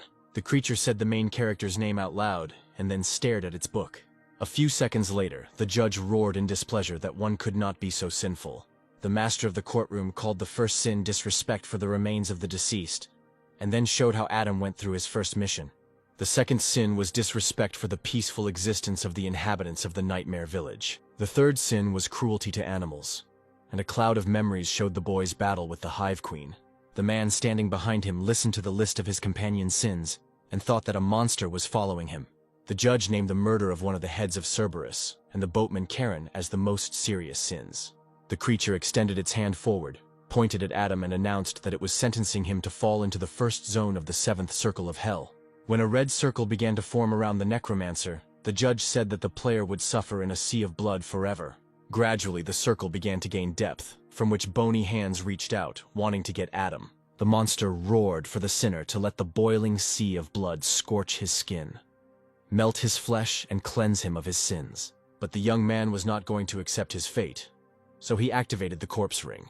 The next moment, the guy had already jumped up and was running straight towards the judge. Swinging his weapon, the boy asked if this NPC really thought he was the real judge of the dungeon. Adam warned that he was going to add another sin to his list, and this time it was beating up a judge. Due to the force put into the attack, the creature flew far from its original point into the wall. Larry's mouth dropped open in shock. He couldn't believe that some newbie dared to attack a judge. The man wondered why the hero didn't have the guts to do something like that. The judge laughed and said it had been ages since anyone had the courage or strength to do such a thing. After speaking, the creature activated a weapon in its hand that appeared from the purple room. The head of the courtroom announced that he would sentence the sinner to eternal torment in hell. The next moment he rushed towards Adam, wanting to repay him for everything he had ever done. When the monster struck with such force that the weapon shattered the floor, the protagonist was able to dodge and jump back. Watching the player's actions, the referee realized that he was able to steal his speed. With a predatory grin, the necromancer reported that his agility had been very useful to him. Suddenly the judge jumped up, leaving behind a web of cracks and an energy trail on the floor. The next moment, a purple pillar of magic struck the place where Adam had recently stood, which could harm him. However, the young man managed to jump back, thereby saving his life. Larry, watching the fight, announced that the boy would get hurt, which surprised his client. The young man, straightening up, thought that he had not expected such a powerful shockwave, which still managed to hit him. Suddenly, a warning from the queen sounded in his head, telling him about the armor-piercing effect of the judge's weapon. The girl said that she cannot fight in this world, as she is the boss of the mechanical kingdom and can be erased. Smiling slyly, she said that she could teach her friend one skill. Covered in a light sweat, Adam admitted that due to low willpower, he was unable to use his skills. The blonde said that the player need not worry, because her heart beats inside him. At that moment, a creature roared in the courtroom, demanding atonement for what had been done. The owner of this place was enveloped in the whips of his power, and he said that he was going to send Adam to hell. Squinting, the young man was forced to acknowledge the powerful energy of his opponent. Larry's client demanded that he help the guy, or they could be the next to die. Scratching his chin, the man said that he would wait a little longer and would not rush. At this moment, the creature approached the main character, and he decided to go on the attack. Brooke, who was standing nearby, let out a frightened cry, worried about her friend. Larry, clenching his fist, happily decided that Adam had an ace up his sleeve. It was difficult to analyze the judge's emotions as he hid his face under an iron helmet. However, our hero was absolutely not interested in the enemy's thoughts, as he was determined to win. From the outside, things didn't look so smooth, and the fat man thought he would have to intervene. But then something happened that was a complete surprise to the guide, and made him change his mind. The necromancer's chest was pierced by a sword, but he decided to use it to his advantage. Leaning forward, the young man attacked his opponent with his own weapon, piercing him in the chest. The energy that formed the weapon dissolved, and the judge flew back again. Larry watched the fight with his mouth open and did not understand why the guy's strength had increased so much. Adam mentally thanked the queen for the skill, but admitted that it was exhausting. Wrath of the Mechanical Queen. Goes into berserker mode when injured, increases strength and speed. The young man admitted that he felt amazing and that the skill suited him perfectly. The judge was an epic level 26 NPC with a large amount of health. Jumping to its feet, the creature growled in injustice that the vile criminal had managed to wound it. Adam's opponent extended his hand and activated an 8-pointed halberd in it. Seeing that the monster had taken the weapon, the necromancer took out the mechanical brass knuckles from his inventory. Within moments, the two powerful weapons clashed in battle, and neither was inferior to the other. Not wanting to lose to the sinner, the judge ordered his strength to reach its maximum. After that, Adam felt himself moving back, but not as far as the master of the courtroom had planned. The girl, seeing how her friend was starting to lose, began to blame herself for what was happening, since she believed that she should have blocked the blow. The young man watched with tension as his knuckles barely withstood the onslaught of his opponent. Feeling superior to the man, the creature announced that it was sentencing him to death. The next moment, the monster sent a wave of energy at Adam, which carried the guy back. Brooke immediately jumped up from her seat, wanting to help the young man in at least something. The system notified the player that his mechanical brass knuckles were damaged and could no longer be used. The enemy approached the protagonist to finish what he started and send him to hell. Feeling a slight tremor in her body, the girl began to blame herself for what had happened, since she had been useless as a shield on this mission. Turning his gaze to the rest of the people, the judge warned that they were next in line for destruction. But suddenly a young man's voice was heard from the side, accusing the owner of the hall of daring to break expensive equipment. Straightening up, Adam said that if something good happened to the judge, he should watch out, and activated berserker mode. Unaware of the increased strength of his opponent, the monster laughed and said that the player could not change anything. Pointing its halberd towards the protagonist, the creature decisively went on the attack. However, Adam simply intercepted it as if it were a child's toy and not a serious weapon. The young man clenched his free hand into a fist and prepared to attack. The next second, the guy hit the judge, and this time emerged victorious from the mini-battle. Not wanting to let up, the young man decided to attack again before the judge came to his senses. With the next blow, the guy made a hole in the creature's body, which was significant damage. Larry, who was standing nearby, thought that this young man was merciless, and it was good that he did not fight him. The judge could not believe that he was dying at the hands of a criminal, because this should never have happened. The system reported that Adam received 26 stat points for killing the epic NPC. Weakened after the battle, the main character sank down. But since the berserker mode had not disappeared, he broke through the floor beneath him. Larry, moving smoothly to the side, praised the young man and said that he was no slouch. Looking straight ahead, the man told the young man about a serious injury that needed to be healed quickly. But then the guide's shoulder was cut by the halberd of the murdered judge, which surprised him greatly.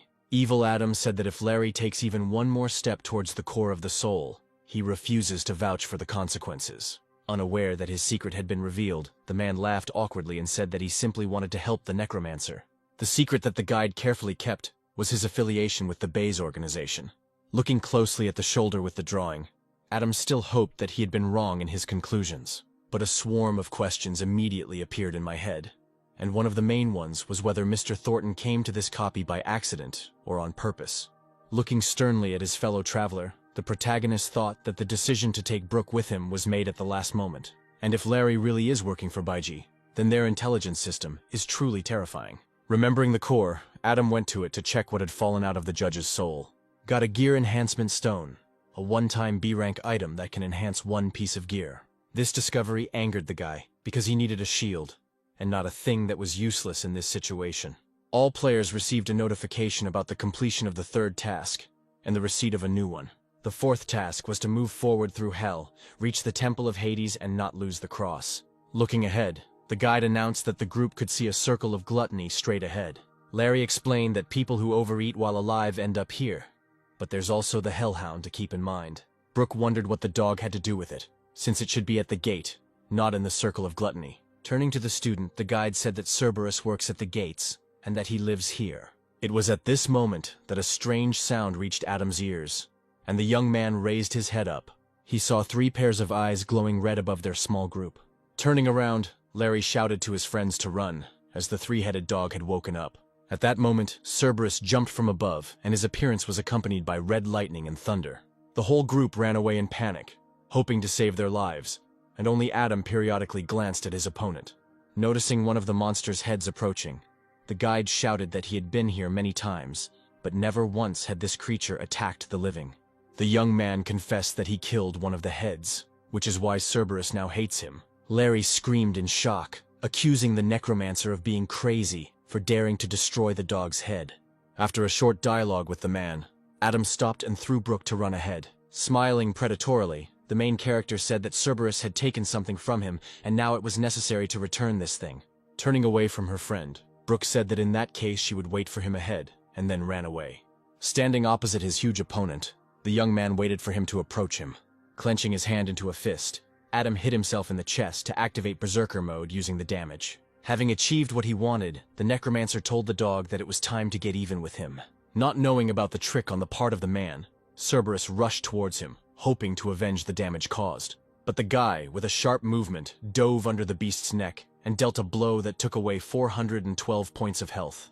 Moving smoothly between the heads, Adam attacked them point by point, decreasing their life bar each time. Angry at his failures, the monster decided to resort to one of his trump cards, to release poisonous vapors from his mouth.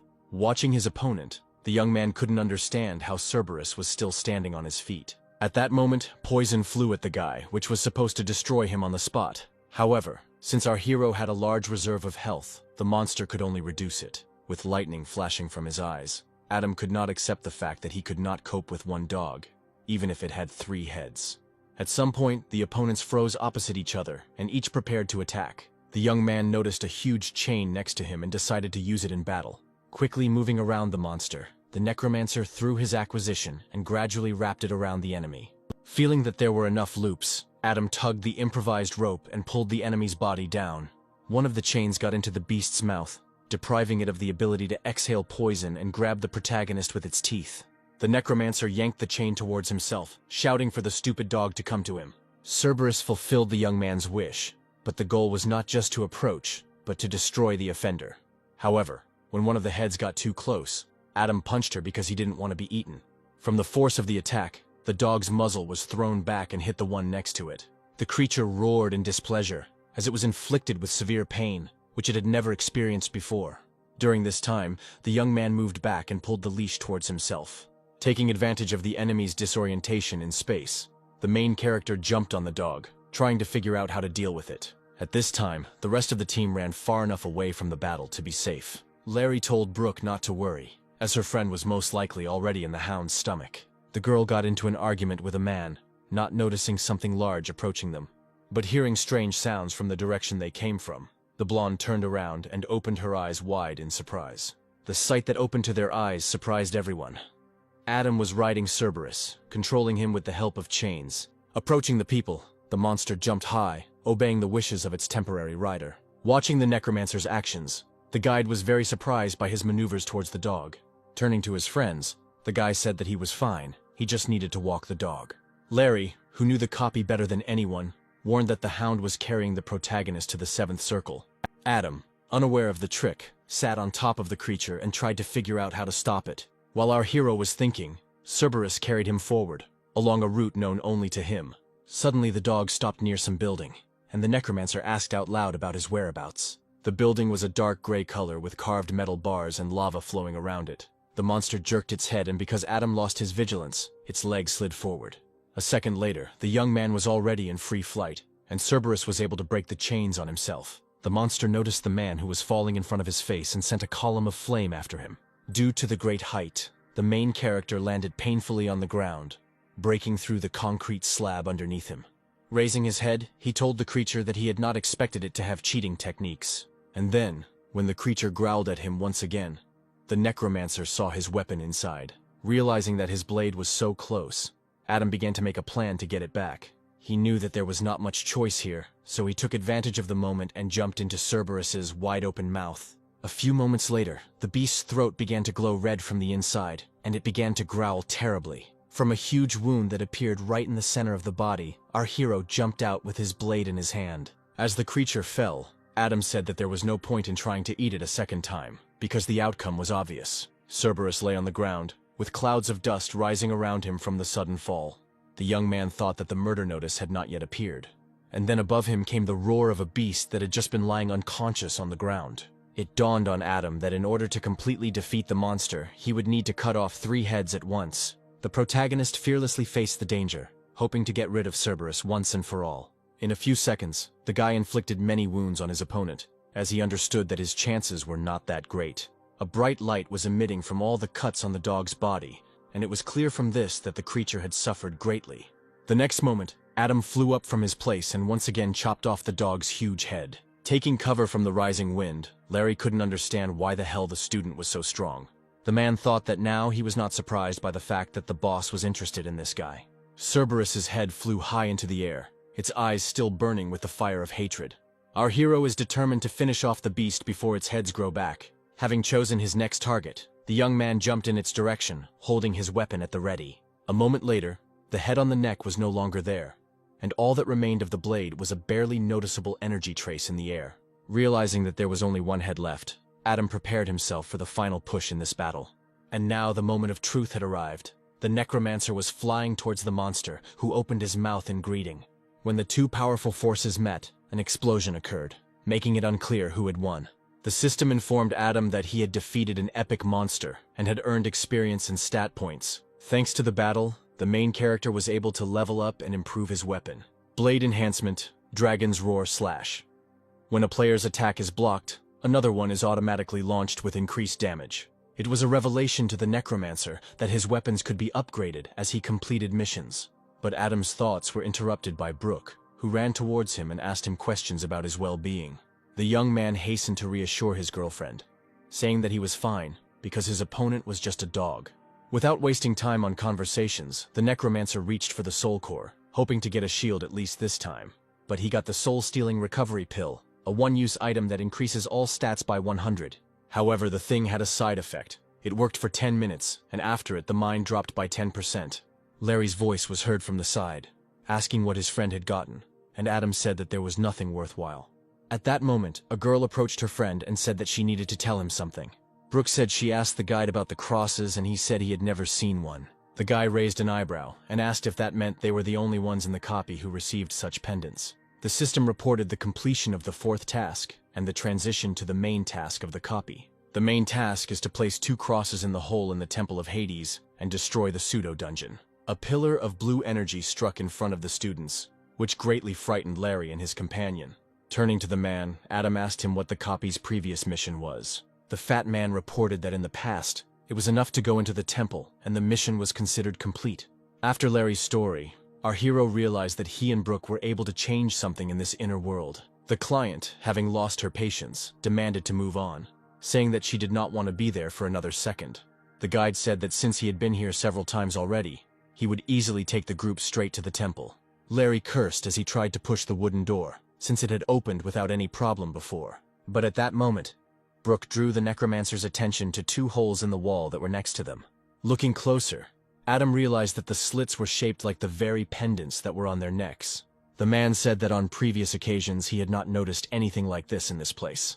The students removed their crosses from their necks and inserted them into a special hole. After this, the door to the temple began to open smoothly, and air began to flow inside in smooth streams. The travelers froze at the entrance, trying to see from their point what lay ahead of them. Suddenly there was a noise in Adam's head, like thousands of bells ringing around him. Overcoming himself, the young man opened his eyes and saw rivers of blood and human remains all around. Looking up, the protagonist saw a stranger standing on a mountain of bones, with red lightning appearing around him. As if noticing the movement, the stranger turned halfway and grinned unpleasantly. Realizing that he had been noticed, the necromancer fearfully awaited the consequences, since this could not pass without a trace. However, the next moment Adam was again next to his friends, and it turned out that they were approaching the coffin. The guy realized that in front of him lay the man who was in his vision, and assumed that he saw the last seconds of his life. Noticing his girlfriend's worried look, the young man asked if she had just seen anything strange. After a negative answer, the young man thought that he might have just imagined it. Larry said that he had been to this place several times and it was always empty, and where he got the sarcophagus from was unclear. Adam, being the bravest, approached the coffin a little closer to examine the creature in it. Suddenly, the man inside opened all 3 of his red eyes and grinned toothily. Stepping back, the protagonist realized that the stranger was rising from the dead. A blue glow erupted from the sarcophagus, as if someone had turned on the lights inside. A ghost suddenly burst out of the coffin and headed towards the young man. Adam prepared to defend himself, as he saw a strong opponent in the spirit, and his expression was especially terrifying. But the stranger only flew through the guy's body, and the system reported that the player had received the Seed of Hades. The Seed of Hades was an S-rank item, a one-use item, and had no effects yet. Upon seeing the notification, the necromancer was dissatisfied with the item he received, as its purpose was unknown. Suddenly, Adam started calling Brooke from the side, who kept repeating his name. Finding himself on the floor, he asked what had happened, and the girl said that after the coffin was opened, he had not responded to anyone. After this explanation, the young man realized that this vision was created especially for him by that man. Stone sarcophagus has a rank of B. Lying inside the player loses the ability to move, but his corpse will never decompose. Larry said that there is a legend that says that the real dungeon can be entered through a pseudo-copy. The man said that many would like to enter there, even though it is deadly, because of Hades' legacy. Our hero wondered if Hades' legacy was connected to the seed he had just received. But then the guide drew the attention of everyone present to the holes that were made on the sarcophagus. Looking closely, the young people realized that the holes on the coffin had the same shape as those at the entrance to the temple. Without hesitation, the students took the crosses in their hands, inserted them into the holes, and without any delay they entered there. Suddenly the entire temple shook, making it clear that the boys' actions would have serious consequences. The system notified about the completion of the main task, and announced that the copy would be destroyed within 10 minutes. After the mission awards were presented, Brooke happily said that she was given a shield, and the guy was happy for his friend. The man angrily asked what was going on and what the students were wearing. The guide said that this copy was his livelihood and they had deprived him of his source of income. Having tried to calm his comrade down, Adam suggested that they first get out of here and then sort out the situation. But Larry, as if he had become deaf, kept repeating about the destruction of his business, and said that now it made no difference to him whether he got out or not. When his client tried to object, she only received a powerful blow to the stomach and a few curse words. Since the woman did not expect such a setup from her hired worker, she flew far away to the wall. Adam suggested that Larry hadn't stopped them because of the copy, to which he received a blank look. Turning completely towards the guy, the man began to wait for what else they would tell him. Without taking his eyes off the guide, the young man confidently stated that he worked for Baiji. Smiling, Larry said that he was not surprised by the boss's desire to get the young man, and asked at what point he found out about everything. Surprised by the man's question, Adam pointed his finger at him, and admitted that he saw a tattoo on his shoulder. When Larry heard the answer, he felt incredibly awkward at how easy it was to solve. Throwing the pendants at the guide's feet, the necromancer assumed that they were also the work of Baiji. The man's face changed to a more serious one, and he admitted that his interlocutor was indeed smart. Adam wondered why Larry would destroy the copy if his goal was to catch the player. Preparing for the attack, the villain announced that destroying the copy would ensure that the dungeon would not be able to track the young man. The former guide said that if the student were to disappear, Edgar Lambert would not let it go and would mobilize all resources to search for him. When Larry said that the rector couldn't find anyone in the collapsed copy, Adam said that the weakling wouldn't catch them. Activating his powers, the villain suggested that the necromancer not worry about this problem. Approaching the young man, the Baiji organization member struck him, slightly lowering his health bar. The necromancer thought with displeasure that his opponent was too fast, and even the corpse's ring could not track his movements. Suddenly a man came up from behind and asked where Adam's self-confidence was, but Brooke didn't let him strike, putting up her new shield to protect her friend. It was an unpleasant discovery for Larry that the opponents had such an inventory as an A-rank shield. He said that the students' luck was incredible, as they were able to clear out the D-rank copy and leave with A-rank equipment. The girl decided that this time she would not be a burden for the young man, but on the contrary, she would act as his protector. Activating one of Brooke's skills sent the former guide flying backwards, preventing him from getting any closer. However, the man was able to break and avoid crashing into the wall, as had happened to his client earlier. Adam opened his mouth and looked at his friend with admiration, as he had not previously suspected that she was so strong. Feeling a surge of strength, the blonde became bolder and shouted at the enemy to attack. Laughing in the boys' faces, Larry began to activate the weapon in his hand, saying that the two newbies thought too much of themselves. The man asked if the students really thought they could stand up to a mid-ranking person like him. A moment later, the scoundrel went on the attack, having previously announced that Brooke would definitely not withstand the next attack. Walking around the girl, he said that if she wanted to protect the necromancer so much, then she shouldn't blame him for not giving in. Stopping the idle chatter, Larry attacked the object of his adoration without even thinking about the consequences. Adam, who was standing nearby, shouted his friend's name in fear as her body lifted off the ground and flew backwards. Not wanting to surrender to the enemy, the protagonist bit the pill, and the system notified him of an increase in characteristics by 100%. After which, the guy harmed himself and activated the skill Wrath of the Mechanical Queen. Even the former guide, unaware of the danger, tried to deal with his former victim. The next moment, Larry paid for his carelessness and was attacked by the Necromancer. Running up to the girl, Adam asked about her condition, to which she immediately reported that everything was fine. Brooke realized that her friend couldn't see what was happening behind him and shouted at him to get out of the way. Realizing that he himself would not have time to do anything, the student ran forward and again put up a shield, covering the young man. The blow was so strong that the blonde began to suspect that she would not have enough strength to hold it back. But then Adam, who had increased his power thanks to the pill and the skill of the Mechanical Queen, ran out to help her.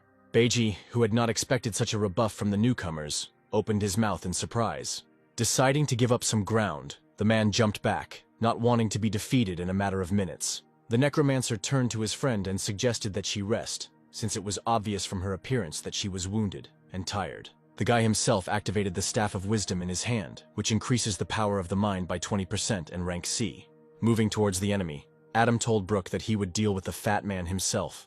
Larry, looking at the young man, asked what kind of equipment he had, which was clearly not typical for a necromancer.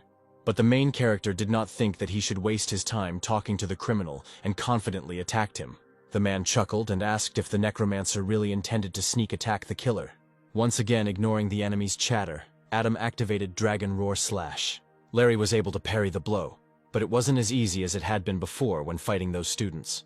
The guide could understand what was happening, since the necromancer's strength and speed increased several times. Flying back after an unsuccessfully repelled attack, the villain thought that necromancers must have the weakest bodies.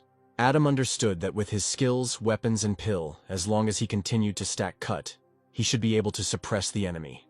As an average player, Larry couldn't understand how he could lose to some college kid. Due to the activation of the corpse ring, the criminal's agility was reduced by half, and he did not have time to dodge. Hoping to somehow defend himself from the attack, the man thrust his sword forward, blocking the blade's path. Barely able to withstand the onslaught, the former guide was forced to admit to himself that the attacks were becoming more difficult. The young man, wanting to finish off his opponent, activated Dragon Fang Slash again. Larry found it harder and harder to withstand the guy's blows each time. However, the Necromancer also understood this, and did not take a break between his attacks for even a moment.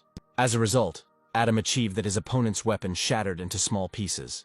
Larry stared at the guy in fear, thinking that he couldn't even imagine how a newbie could beat him.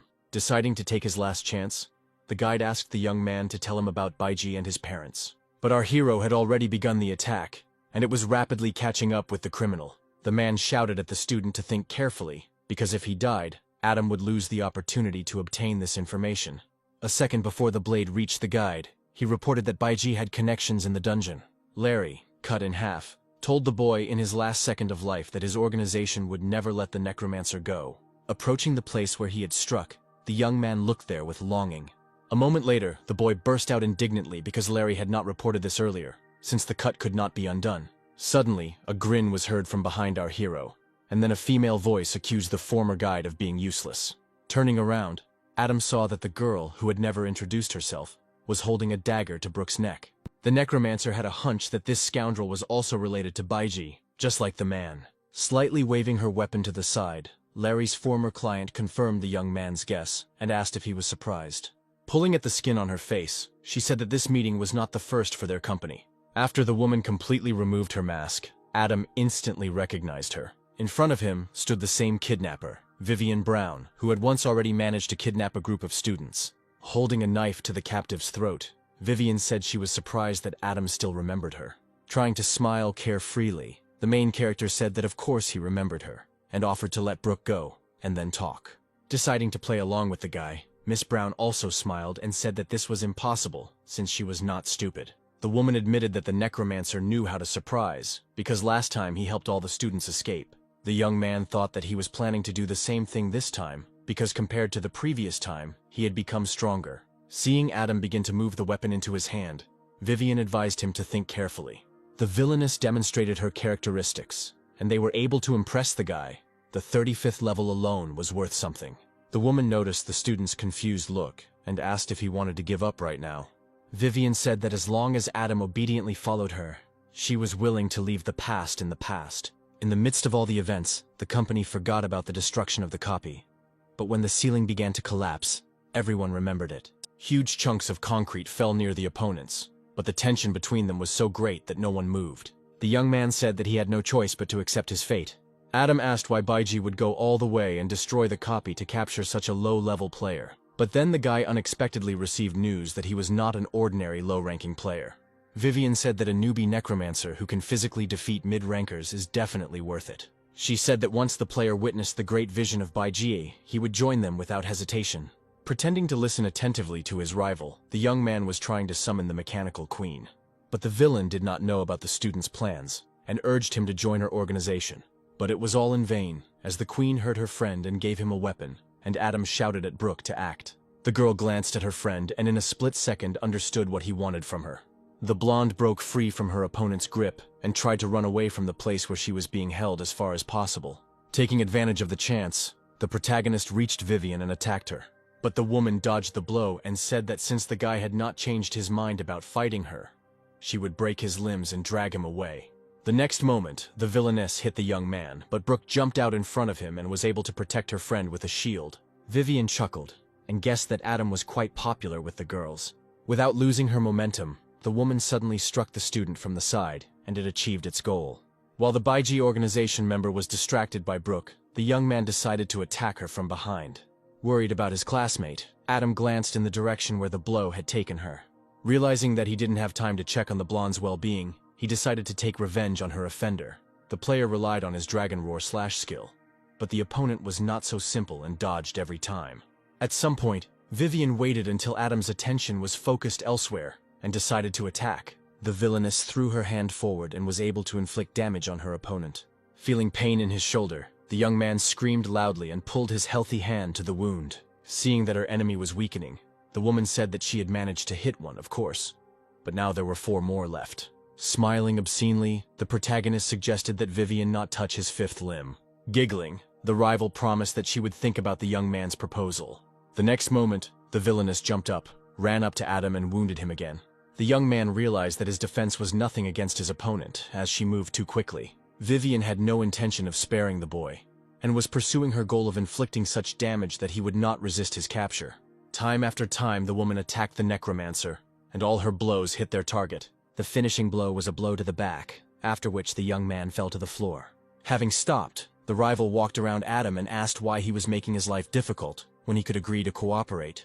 After waiting for the young man to get up, she rushed towards him and kicked him in the stomach with her heel. The blow was so strong that the guy flew back, and the end point of his path was the sarcophagus. As a result, the main character found himself inside a coffin, which deprived him of the ability to move. When Adam realized what kind of trouble he was in, he knew he was in bad shape, but suddenly he felt tired, and the only thought in his head was to go to bed. Approaching her victim, Vivian told him to sleep for now, and when he woke up, they would already be there. Suddenly, a stern female voice came from the side, demanding that the villainess take her hands off Adam. Turning around, the woman unexpectedly saw Brooke, who was safe and sound. Also, what surprised Vivian was the fact that the student's shield was engulfed in the flames of the dungeon. Adam, lying in the sarcophagus, tried with great difficulty to follow what was happening, but he could not make out where and who was. At this time, a battle between 2 girls was taking place in the hall, and the younger one was winning. Vivian, who had once again received an energy blow, was convinced that Brooke had somehow gotten the flames of the dungeon. The woman shouted that the blonde's shield couldn't just be A rank, otherwise how could it have had the dungeon flames in it? The player, who was somewhere in an unknown space, called his friend, trying to find out if everything was okay. Adam couldn't believe that newbie Brooke could handle Vivian, who was a high-ranking player on her own. When the student got the villain out again, she couldn't take it anymore and accused the girl of being crazy. The villainess's eye reflected the attack that the girl sent at her. Realizing that something bad was happening, Adam kept calling Brooke and trying to find out if she was okay. The young man asked his girlfriend to stop being afraid of him and to somehow tell him how she was feeling. And then the young man's prayers were heard. A female voice was heard above him, which informed him that everything was fine. Unable to open his eyes, the young man asked if Vivian had left, and received a positive answer. After which Adam suggested that Brooke get out of here, because the copy would soon collapse. In response, the girl placed her hand on the player's forehead and said that she would not be able to go with him. The necromancer asked why his friend said that. but he did not receive a clear answer from her. The unknown began to anger the hero, and he demanded that she stop crying and pull him out of the sarcophagus. Leaning towards her friend, Brooke kissed him on the forehead and again did not answer his questions and demands. Tears began to flow from the girl's eyes. She admitted that she had been watching Adam for a long time and wanted to tell him a lot, but there was no time. The guy, who didn't understand anything, shouted for his girlfriend to explain everything to him. However, time had already been lost. Blue lightning flashed down on the students from above, indicating that the copy was about to disappear. Taking a step back, Brooke formed a shield around her friend and opened a portal, while she remained outside the protective contour. Gradually, the guy's body began to rise upward and smoothly move towards the funnel. Since he was no longer in the sarcophagus, Adam was able to regain control of his body and opened his eyes. Having quickly analyzed the situation, the necromancer realized that he was moving to the real world alone and tried to call his friend. Looking into the space directly in front of him, the main character saw the one he had lost. Blue flames from the dungeon spread out in different directions from Brooke, and she didn't even look after her friend. However, as if emboldened, the student looked up and smiled happily, as if nothing sad had happened. Hoping to interrupt the transition, the young man reached out with all his might towards his classmate, but nothing could help. The last thing the boy heard from Brooke was advice to live a good life. Sometime later, Adam could be found in the hospital room, where she was unconscious. Friends were found around him, who were having a heated argument about whether or not to tell the player something. It was at this moment that the main character opened his eyes, sat up, grabbed his head, and asked what had happened to him. Thomas, laughing awkwardly, said that yesterday they had had a bit too much to drink at the bar, and on the way home the necromancer crashed into a pole. Frowning, Adam said that he suspected his friend of lying, since his words did not sound like the truth at all. Realizing that he needed support, Thomas suggested asking Oliver, who, standing behind the guy, immediately confirmed his words. Feeling a headache, the young man pressed his palm to his forehead and thought that he had a feeling that he had forgotten something. At this time, a conversation was taking place between two people at the Baiji organization headquarters. With his back to his subordinate, the man scolded her for failing her second chance to capture the boy. Vivian, sitting on the floor and looking down, tried to justify herself, blaming everything on the girl who lit the fire of the dungeon. Looking up, the woman asked the gentleman for another chance, assuring him that she would definitely succeed next time. In response to the request, the man cast a sharp glance towards his subordinate, which reflected obvious doubt. Having finally come to his senses, Adam decided to check his characteristics and was surprised by their strong increase. The guy especially focused on rising to level 17 and improving his weapons. Looking out the window, the hero felt as if he was missing some memories, as if he had forgotten something or someone important. Suddenly the door opened and Louis Wood walked into the room with a bag of fruit. Coming closer to the victim, the guy asked how he was feeling, but Adam asked what the visitor wanted from him. Sitting down on a chair, Louis asked if the necromancer knew anything about the dungeon fighting tournament for universities. The guy explained that it is held for 3rd and 4th year students, and it is a great event that takes place once every 4 years. If you place well, you can win anything. Last time, the winner got an S-rank piece of equipment. Adam asked if this meant that he was being invited to participate in the tournament, but Louis replied in the negative. The blonde said that he wanted to call the necromancer to clean up the copy, because only the one who dealt with it could participate in the tournament. Rising from his seat, Mr. Wood said that he understood that the young man could not participate in such a thing, but if he changed his mind, he should let him know. Afterwards, without saying goodbye, the student left the hospital room, as he no longer saw any point in staying there. Looking after his friend, Adam thought that Louis wanted to set him up. Otherwise, why would he invite a newbie on the raid? When the young man decided to have a snack, he was unable to do so because his friends burst in. The necromancer was surprised by the guy's appearance, as their faces were swollen, as if they had recently been stung by bees. What surprised the main character most was that Oliver suffered exactly as much as Thomas. The fat man bitterly reported that he was forced to tell Adam the truth. In fact, he did not crash into the pole, but was in a copy. However, no one knows what happened inside, because when the necromancer was found, he was simply lying on the road. After his friend's last words, the young man jumped out of bed, and on the way asked what the copy was called. Thomas reported that the name was a pseudo-copy, and then Adam's memories began to slowly return. The mage admitted that he and Oliver had tried to find out something, and had found out that the Hunters Guild was also investigating that copy. They have a group of guides who make a living by helping others with cleaning up the spears. One of the members, Larry, disappeared into a pseudo-dungeon, and the guild sent a leader to the guys to find out about their research. Thomas immediately turned in the former headman, reporting that he was in his element and the guild of 100 people beat them up. As Adam took off his hospital gown, he said that in that case, those people needed to be taught politeness. The fat man tried to reason with his friend, warning him that there were too many people there and that the guild was considered high-ranking. Looking critically at his friend, the necromancer declared that all the players in the Hunters couldn't be that cool. After listening to his eternal enemy, Oliver was charged with his mood and declared that he had never been so humiliated. Adam didn't wait for the medics, and a few minutes later, the entire group of students confidently moved towards the exit. At this time, all of the Hunters Guild members gathered at the residence to discuss an important event. The comrades convinced the young master Joey Connor that those brats who dared to compete with him were not in their right minds. The man demanded that those around him remain silent, as there was no point in bragging about beating up two worthless people. Joey gave one of his subordinates the task of finding Larry Thornton, alive or dead, in order to understand what happened to him. The guild member asked if the gentleman needed protection, to which he gave him a puzzled look. There was laughter from the side, and another man said that this was too far-fetched, since there were too few such brainless people as those two. However, as soon as Joey walked away from his guards, he saw 3 people walking towards him, 2 of whom he knew. Coming a little closer, the young gentleman was happy to learn that next to him were those 2 fools whom they had recently beaten up. Looking at Adam with interest, Joey assumed that the students had brought reinforcements with them, which only caused him to grin slightly. But the main character was angered by the man's carelessness, and he said that if the stranger apologized, he would suffer less. After Mr. Okotnikov heard the newcomer's warning, he laughed at him as if it was a funny joke. Abruptly cutting off the laughter, Joey informed them that once he hit the boys, they better shut up and take it. The necromancer reacted ambiguously. He told Oliver that compared to this man, he still had a lot to learn about showing off. In response, the student folded his arms across his chest and stated that the guild leader's son was acting a bit too forced compared to him. It was at this point that Joey lost his patience and demanded that they stop making fun of him immediately. Adam seemed to be waiting for his opponent to lose his nerve, because after his disgruntled shout, he went on the attack. While punching the man in the face, the young man said that his face would swell more than Thomas's. Sitting on the asphalt, Joey howled, as he could not believe that someone dared to attack him, the young master of the Hunters.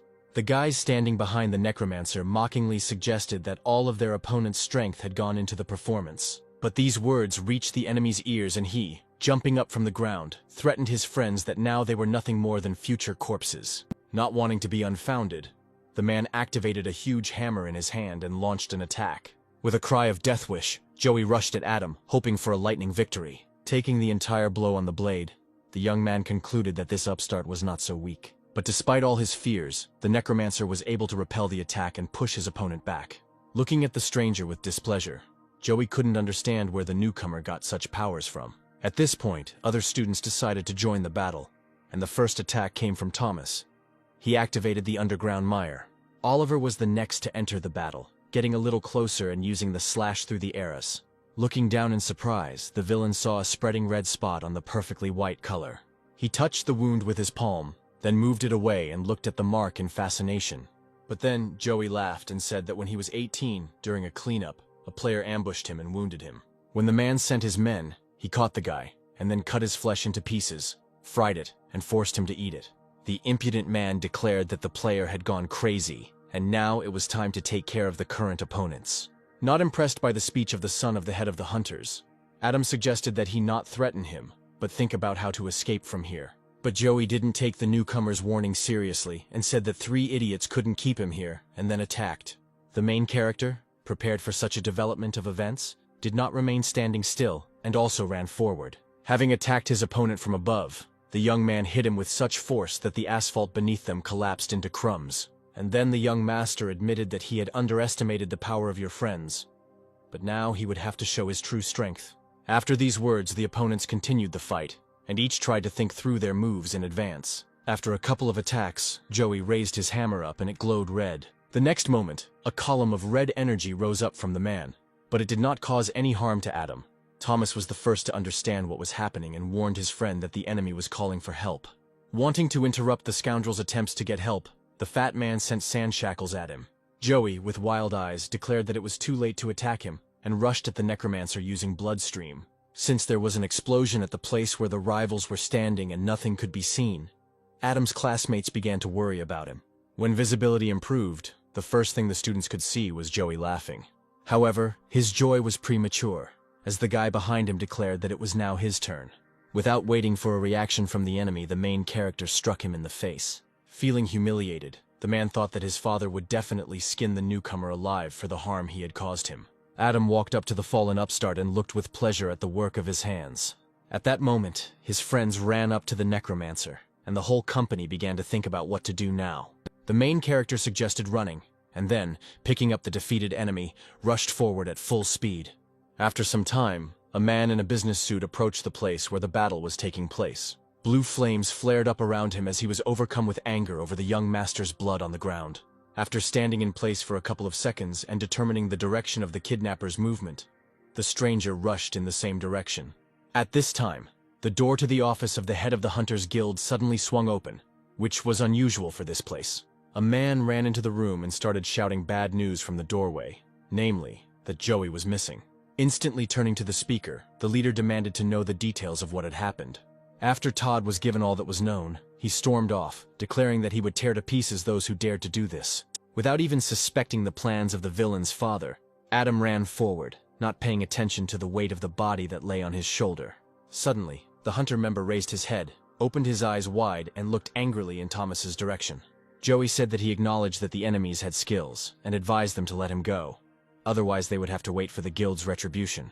Not wanting to listen to the nonsense that the offender was saying, the main character threw him off his shoulder and demanded that he behave appropriately.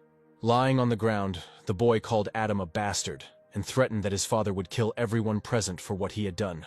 Oliver, clenching his fist, said that when Joey's men beat them, he didn't think so, and now the roles were reversed. The fat man happily announced that if he beat up his opponent, he would sincerely enjoy the process. But suddenly, a blue lightning appeared on the guy's path, blocking their way to their goal. The next attack sent the students flying in all directions, but it did the most damage to Oliver, who fell to the ground. Adam, not expecting the attack, turned around with a scream, wanting to see the impudent man. Behind his comrades was the butler Charles, who came to the aid of the young master. Smiling, the man said that the guys made him run after them. Feeling that he was no longer alone, Joey yelled at his friend to kill those students. Charles, turning his head to the chief's son, suggested that he remain calm, as he would not allow the villains to escape. Activating the weapon in his hands, the enemy offered the guys to surrender, and in this case they would suffer much less. Having lost his patience, Thomas threw out his hand with his staff and offered the butler to surrender, and then used earth explosion. It seemed as if the attack had achieved its goal, as an explosion occurred at the place where the scoundrel had recently stood. But as soon as the smoke and dust from the attack cleared, everyone present could see Charles safe and sound. It was shocking for Thomas, as he used one of his most powerful moves. Observing everything from the side, Adam concluded that if the old man did not belong to a high rank, then he was certainly close to it. After a pause of several seconds, the butler realized that no one would surrender to him and warned about the beginning of retaliatory actions. The young people decided not to wait for the old man to get to them and attacked first. Thomas decided to use Earth Serpent Bullet since the enemy didn't know the effect of this attack yet. While the guys were getting to the man, he managed to summon the Holy Light and directed it at his enemies. A yellow light began to spread out in all directions from Charles's staff, which at first glance looked harmless. However, as soon as he reached the guys, he did not give them the opportunity to advance further and begin a counterattack. The hunter allowed himself to stand for a while, rest and admire the students' helplessness. Tired of this activity quite quickly, the man took the golden holy sword in his hands and prepared to attack. By swinging his weapon in a specific pattern, Charles would send out waves of light towards his enemies that had to be dodged. But our heroes failed to cope with this task, so in this case the victory remained with the butler. The butler's power terrified Adam, as he was able to suppress all three in one blow. The opponent admired how only beginners could withstand one of his skills. Looking at the boys emotionlessly, Charles said that their victory over their master was not surprising, but it would all end here. The man's last phrase aroused excitement in Thomas, who wanted to prove to his opponent that they were not so weak. Turning to Oliver, the fat man began to anger him, calling him pathetic and useless, while at the same time praising Adam. The player reported that the elder would never be able to catch up with the necromancer and was not even fit to hold a candle to him. Thomas asked where the blonde man was when humanity evolved, and then suggested becoming Adam's servant. Suddenly, a roar and explosion were heard from the place where Oliver lay after the attack. A few moments later, when the aftermath of the explosion had cleared, everyone could see the angry swordsman. Even Charles admired the guy's appearance, since he knew that things would not be easy from now on. Due to his damaged ego, The amount of damage the boy can do has increased by 10,000%. Activating the sword in his hands, Oliver announced that the old geezer had put on enough airs, and now it was time for battle. The butler opened his mouth slightly, and began to wait with horror for what the blonde could do in such a state. The tension reached its peak when the man saw his opponent go on the attack. Oliver approached Charles with the speed of the wind, using the sword slash through the eras. The man, relying on his staff, prayed for the holy light to protect him. On the other hand, using his reserve in the form of fat deposits, Thomas attacked the old man. The earth blast from the mage tore up all the asphalt that was underneath Charles. When Oliver reached his enemy, his sword could only reach the golden shield. Under his protection, the man prayed incessantly for the holy light to protect him. But the power of the angry swordsman was so strong that a web of cracks ran across the dome in all directions. With a little pressure, Oliver destroyed the shield and the next moment reached Charles. A Hunters Guild member who was confident in his strength against the newbies was sent flying into the brick wall of a nearby building. The friends who ran up to the swordsman asked whether the old man was dead or not, to which he responded that he was unsure of such a statement. Adam's gaze was drawn to a yellow circle of light that was forming in the fog made up of battle dust. Realizing that this was not a simple glow, the protagonist shouted to his comrades to run, and took the blow himself. After a successful attack, a battered butler appeared from a cloud of dust, his face expressing all his emotions. The man, standing with difficulty on his feet, told the students that he would kill them at any cost. Adam, watching his opponent, suspected that he was about to go crazy due to nervous tension. Suddenly, the boy felt as if his head was about to explode without the help of the butler. The image of a beautiful girl with sad eyes appeared in the main character's memories. Taking advantage of the student's weakness, Charles attacked him straight in the chest with the golden sword. But even though Adam felt pain, all his thoughts were concentrated on the pictures that popped into his head. Thomas managed to grab his friend by the arm so that he wouldn't get hurt by colliding with something hard. Throwing the necromancer onto his back, the magician told Oliver that they wouldn't be able to deal with the butler, so it would be better to run away from here. Agreeing with his comrade, the swordsman said that if he were the old geezer's age, he wouldn't be able to defeat even a dog. Thomas, without waiting for the headman, suddenly jumped up and headed in a direction known only to him.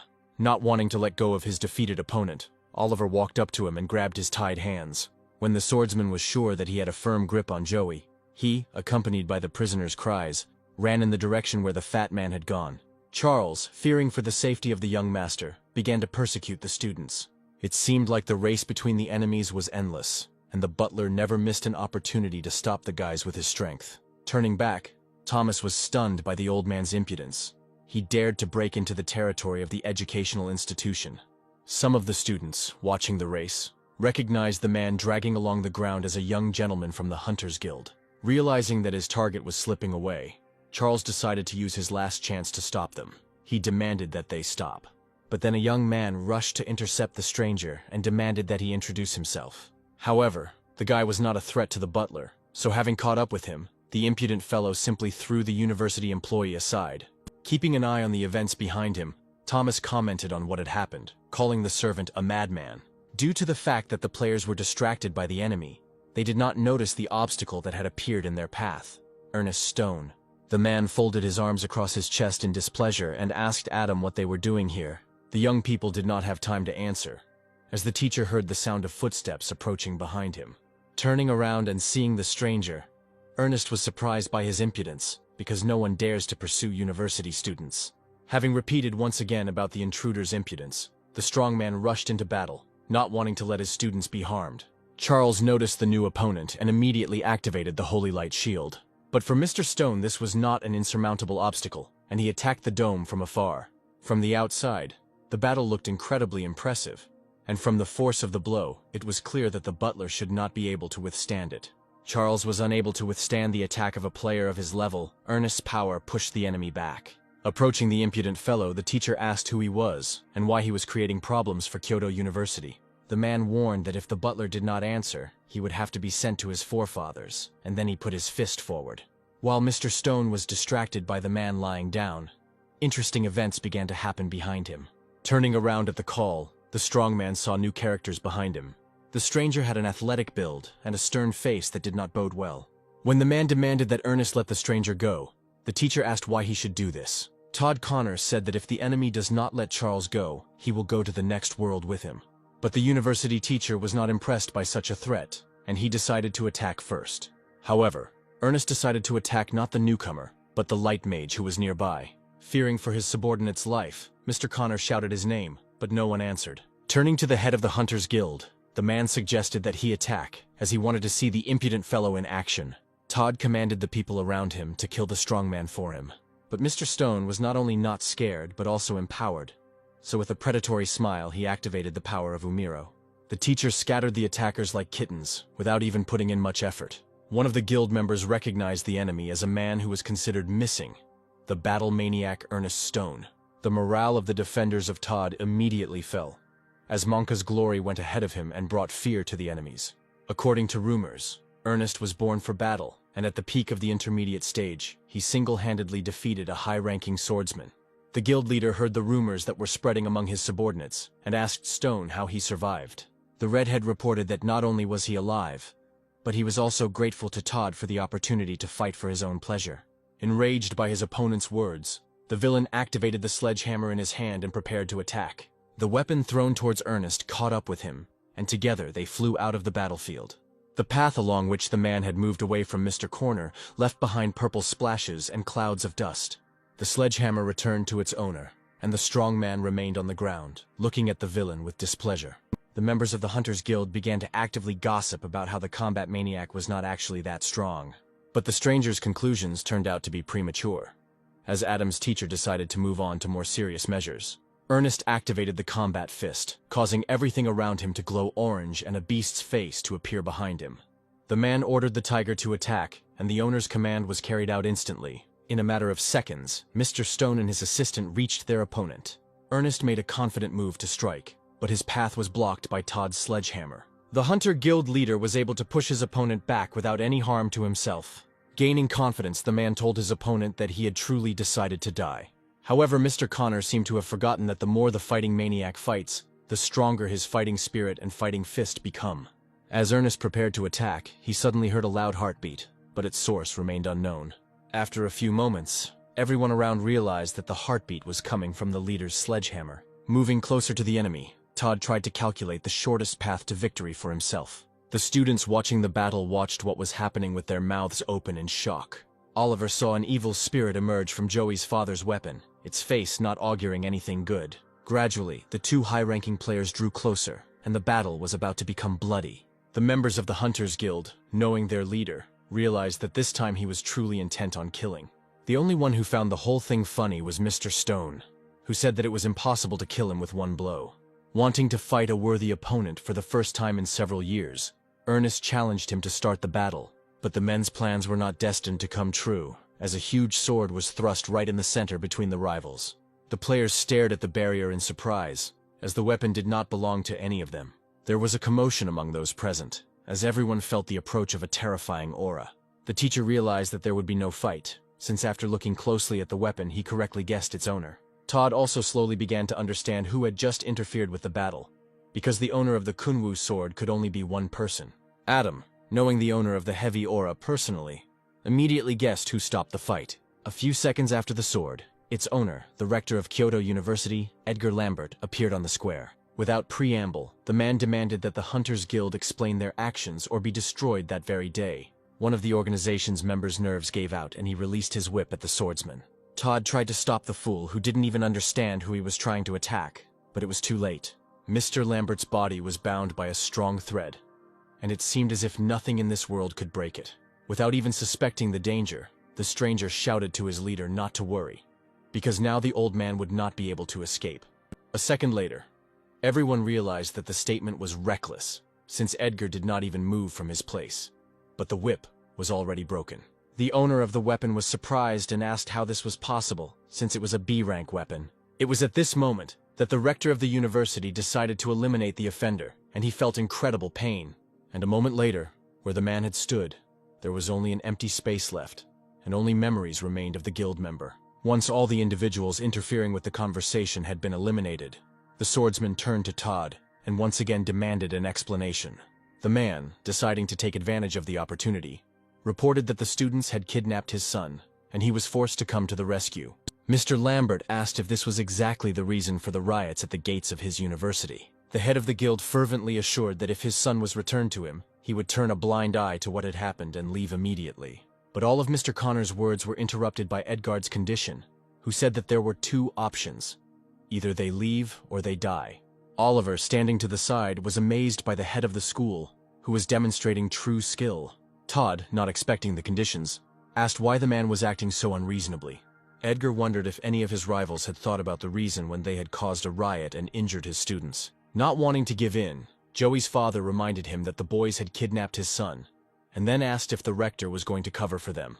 Thomas burst into the conversation, trying to justify his actions and saying that the guild attacked them first. Looking back at his student with displeasure, Mr. Lambert said that he would always be on the side of his charges. This statement greatly surprised the man, and he did not know what to answer the swordsman. Feeling that the enemy was surrendering, the head of the university announced that he was giving them 3 seconds to remove them from the premises of the institution. Todd realized that he had no choice, and after waiting a moment, he turned towards the exit. After quickly glancing at the members of his small squad, the man gave them the order to leave. Suddenly Adam, who was dragging Joey in his arms, stepped forward and asked his father to stop. Putting on a friendly face, the protagonist said that he had a proposal for a deal. Looking at the boy with indignation, Mr. Connor stated that blackmail in this case was outrageous. Todd turned his head towards the rector with disapproval and asked what they wanted for his heir. With a predatory grin, Adam asked the hunter not to worry, but to simply give him the huge hammer. Upon hearing the proposal, the man became indignant and said that if this was the final condition, then the students could keep the boy for themselves. The last person who expected to hear this was Joey, who stared at his father in amazement. Realizing that he might not get anything, Adam said that in that case, he would agree to a set of equipment of rank C or higher. Mr. Connor agreed to these conditions without delay and asked for the release of his offspring. But the main character said that he would release the prisoner only after he received the equipment. Todd turned his head towards the rector, as if he hoped to get some support from him. Realizing that there was no point in delaying any further, the head of the Hunters Guild angrily threw his inventory on the ground. Adam also decided to fulfill his part of the deal, and threw the defenseless Joey by the scruff of the neck towards his father. When all the enemies had left the university grounds, the rector approached the guys and said that this time they had been reckless. Edgar said that the students lacked strength, and it was dangerous to provoke such a powerful guild that led people through copies. When Oliver tried to justify their actions, the man said that even if they were right, it didn't make them more powerful. However, the teacher encouraged them by telling them that the boys had not been attentive enough and had allowed themselves to be tracked. Mr. Lambert said that in his younger years, Todd never knew who was to blame for the situation until the end of his days. Shaking his head in frustration, the swordsman stated that the students were still quite a long way from the level he had been in his youth. Friends don't even suspect about the rector's wild youth, they instantly gave him a thumbs up. Sometime later, returning to the dorm, the former classmates laid out their loot on the table. Deciding that everyone would get 2 items, Adam chose the storm boots, which gave him speed, and the silver lion helmet. Oliver and Thomas also looked at their updated inventory with interest. The necromancer said that now he would try to simply study and restore his memories, since there was definitely something important there. The young men looked at their comrade with longing, and none of them wanted to experience the same feeling of loss. The next day, as Adam promised, he went to study to improve his level of skills and knowledge. One of the students said that anyone who wants to have the status of a strong man must kill the world serpent alone. Tired of listening to his students' gossip, Ernest asked them to shut up and focus on the lesson. Mr. Stone praised the boys for the way they had handled the first stage of training, but now it was time to move on to the second. Our hero was surprised by the fact that there are several stages for improving students' skills. The combat maniac asked his charges not to worry too much, since the second stage would be aimed at increasing agility. The man said that agility is important for physical fitness, because without it, everyone becomes a clumsy target. Adam was glad that they would be training in this particular direction, since he could not always rely on the ring. As Mr. Stone began transporting the students into the dungeon, he said that the second stage was much easier than the first. A C-rank copy called Deep Sea Abyss opened up before the boy's eyes. Ernest watched the emergence of his charges from a stone pillar that stood right in the sea. One of the students suggested that the teacher was going to make them dodge the waves. But deciding not to torment the young men with anticipation, the fighting maniac said that everyone would have to go through the columns. Adam thought that the pillars were constantly washed by water, which made them slippery, and some were corroded by sea salt. Seeing the group's reaction, the man chuckled and asked who wanted to go first. Denise Bishop stepped forward and announced that this time he wanted to start the test first and try everything on himself. The guy confidently jumped onto the first obstacle and began to calculate his next step. Her classmates were worried every time they saw Denise lose her balance or start to slip.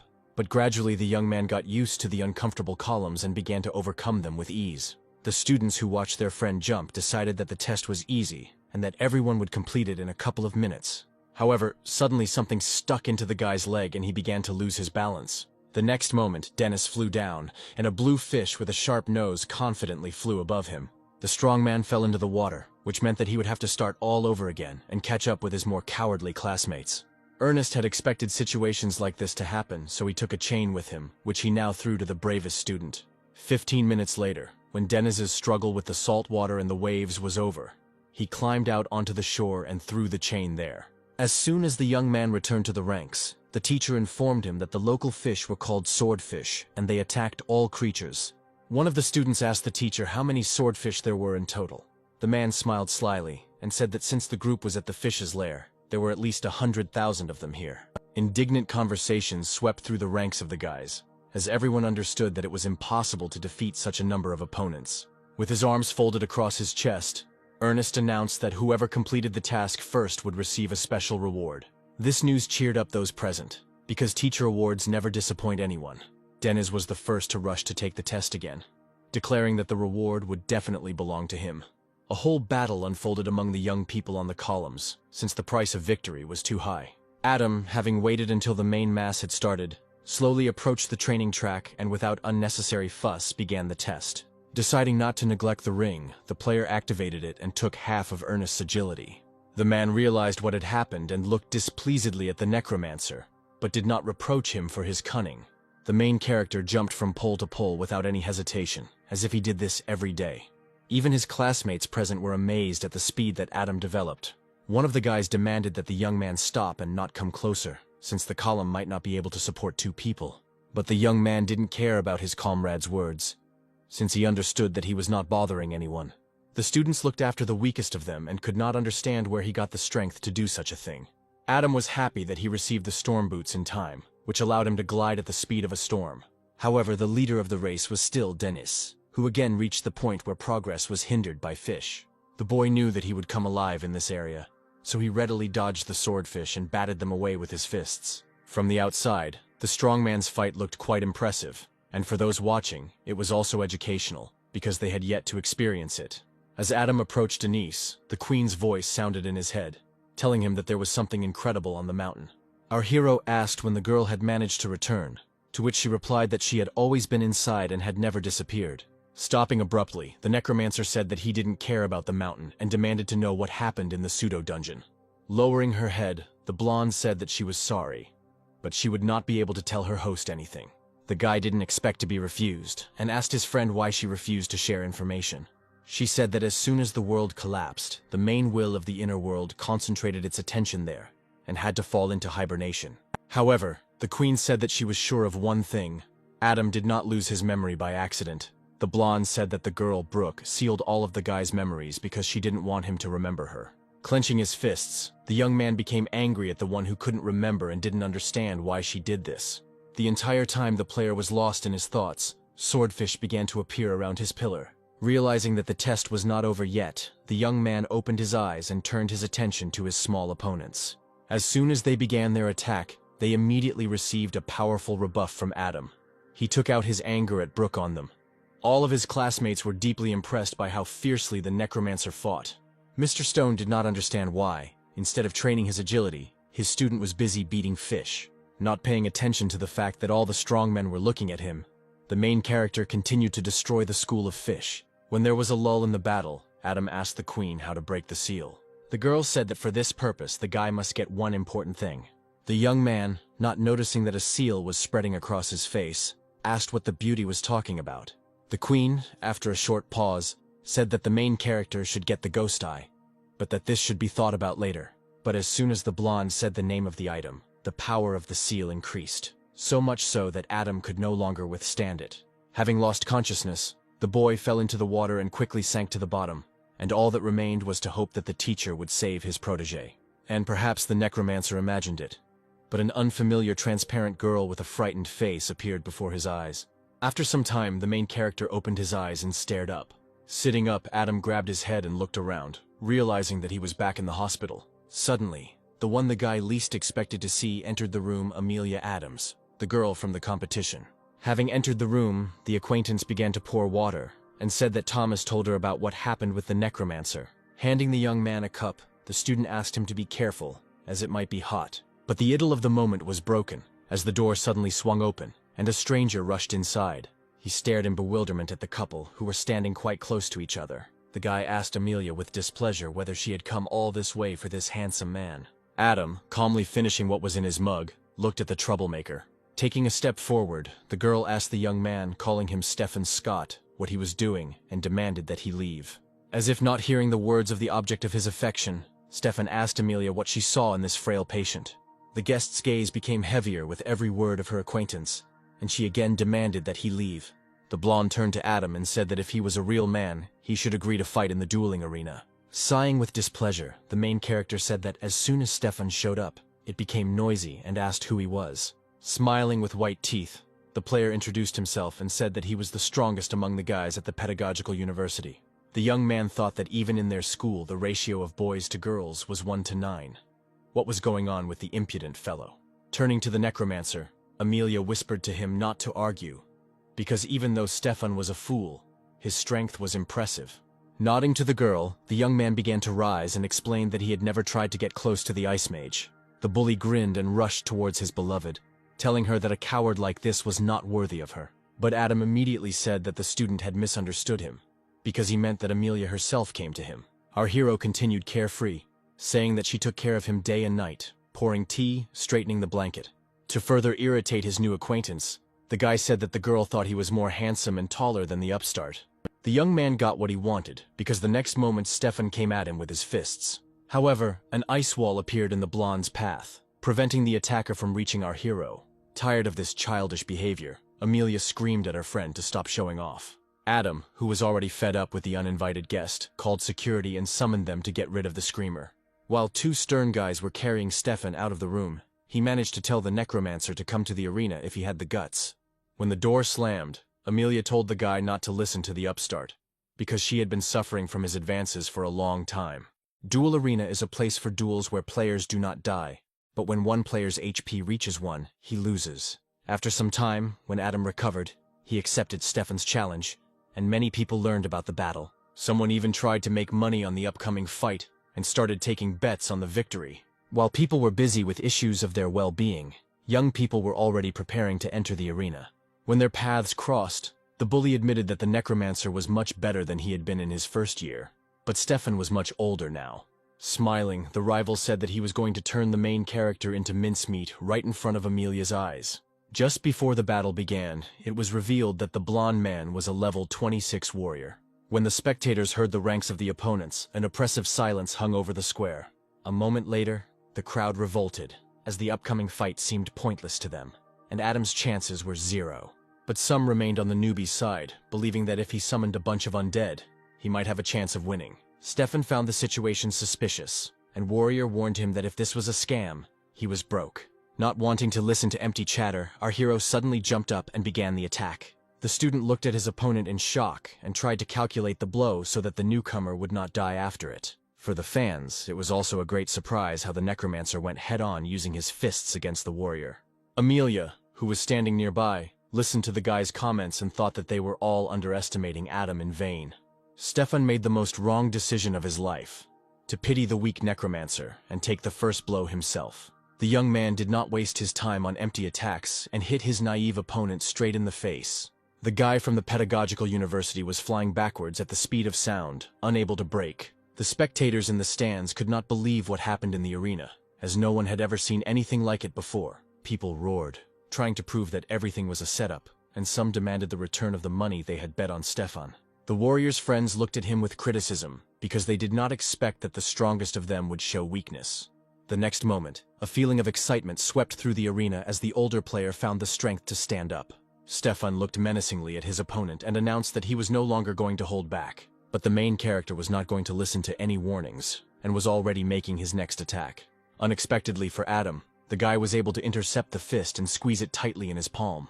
The necromancer was not going to miss his chance to engage in close combat, and swung his other hand towards the bully. However, the future teacher was able to stop this attack by putting his palm forward. The situation between the guys became tense, as our hero did not expect his opponent to be so agile. Suddenly, another pair of arms shot out from Stefan's back, giving him a distinct advantage. This time, it was the Necromancer who received a punch in the face, for whom the appearance of additional limbs was an absolute shock. Viewers who had been familiar with Stefan for a long time knew that this was the guy's signature move. Time after time, the warrior attacked the newcomer, because he could not even bear the thought of losing to the object of his adoration. Trying to defend himself from the blows, Adam did not understand where his opponent got such a skill from. As he advanced on the freshman, Stefan reminded him that he had warned him of the potential danger before the fight began. But then the main character gathered all his strength into a fist, activated his weapon, and began a counterattack. Not expecting that the first-year student would decide to attack again, the warrior looked at him in surprise. However, the guy was ready, and when the blade fell on him, he was able to catch it and prevent it from harming him. Yanking his weapon back, Adam realized that his opponent was not giving up the captured item. Meanwhile, Stefan pulled the blade towards himself with both hands and swung his remaining pair of limbs to strike. Thanks to his advantage, the senior student was able to reach the Necromancer and lower his health bar. The next moment, Adam found himself far behind as the strong man threw him away from himself. The player decided to use the Silver Lion helmet, which increased head protection by 50 points. Looking predatorily at the unyielding newcomer, the guy realized that the enemy's SU had high strength indicators, at least 500 units. When the blonde voiced his thoughts out loud, the spectators in the stands could not believe what he said. Approaching Adam, the warrior said that stat numbers alone were not enough. Only some could fully integrate the power. The student explained that this is called a conversion rate, and from what he sees, the enemy's is pretty damn low. At that moment, the hero realized why he always felt like he was missing something to become invincible. Conversion rate is the percentage of attribute points converted into combat power and determines the winner in a battle. The young man thanked Stefan for the short lecture and promised to work on this problem. And then Adam shouted that in gratitude for the lesson he would hit himself and unexpectedly fulfilled his promise. The warrior did not know why the Necromancer was doing this and demanded that he stop trying to fool him.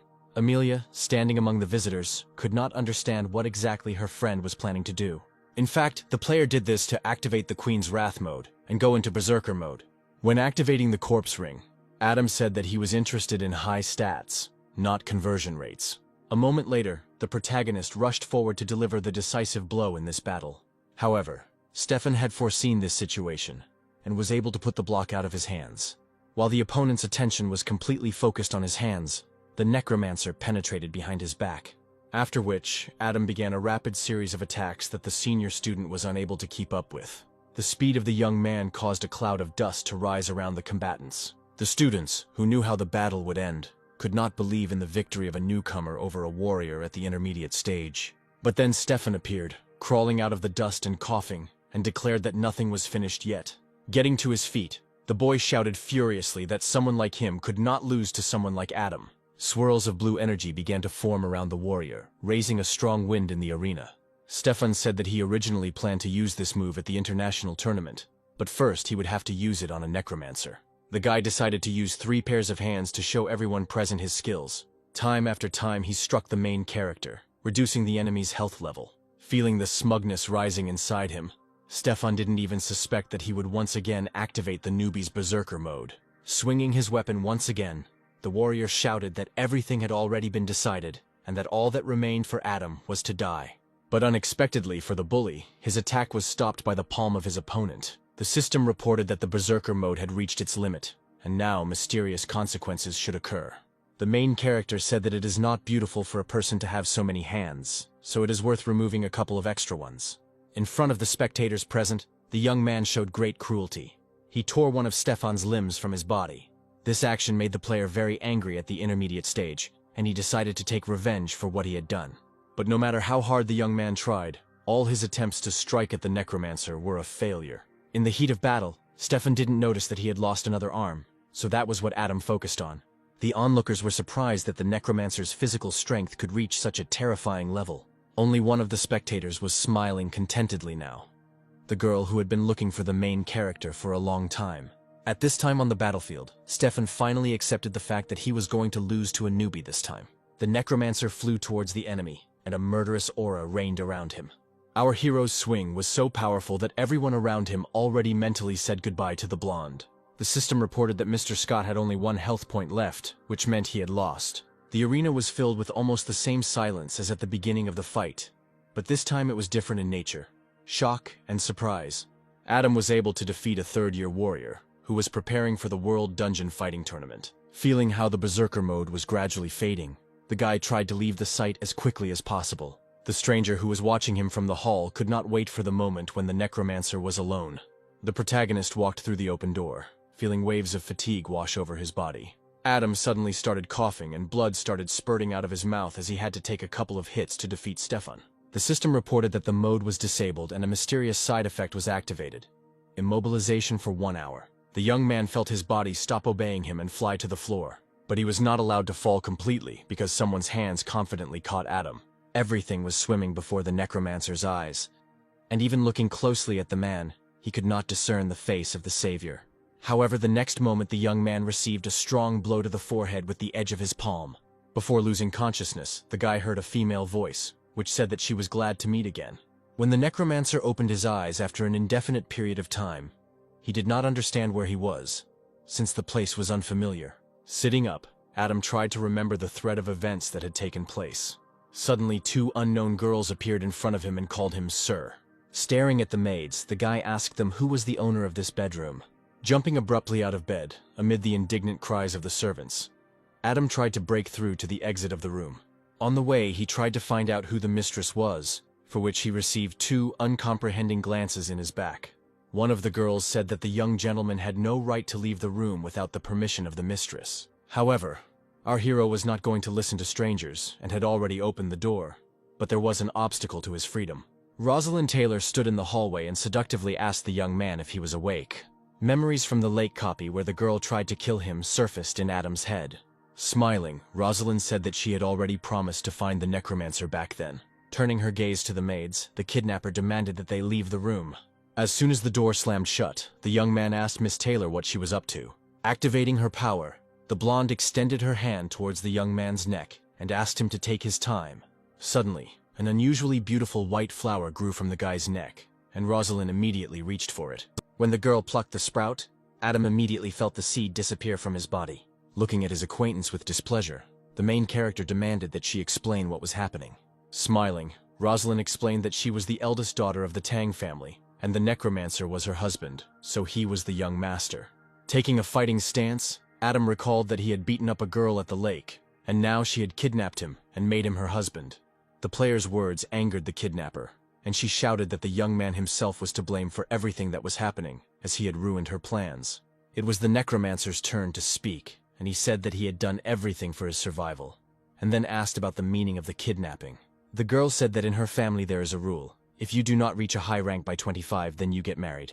However, if she finds her soulmate, she won't have to suffer from a marriage of convenience. It dawned on Adam that Rosalind could now seriously set him up and turn him into a punching bag. Turning away from his former rival, the young man said that since she had extracted the seed from his body, he could leave peacefully. While watching the captive, the kidnapper said that she had to lie to her father about her pregnancy from the Necromancer. Pretending to be sad, Rosalind said that if Adam ran away, his entire family would have to go after him. Having heard the girl's last words, the hero slammed the door and said that she knew how to put a spoke in the wheel. Suddenly, the young lady ran up to the young man and grabbed him by the arm. Looking into her victim's eyes, Rosalind asked him why he didn't want to be her husband. Tearing his hand from the girl's grip, Adam said that he would help solve the problem with the marriage of convenience, and then he would be released. The kidnapper offered to make a deal. The Necromancer would undergo a family check and deal with the groom, and then he would be free. Looking at the outstretched palm, the guy realized that he had fallen into a trap, because the girl's original goal was to get rid of the marriage. Once the couple had come to an agreement, Rosalind headed out of the room and announced that they were going to a family dinner that night. But as soon as she began to open the door, the main character slammed it shut again, not letting the mistress of the house go out into the corridor. Miss Taylor turned to see a powerful figure looming over her. Rosalind asked what the Necromancer could do, to which he replied that he was now her husband and could afford the same. Moving away from the guy, the girl demanded that he stop playing tricks and not forget that they were at her house. Unexpectedly for the young lady of the Taylor family, Adam came as close as possible to her and hit her with his forehead. Rosalind, who received the push, was taken by surprise and did not have time to move away and staggered back strongly. When the kidnapper regained her balance, she bared her teeth in displeasure and called the necromancer a psycho. As soon as the girl left the room, the main character realized that he was in trouble again. In the evening, opening the door, Rosalind, without going inside the room, asked if her husband was ready for dinner. When the young man came into view, Miss Taylor was a little taken aback, as she had never seen him like this before. The guy looked like he was getting ready for a family gathering that took several hours, with stylists in attendance. Feeling her cheeks blush with embarrassment, the kidnapper turned away and said that she was satisfied with the image. The Taylor family mansion looked like a royal residence. It was obvious that wealthy people lived there.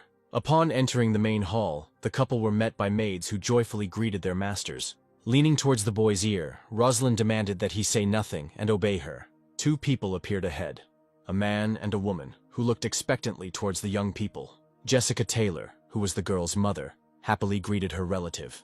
To maintain the rules of decency, the blonde said who was in front of them, and Adam greeted the woman. The main character, under the displeased glances of his wife, told Jessica with a smile that he thought she was Rosie's sister. Suddenly, a disgruntled male voice came from the side, accusing the young man of frivolity. Turning his head towards the speaker, the necromancer assumed that the man was his wife's great-grandfather. Feeling deeply awkward, Rosalind revealed that the person standing in front of the boy was her father, Nicholas Taylor. Pretending to be sorry, Adam apologized and blamed it all on his eyesight, which had failed him this time.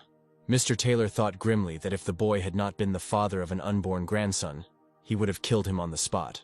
Rosalind approached the young man and demanded that he behave decently. But then behind the assembled group a door creaked, and then light footsteps were heard. The head of the family, Gregory Taylor, entered the hall, radiating an aura of power. The clan members and servants bowed their heads before the man. Only Adam began to look at him carefully. Rosalind noticed this and immediately introduced the head, hinting that the guy should stop looking at her great-grandfather. At this moment, the newcomer decided to demonstrate his strength and activated one of his strongest skills. Air currents mixed with magic began to radiate out from Gregory in all directions. The show created for Adam had no effect on him when his family members were going through a tough time. Suddenly, the old man laughed loudly and declared that there was something of his old style in the young man. Stepping forward, Rosie tried to justify herself, saying that the necromancer had never been to family dinners and didn't know the rules. When dinner began, Adam tried to behave as indecently as possible, in revenge for his kidnapping. Loudly chomping, waving his arms and trying to speak with his mouth full, the guy tried to figure out how much patience those around him would have. However, the space in the stomach ran out quite quickly, and the young man received only uncomprehending looks. After some time, the head of the family asked if everyone had eaten enough, and then said that he wanted to talk to Adam alone. Rosalind and her father tried to leave the man in fear, as they did not know what to expect from him. Instantly angry at his relatives, Gregory again told them to leave the room. After watching the Taylor family leave, Adam's attention turned to the old man sitting in front of him. The man admitted that Rosalind was a spoiled girl since childhood, but she was quite good. All the sins of his pseudo-wife immediately surfaced in the young man's head, and his faith in her kindness immediately faded. Cupping his hands, Gregory said he wanted to ask his son-in-law a favor. The chief said that their family lacked a younger generation, and currently only Rosalind was good enough. He reported that every year a family meeting is held in the capital, where 4 new great families are determined. The man expressed hope that Adam would speak on their behalf, but was immediately refused categorically. Confused by this answer, Mr. Taylor noted that the necromancer was the son-in-law and had every right to participate. To persuade the young man, the old man promised him access to the land of his ancestors, where the secrets of how their family came to power are kept. Picking up his glass from the table, Gregory admitted that he had no one else to rely on except Adam. The man said that if they failed at the family meeting, the family would lose its position among the 4 great families. When the necromancer asked why they were so confident in him, the chief said that the guy's achievements speak for themselves. Giving in, the young man said he would attend the meeting, but he would not risk his life for the Taylors. Smiling, the man said that this would be enough, and then thanked Adam for the opportunity. Without answering, the main character stood up from his seat and headed towards the exit, waving goodbye. Because of this, the boy did not notice the predatory look that old man Gregory threw in his direction. As soon as the young man left the hall, Rosalind, who had been standing nearby the whole time, called out to him. The girl asked what the necromancer had done that made her grandfather want to talk to him personally. Not wanting to tell everything, Adam joked that the kidnapper was no longer the head's granddaughter, and that he would now be her grandfather. When threats began to rain down on the young man, He turned to Rosie and, smiling, asked her not to repeat it in front of the boss. These words made the kidnapper even more angry. But she could not answer him, since she herself was to blame for what was happening. But then she pulled herself together, and deciding to use feminine charms, she clung to the guy and asked him to tell her everything. Adam sheepishly admitted that he had agreed to represent their family at the meeting this year.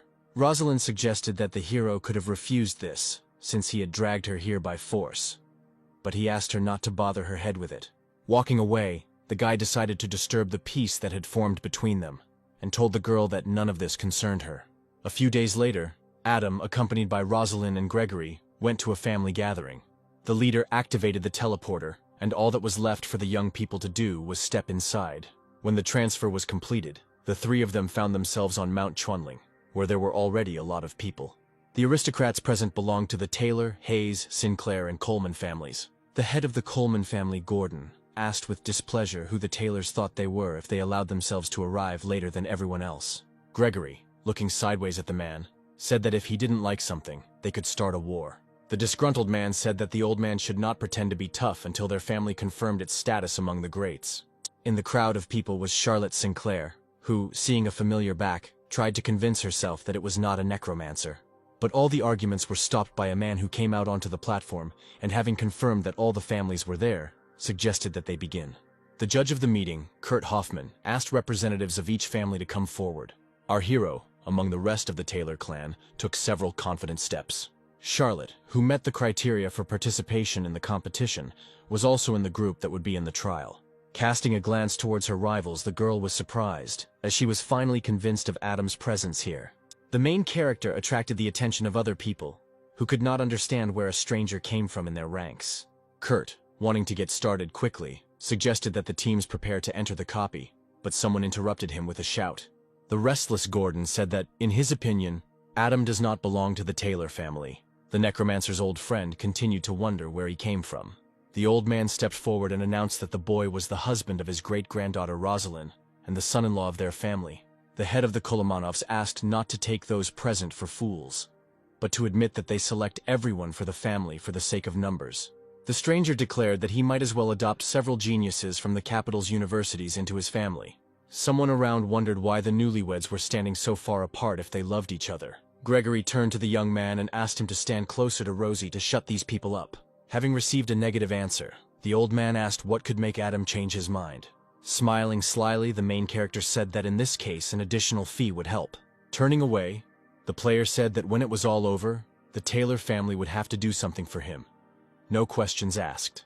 Having put forward his conditions, the guy approached his wife and, hugging her, looked at her tenderly. A moment later, he leaned towards her and gently kissed her cheek, causing Rosalind to blush with embarrassment. But Gordon didn't believe the couple, and using his skills, he found out that Adam was a necromancer at the 17th level. The step on which the young man was standing amazed the head of the Colemans, and he announced out loud that he was just a newbie. With a heavy sigh, the head of the Taylor clan asked what was wrong with this fact, since it did not contradict the rules. The man said that the necromancer could participate, but he would have to try hard not to die on the ghostly mountain. Kurt, tired of the annual disputes among the families, demanded that all unnecessary people leave the platform. The judge said that there were 4 ghost eyes on the mountain, and those who could obtain them would become the new 4 great families. While thinking about the level of players on the team, Adam heard about the ghost eyes that he needed to remove the block. The next moment, Mr. Hoffman announced the beginning of the annual trials for the title of the best, and the players began to move. Gradually, the girls and boys disappeared to appear in the inner world. One of the remaining men asked Kurt to get his divine artifact. The judge activated the mirror in his hand, which had long helped him to fairly evaluate the tests. Everyone realized that the object was working, because after the bright shine on the mirror, an image of a forest appeared on the screen. The world where all the participants were transported was called the Ghost Mountain, and its appearance made it clear where this name came from. An unknown young man got separated from his group and found himself near a cliff. The next second, his cry was heard over the mountains, and Adam thought that he wasn't so unlucky after all. The head of the family, who was watching the test, looked at the boy's death with sadness, as he had hoped for his potential. One viewer was outraged by the fact that the Taylor family already had all 4 players together, but then something happened on the screen, causing the old man to cough and curse angrily. Some time ago, when the participants had just met, one of the comrades asked what our hero's name was, After receiving the answer, the guy said that his name was Jacob, and warned Adam that he must obey the instructions. Looking at the speaker with displeasure, the young man asked why he had to do this. Red stated that since he is an intermediate-level player, he is the strongest and most experienced of those present. The only girl in the group said that Jacob is the #1 genius among the tailors and no one will listen to a freeloading son-in-law. Not wanting to argue with anyone, Adam said that in that case he would listen to his elder and, in case of danger, hide behind his back. On the other side of the screen, Gregory sighed with displeasure as he instructed Jacob to listen to the newcomer. Taking command, the new leader of the group gave the order to move forward, as they had to find the eye first. Following his partners, Adam tried to think of a way to get the ghostly eye, which was now needed not only by him. Suddenly, an old woman appeared ahead, sitting on a chair in the middle of an empty clearing. The group decided that this was an NPC of the Ghost Mountain, and it was better to avoid it. When 3 people had already passed by, the girl exhaled joyfully, saying that the stranger was too close. But then the creature opened its eyes and loudly announced that there was no place for the living on the ghostly mountain. Liana and Jacob turned to face their grandmother and looked at her in surprise. Rising abruptly from her seat, the NPC stated that she would not tell the group anything except that there were real ghosts on the mountain. Adam, who did not want to be hurt by the sudden attack, pulled out his weapon and activated it. Putting a blade to the old woman's neck, the guy said that everything she had said was nonsense, and demanded that she tell him everything she knew. The 3 members of the Taylor family looked on in confusion and did not know how best to respond. In the real world, great-grandfather asked Rosalind if Adam had always been so brave. The stranger, who was actually a monster, decided to activate her powers and then wait for the right moment and attack. But the main character did not give his rival such a chance, and, hitting her in the face with his fist, asked her not to pretend. The partners did not expect that the newcomer would hit a woman, so they recoiled in shock from the scene of the battle. The successful attack angered the villainess, and she began to shine an acid green color that reminded of evil spirits. Clenching his fist into his palm, the young man declared that since the old woman was not saying anything, he would have to beat the truth out of her. After a series of successful attacks, Adam grabbed the NPC by the scarf and lifted him off the ground, depriving him of the ability to resist. The woman, realizing that her condition was close to critical, promised to tell everything voluntarily. Having put the captive on the ground and straightened her clothes, the necromancer said that she should have immediately come forward and no one would have beaten her. The stranger said that the legend says that the world of the living and the underground intersect on the Ghost Mountain. It is for this reason that there are many vengeful ghosts wandering here who cannot leave for reincarnation. The old woman said that the spirits hide in the fog, but as soon as they sense the presence of the living, they jump out and attack. The woman seemed to hypnotize Adam, and until the queen called out to him, he could not distinguish between sleep and reality. The young man demanded that the captive tell him something else, but she said that she didn't know anything else. Looming menacingly over the monster, the protagonist asked her if she knew anything about where to look for the ghostly eyes. The heads of families who watched the test were surprised by how the Taylor family's son-in-law decided to complete the task. Gregory asked his granddaughter why the necromancer used a blade in his attacks. Adam grinned and said that if the NPC really didn't know anything, he wouldn't use a weapon against her. Putting her hands forward in a protective gesture, the woman said that she knew the location of only one eye. The old woman revealed her cards, saying that the boring item was in the possession of the ghost monk. The protagonist asked the villain if he had heard the name of the owner of the transparent eye correctly, and received a positive answer. The monk was once an enlightened being who vowed to rid all vengeful ghosts of their suffering. That day he washed himself, lit incense, and holding a Buddhist staff made of lapis lazuli, he stepped onto the ghostly mountain. For a moment, a bright light shone on the ghostly mountain, revealing a giant golden Buddha, as if he had descended onto the mountain. But soon the Buddha was swallowed up by the ghostly mist, and later, when people saw the monk again, he became the ghost monk. The woman said that the temple was ahead, and if the group wanted to deal with it, the weapons would need to be more lethal. Turning away from the informant, Adam promised that this time he would believe her and go to the temple to verify what was said. Taking advantage of the fact that no one could see her, the witch began to build up her inner strength in order to take revenge for the way she was treated. Approaching the young man unnoticed, she raised her hand to attack, but the main character foresaw this outcome, so he immediately turned to his opponent and demonstrated his readiness for battle. The old woman's entire enthusiasm instantly disappeared, and she, unpleasantly surprised, screamed. Taking a swing, Adam attacked the local resident, leaving her no chance to cause even the slightest harm. The system reported that the necromancer defeated a regular NPC and received 1 point of deadly energy as a reward. A notification appeared that if the player's blade gains 100 points of such energy, it will receive the Ghost Slayer enchantment. Turning to his comrades, the young man smiled at them, but for some reason this expression frightened them. Liana moved closer to Jacob and asked if someone had possessed Adam. Grinning even more, the protagonist tried to calm his partners and said that he was not going to turn them into energy. The guy's explanation, on the contrary, frightened the Taylor family members even more, and they unanimously took a step back. After some time, the guys overcame their fear and said that since Adam still saw them as comrades, there was nothing to be afraid of.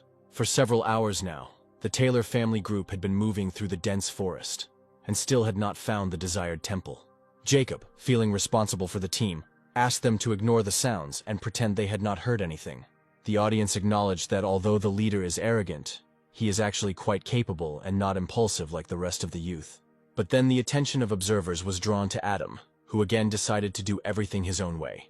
Rushing forward, the player demanded that all the ghosts come to him, as he needed deadly energy. Jacob tried to stop the madman, warning that if the ghosts targeted them, they would die right there. But it was already too late, as an enemy landed from somewhere behind the necromancer.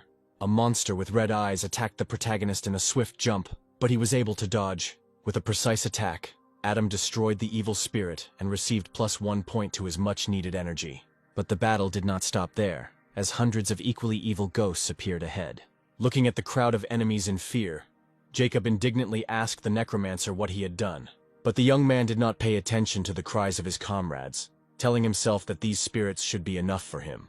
The opponents all rushed towards Adam, who waited impatiently for them to catch up with him. Every movement of our hero was calculated and brought him several points of deadly energy. The creatures, cut in half, flew in different directions, and some did not even realize that their fight was already over. At some point, the system reported that the energy scale was filled to the maximum.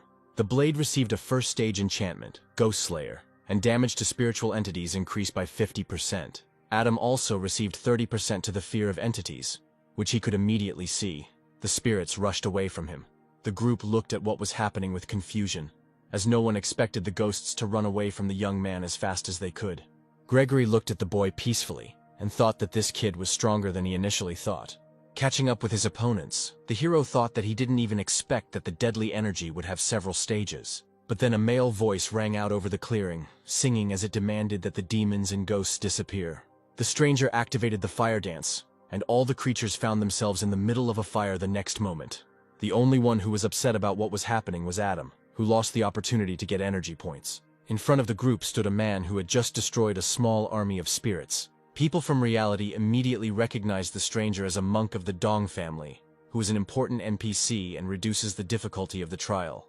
Only Gordon was unhappy with what was happening, because the Taylor family could once again maintain its position among the great families. The monk addressed the rescued people, saying that the Ghost Mountain was a dangerous place, and they needed to leave quickly. Jacob said that their team, on the contrary, needed to climb the mountain and get a certain item. Alvin agreed to take the boys where they needed to go, but asked them to be extremely careful and rely only on themselves. For the leader of the group, this only meant that they no longer had to fear that Adam would ruin everything and drag them down.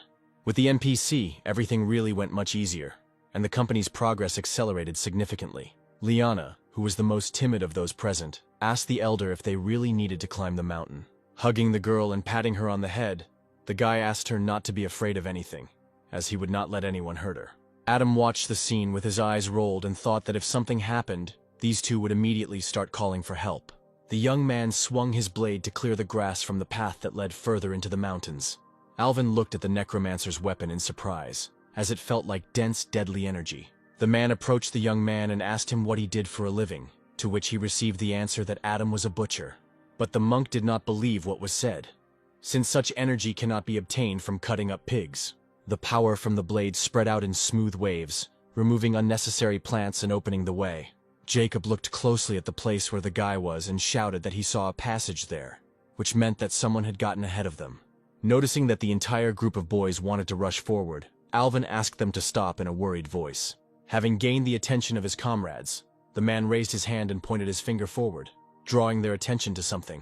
A clearing opened up in front of the Taylor family representatives, where there was a pile of bodies. Liana reported that she saw familiar people among the dead. Therefore, these were people from another clan. Approaching the fallen, Alvin suggested moving on, since they could no longer help here.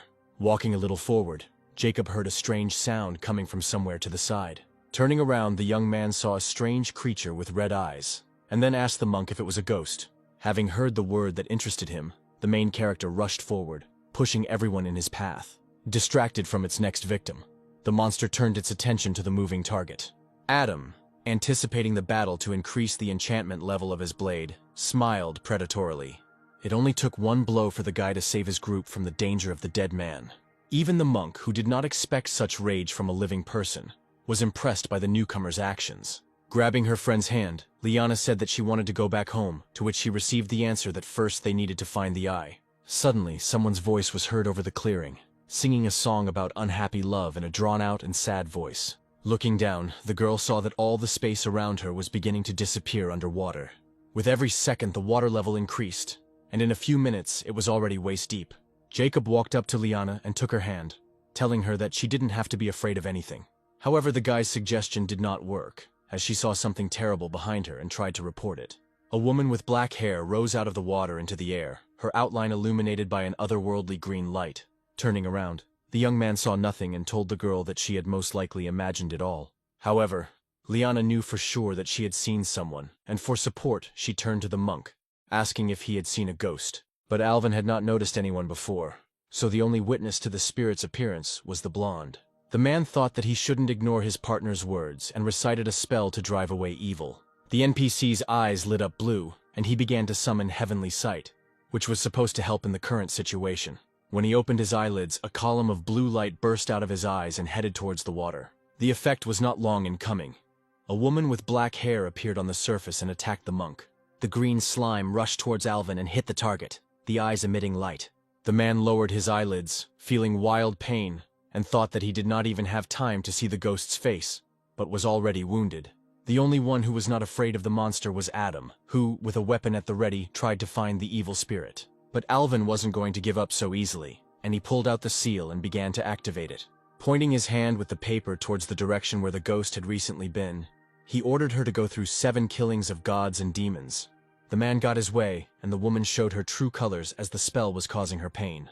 However, she quickly recovered, and having correctly identified the source of her troubles, decided to attack him. It was a shock to Alvin that after such a powerful seal, the spirit could still move. At this moment, the opponent put her hand forward and hit the monk right in the chest. Taking advantage of the fact that he was in direct contact with the spirit, the man cast another spell. A moment later, the ghostly body was struck by a bolt of lightning, which should have left no chance for survival. Jacob, watching the fight from the sidelines, was very impressed by how skillfully the man worked. However, the moment of triumph was interrupted by Adam, who saw that the spirit was again trying to get out of the water to the surface. The angry ghost began his mournful song again, as if warning of impending danger. Having learned from experience, Alvin gave the group the order to flee, as he realized that he did not know how to deal with the embittered spirit. The whole group rushed away, since the opinion of this NPC was authoritative for them. But as soon as it seemed that land was close, the water came there too. Tired of running, Jacob turned to the woman and shouted that he was going to fight the monster chasing them. Trying to calm the fear within himself, the young man prepared his weapon for attack. However, the monster readily dodged the spear thrust forward and began to rapidly reduce the distance to the guy. But the observant Jacob realized that the ghost did not want to run into the weapon. Therefore, it could cause harm. The young man flew into the air, hoping to end the fight in one blow. Swinging his spear, he confidently activated the attack, Ice Numbness, and struck the place where the spirit had been a second ago. When the effect of the blow wore off, Jacob hoped that the woman was gone. But a warning cry was heard from behind. But the ghost was faster and managed to touch the player's body, after which he felt cold and his body stopped obeying. The villainess threw the warrior away from her so that he would no longer have the opportunity to harm her. Alvin closed his eyes and thought that if there really was no other way out, then he had only one thing left to do. But then Adam confidently stepped forward and headed towards the otherworldly singer, ignoring the warnings. Wanting to calm the man down a little, the necromancer turned around and said that times had changed, as had the methods of fighting. And then, turning away, the young man instantly jumped up from his place and, holding his weapon in front of him, prepared to attack. He struck the creature and was able to do what none of his comrades could, cause damage. It was a great surprise to the man that the boy hit the spirit with an ordinary blade. The streak of light that remained after the attack shone with a bright golden light, as if the sun had come out for a second. But then the young man realized that his rival was nowhere to be seen again, even though he had managed to touch her. Suddenly a coldness began to spread through Adam's body, penetrating him to the bones. Turning his head to the side, the main character saw a woman next to him who tried to repeat the same thing as with the red-haired man. However, the young man smiled and turned to the ghost and said that she looked pale. The ghost was unpleasantly surprised that her victim could still move and speak coherently. Taking advantage of his opponent's proximity to him, Adam activated the Silver Lion helmet. Then the main character summoned the storm boots and, deciding to try his luck again, attacked the ghost. The guy, having grabbed the blade more comfortably, activated the Dragon Roar Slash. Not wanting to be destroyed, the ghostly woman rushed away from the would-be killer. Viewers in the outside world were amazed at how the newcomer was chasing the ghost. At this time, the young man did not give up hope of catching up with the monster and receiving deadly energy for eliminating it. Decreasing the distance between them, the guy asked the spirit not to run away from him. And yet, no matter how hard the ghost tried to slip away, the moment came when Adam caught up with him. Looking to the side, the monster saw a blade rapidly approaching its head. A moment later, the weapon pierced the ghostly woman, dealing critical damage. The system reported that for killing this NPC, the young man would receive 100 points of deadly energy. After the destruction of evil, the water disappeared from the clearing, and the main character received gratitude from his comrades. Adam said that everyone contributed to the victory because the creature was much stronger than those they had encountered before. Gordon, who was watching the test, asked Gregory where his son-in-law got such strength from if he was just a newbie. These words angered the head of the Taylor family, and he, turning his gaze to the speaker, said that he did not have to explain anything to him. Mr. Coleman felt the old man's eerie aura, mixed with power, affecting his body. Jumping up from his seat, the man asked his opponent if he had really been able to achieve such a level of strength. After moving away from his enemies, the boy suggested to the leader to postpone his plan against the Taylor family, but received a negative answer. In the copy, the young people continued to move towards their goal, and suddenly Liana turned to Adam. Grabbing his hand, the girl asked why the necromancer wasn't paying attention to her. Watching what was happening in reality, Rosalind remained silent with displeasure, not commenting on her relative's actions. But our hero understood what was causing such attention from his partner, so he abruptly snatched his shoulder from the tenacious grip. Clenching his fist, the young man promised to hit the blonde if she didn't leave him alone. At that moment, Jacob approached the couple from behind and asked if Liana was okay. The girl suddenly changed her mind and told the player that she shouldn't have behaved like that, because he was the best for her. The conversation between the comrades was abruptly interrupted by Alvin, who reported that he felt a strong yin energy and the sounds of fighting ahead. Turning to the group, the man warned that he could not determine who was ahead, friend or foe. But then he noticed that there were only 3 players in the clearing, so he asked where Adam Miller was. Hearing a branch snap ahead, the monk turned his gaze to the source of the sound, but saw only the edge of the necromancer's cloak. Without giving himself time to think, the main character was already running towards the battle, wanting to upgrade his weapon to be more lethal. As he jumped down, the boy shouted, announcing his approach and stating that he was an expert in exterminating evil spirits. Feeling a wave of excitement rising inside him, Adam was already mentally fighting the ghosts. The young man landed right in front of the spirit for which he had run to the family of his opponents. The people in danger belonged to the Coleman clan, and they were infinitely glad that help had arrived. Adam had a few seconds to take in the monster he was about to fight. At this time, the Taylors arrived at the edge of the cliff, and the monk said that in front of them was a ghost who removes the skin from the victim and wears it to her. The blonde introduced himself as Eric Coleman and asked the necromancer to help their family defeat the evil spirit. Having heard the name of the guy standing next to him, the main character said that he would not help him. Turning around and putting his hands in his pockets, Adam said goodbye to the player and headed towards the forest. The action of the Taylor family representative angered Gordon, who did not expect such a setup from them. But Eric understood that there was nowhere else to expect help from, and promised that he would not remain in debt. Turning around, our hero smiled rudely and said that he wouldn't refuse 5 million. The blonde's eyes lit up, and he said that these conditions suited him perfectly. The ease with which his rival agreed to the offer made Adam wary, and he suspected deception. The young man called out to the monster, after which he recited by heart the spell that he had previously heard from Alvin. The man standing nearby looked critically at the young man, as he understood that what he said would have no effect. The next moment the necromancer jumped up and began to attack with a cry of disappear. Adam was able to reach the monster and successfully deal damage to it, meaning that the ghost was not that strong. The guy, while his opponent had not recovered from the previous blow, attacked again. It was a complete confusion to Eric that the necromancer could deal with a monster that the 5 of them couldn't defeat. Turning around for a split second, Adam shouted angrily at his frozen comrades and asked for help. Having come to his senses, the blonde gasped and tried to build a plan of attack in his head. He commanded his friends to move forward, and he himself ran after them. From all sides, the monster was bombarded with blows and spells that disoriented him. A green liquid was pouring out of the monster, replacing its blood. But then Eric noticed something that made him freeze for a few moments. In the ghost's only eye, the ghost eye, which was so necessary for those present, shone in scarlet color. The young man could not tear himself away from the subject that interested him, losing precious time allotted for the battle. It seemed to him as if the eye surrounded him and would not let him go from its chains. But Eric was able to break out of hypnosis and told everyone present that he had found one ghostly eye in this spirit. Upon hearing this, Adam immediately perked up, as he could now get one eye for himself and the other for the Taylor family. The blonde, unaware of the main character's plans, commanded his partners to attack the ghost. Blows rained down on the monster from all sides, and surprisingly, it did not resist the attacks. The guys managed to make the cut near the eye bigger, and now everyone was absolutely sure that the spirit had the necessary thing. Eric said that if he managed to get the eye, he would definitely become the object of everyone's attention in the family. Looking back at Adam, the young man asked him for help, promising to pay 10 times more. After receiving consent from his ally, the boy ordered his wolf to attack. The beast, obeying its master, enveloped itself in energy flows and rushed towards the evil spirit. Having caught up with the ghost in 2 leaps, Eric's pet grabbed his head in his mouth, intending to deprive his opponent of his head. The monster, feeling that one of its limbs was captured, began to lose its original shape. The next moment, the wolf received a blow from the ghost and howled, flying back without causing any harm to the NPC.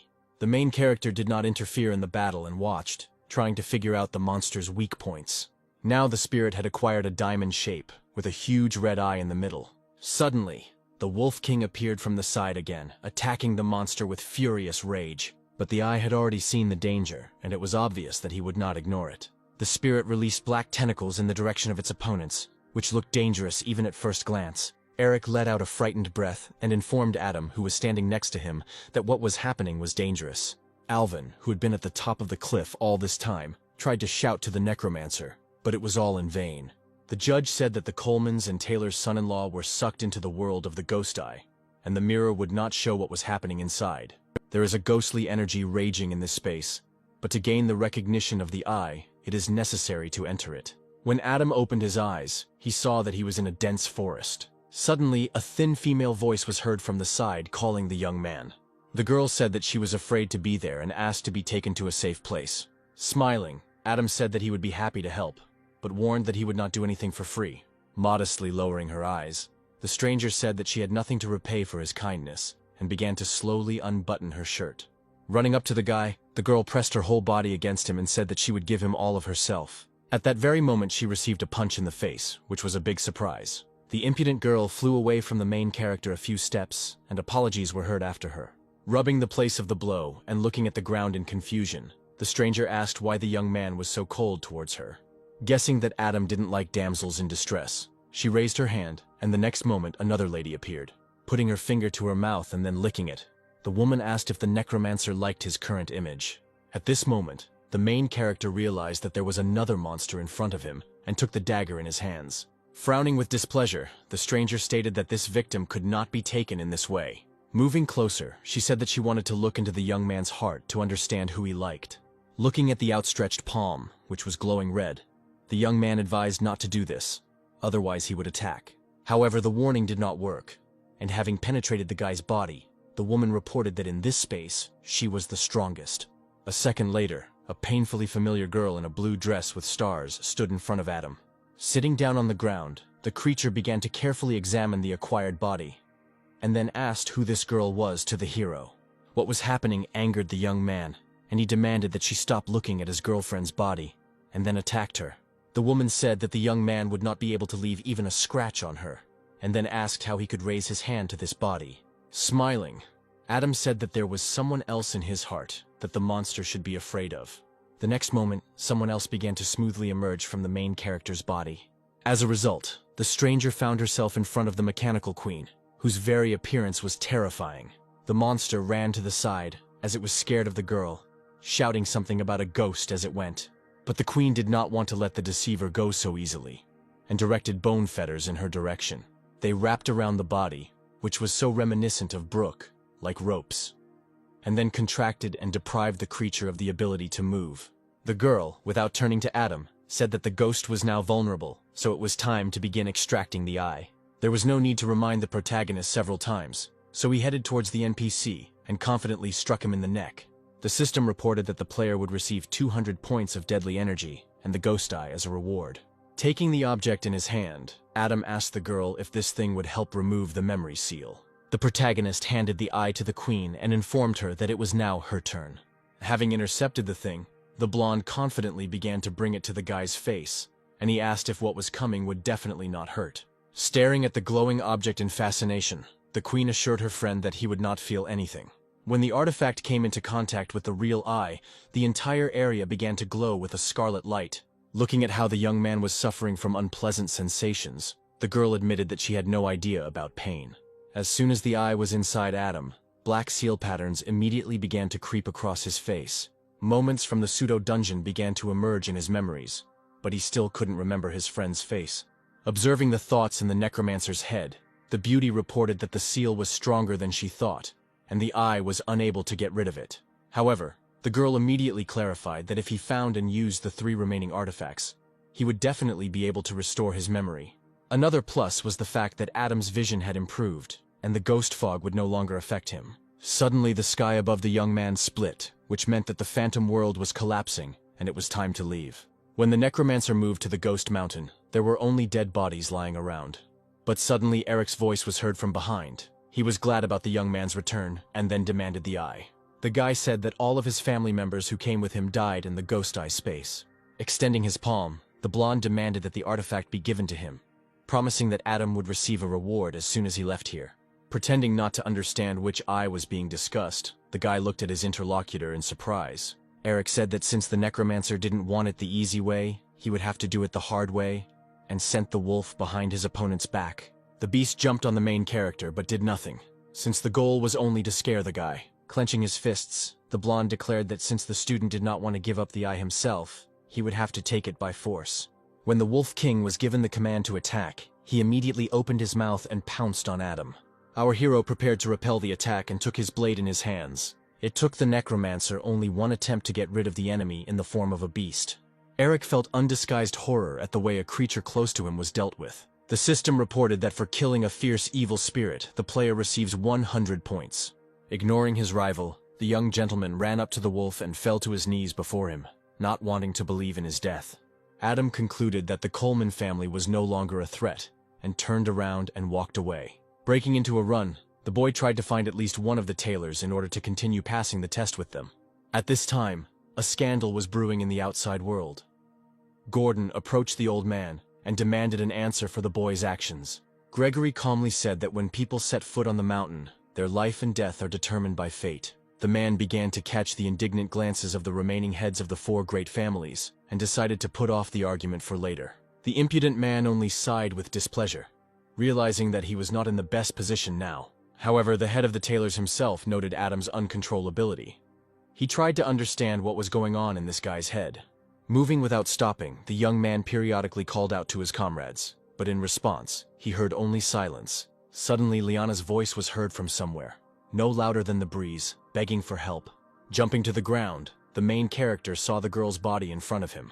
Coming a little closer to her, Adam saw that his partner was lying in a pool of her own blood and was practically not breathing. Although the necromancer didn't really like Liana for her behavior, death was too cruel. Leaning over the girl, the protagonist promised that he would avenge her and get rid of the monsters in the fog. Suddenly, the silence of the forest was broken by the noise of a spell, and then a column of flame shot up into the sky from the side.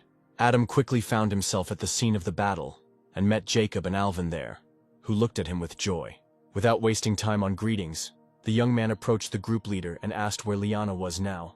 Seeing how the player's face changed, the necromancer began to shout, demanding an answer. All the guy could say in his defense was that everything that happened was his fault. Then the fog was very thick, and the girl followed it, and then suddenly she screamed as if she was surprised and disappeared. However, frightened by the fog, Jacob did not immediately rush after her, and Liana disappeared without a trace. Clutching his head, the young man began to continually ask forgiveness for his carelessness. But Alvin took Jacob's side and said that it was not his fault that the girl had been killed by Baopigui. Noticing the newcomer's puzzled look, the monk explained that this creature was the most terrible ghost in existence. The Baopigu people are ugly by nature, so they hunt beautiful people and skin them. They originally wanted to wear the skin of the victims, but the human yin energy is too strong, so they make lanterns out of the skin. Jazi, who had been silent all this time, turned to the monk with a question, but was never able to utter it out loud. But the man understood what the young man wanted to know, and confirmed that Liana had barely fallen behind the group when she was immediately killed. Looking fearfully behind Adam, the guy asked if these were the lanterns that Alvin had spoken of, and then pointed in their direction. Turning around, the main character saw that the entire space behind him was filled with yellow glowing objects. Suddenly, a man jumped forward in front of the young man, trying to cover him from danger. The lanterns didn't care who they destroyed, so they moved towards the monk without a single hitch. Having seen this more than once, Alvin began to read the banishing spell. It clearly had a positive effect, as the little killers scattered in all directions. However, Adam was not happy about what happened, as he had hoped to get some more deadly energy from the enemy. He rushed after the disappearing lanterns and began to chop with his blade in all directions indiscriminately. The monk warned that the lamps were just a trick. The real horror was Huapigui hiding behind the scenes. At that moment, the outline of one of the most dangerous ghosts in this world appeared behind the young man. Adam immediately sensed a catch, and turning around he realized what exactly had confused him. A gray hand with red claws was dangerously close to the young man, intending to grab him. At the last second before being captured, the player managed to dodge, and then cursed rudely. In the end, the monster missed its target, and the hand only hit a tree standing behind. After the first mistake, the ghost decided to show himself completely, and, freezing in front of Adam, began to stare at him intently. Smiling, the monster said that he really liked the necromancer's skin, and then asked to give it to him. Slowly moving towards the guy, the NPC said that his skin was better than all the others, and since he was silent, it meant he agreed to give it to him. Not wanting to let the giant get any closer than it was now, the player swung his blade and ordered the enemy to get down. The lantern that was placed on the opponent's head flew apart in all directions, revealing to the world the true appearance of Huapigui. This angered the ghost, and its scarlet energy burst out, causing people to dodge it. Covering his face, the monster said that he always tries to treat his victims kindly, but no one appreciates it. Jumping sharply from his place towards Adam, the NPC said that he would remove his skin and then eat his flesh and soul. But the young man did not want to give up so quickly, and taking hold of the blade with both hands, he prepared to attack. When the necromancer struck the first blow, he concluded that he had a very strong opponent. However, the deadly energy obtained during the test was of great help in the fight against this monster. Seeing the paw raised above itself, the guy concluded that he could defeat this creature only by entering a berserker state. To activate the special mode, Adam began to wait for the blow that would help him rebuild his body. But then an ice shield grew in front of the ghost's limb, preventing him from reaching the newcomer. Suddenly a small group of people appeared from somewhere in the forest, and announced that they were going to provide support. They began to confidently strike at Huapigui, leaving the main character in a safe zone. There were 5 people in total who came to help, and they all looked absolutely healthy and unwrinkled.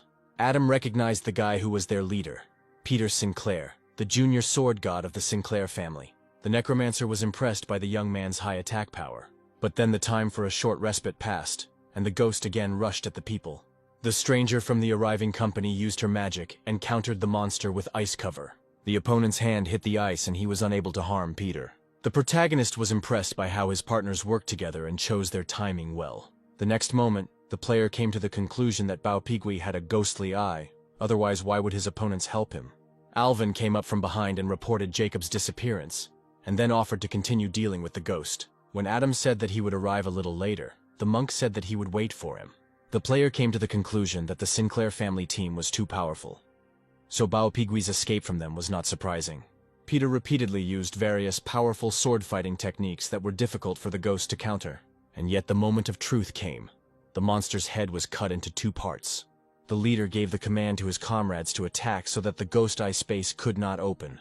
All the Sinclairs began to act as if they were a single mechanism, attacking the NPCs from all sides. While the other guys were preventing the portal from opening, one guy jumped up so as not to miss the valuable item. After a few moments, he saw that the ghost eye was at his face level and he could grab it with his hand outstretched. Rejoicing at such good fortune, the stranger slowly and carefully extended his palm towards the artifact. However, the item disappeared from under the player's nose while he was hesitating and trying to be extremely careful. Peter glanced towards the forest and saw the newcomer running away and ordered his men to catch up with him. Ahead of everyone ran the guy who was responsible for the eye going to the other team. Adam was happy that he had the second eye. He only had to collect 2 more. Peter threw his partner a sword, which was supposed to help catch the fugitive. The young man, without slowing down, grabbed the handle and immediately understood why their leader had handed over the weapon. The sword, feeling that it had once again entered the palm, pulled its bearer forward, giving him acceleration. A few moments later, the enemy caught up with Adam, who was unhappy with the current situation. With a little more effort, the Sinclair family member jumped up and blocked the necromancer's path further. The strong man said that the newcomer could not escape now, since Peter would soon arrive here. But life had its own plans for life.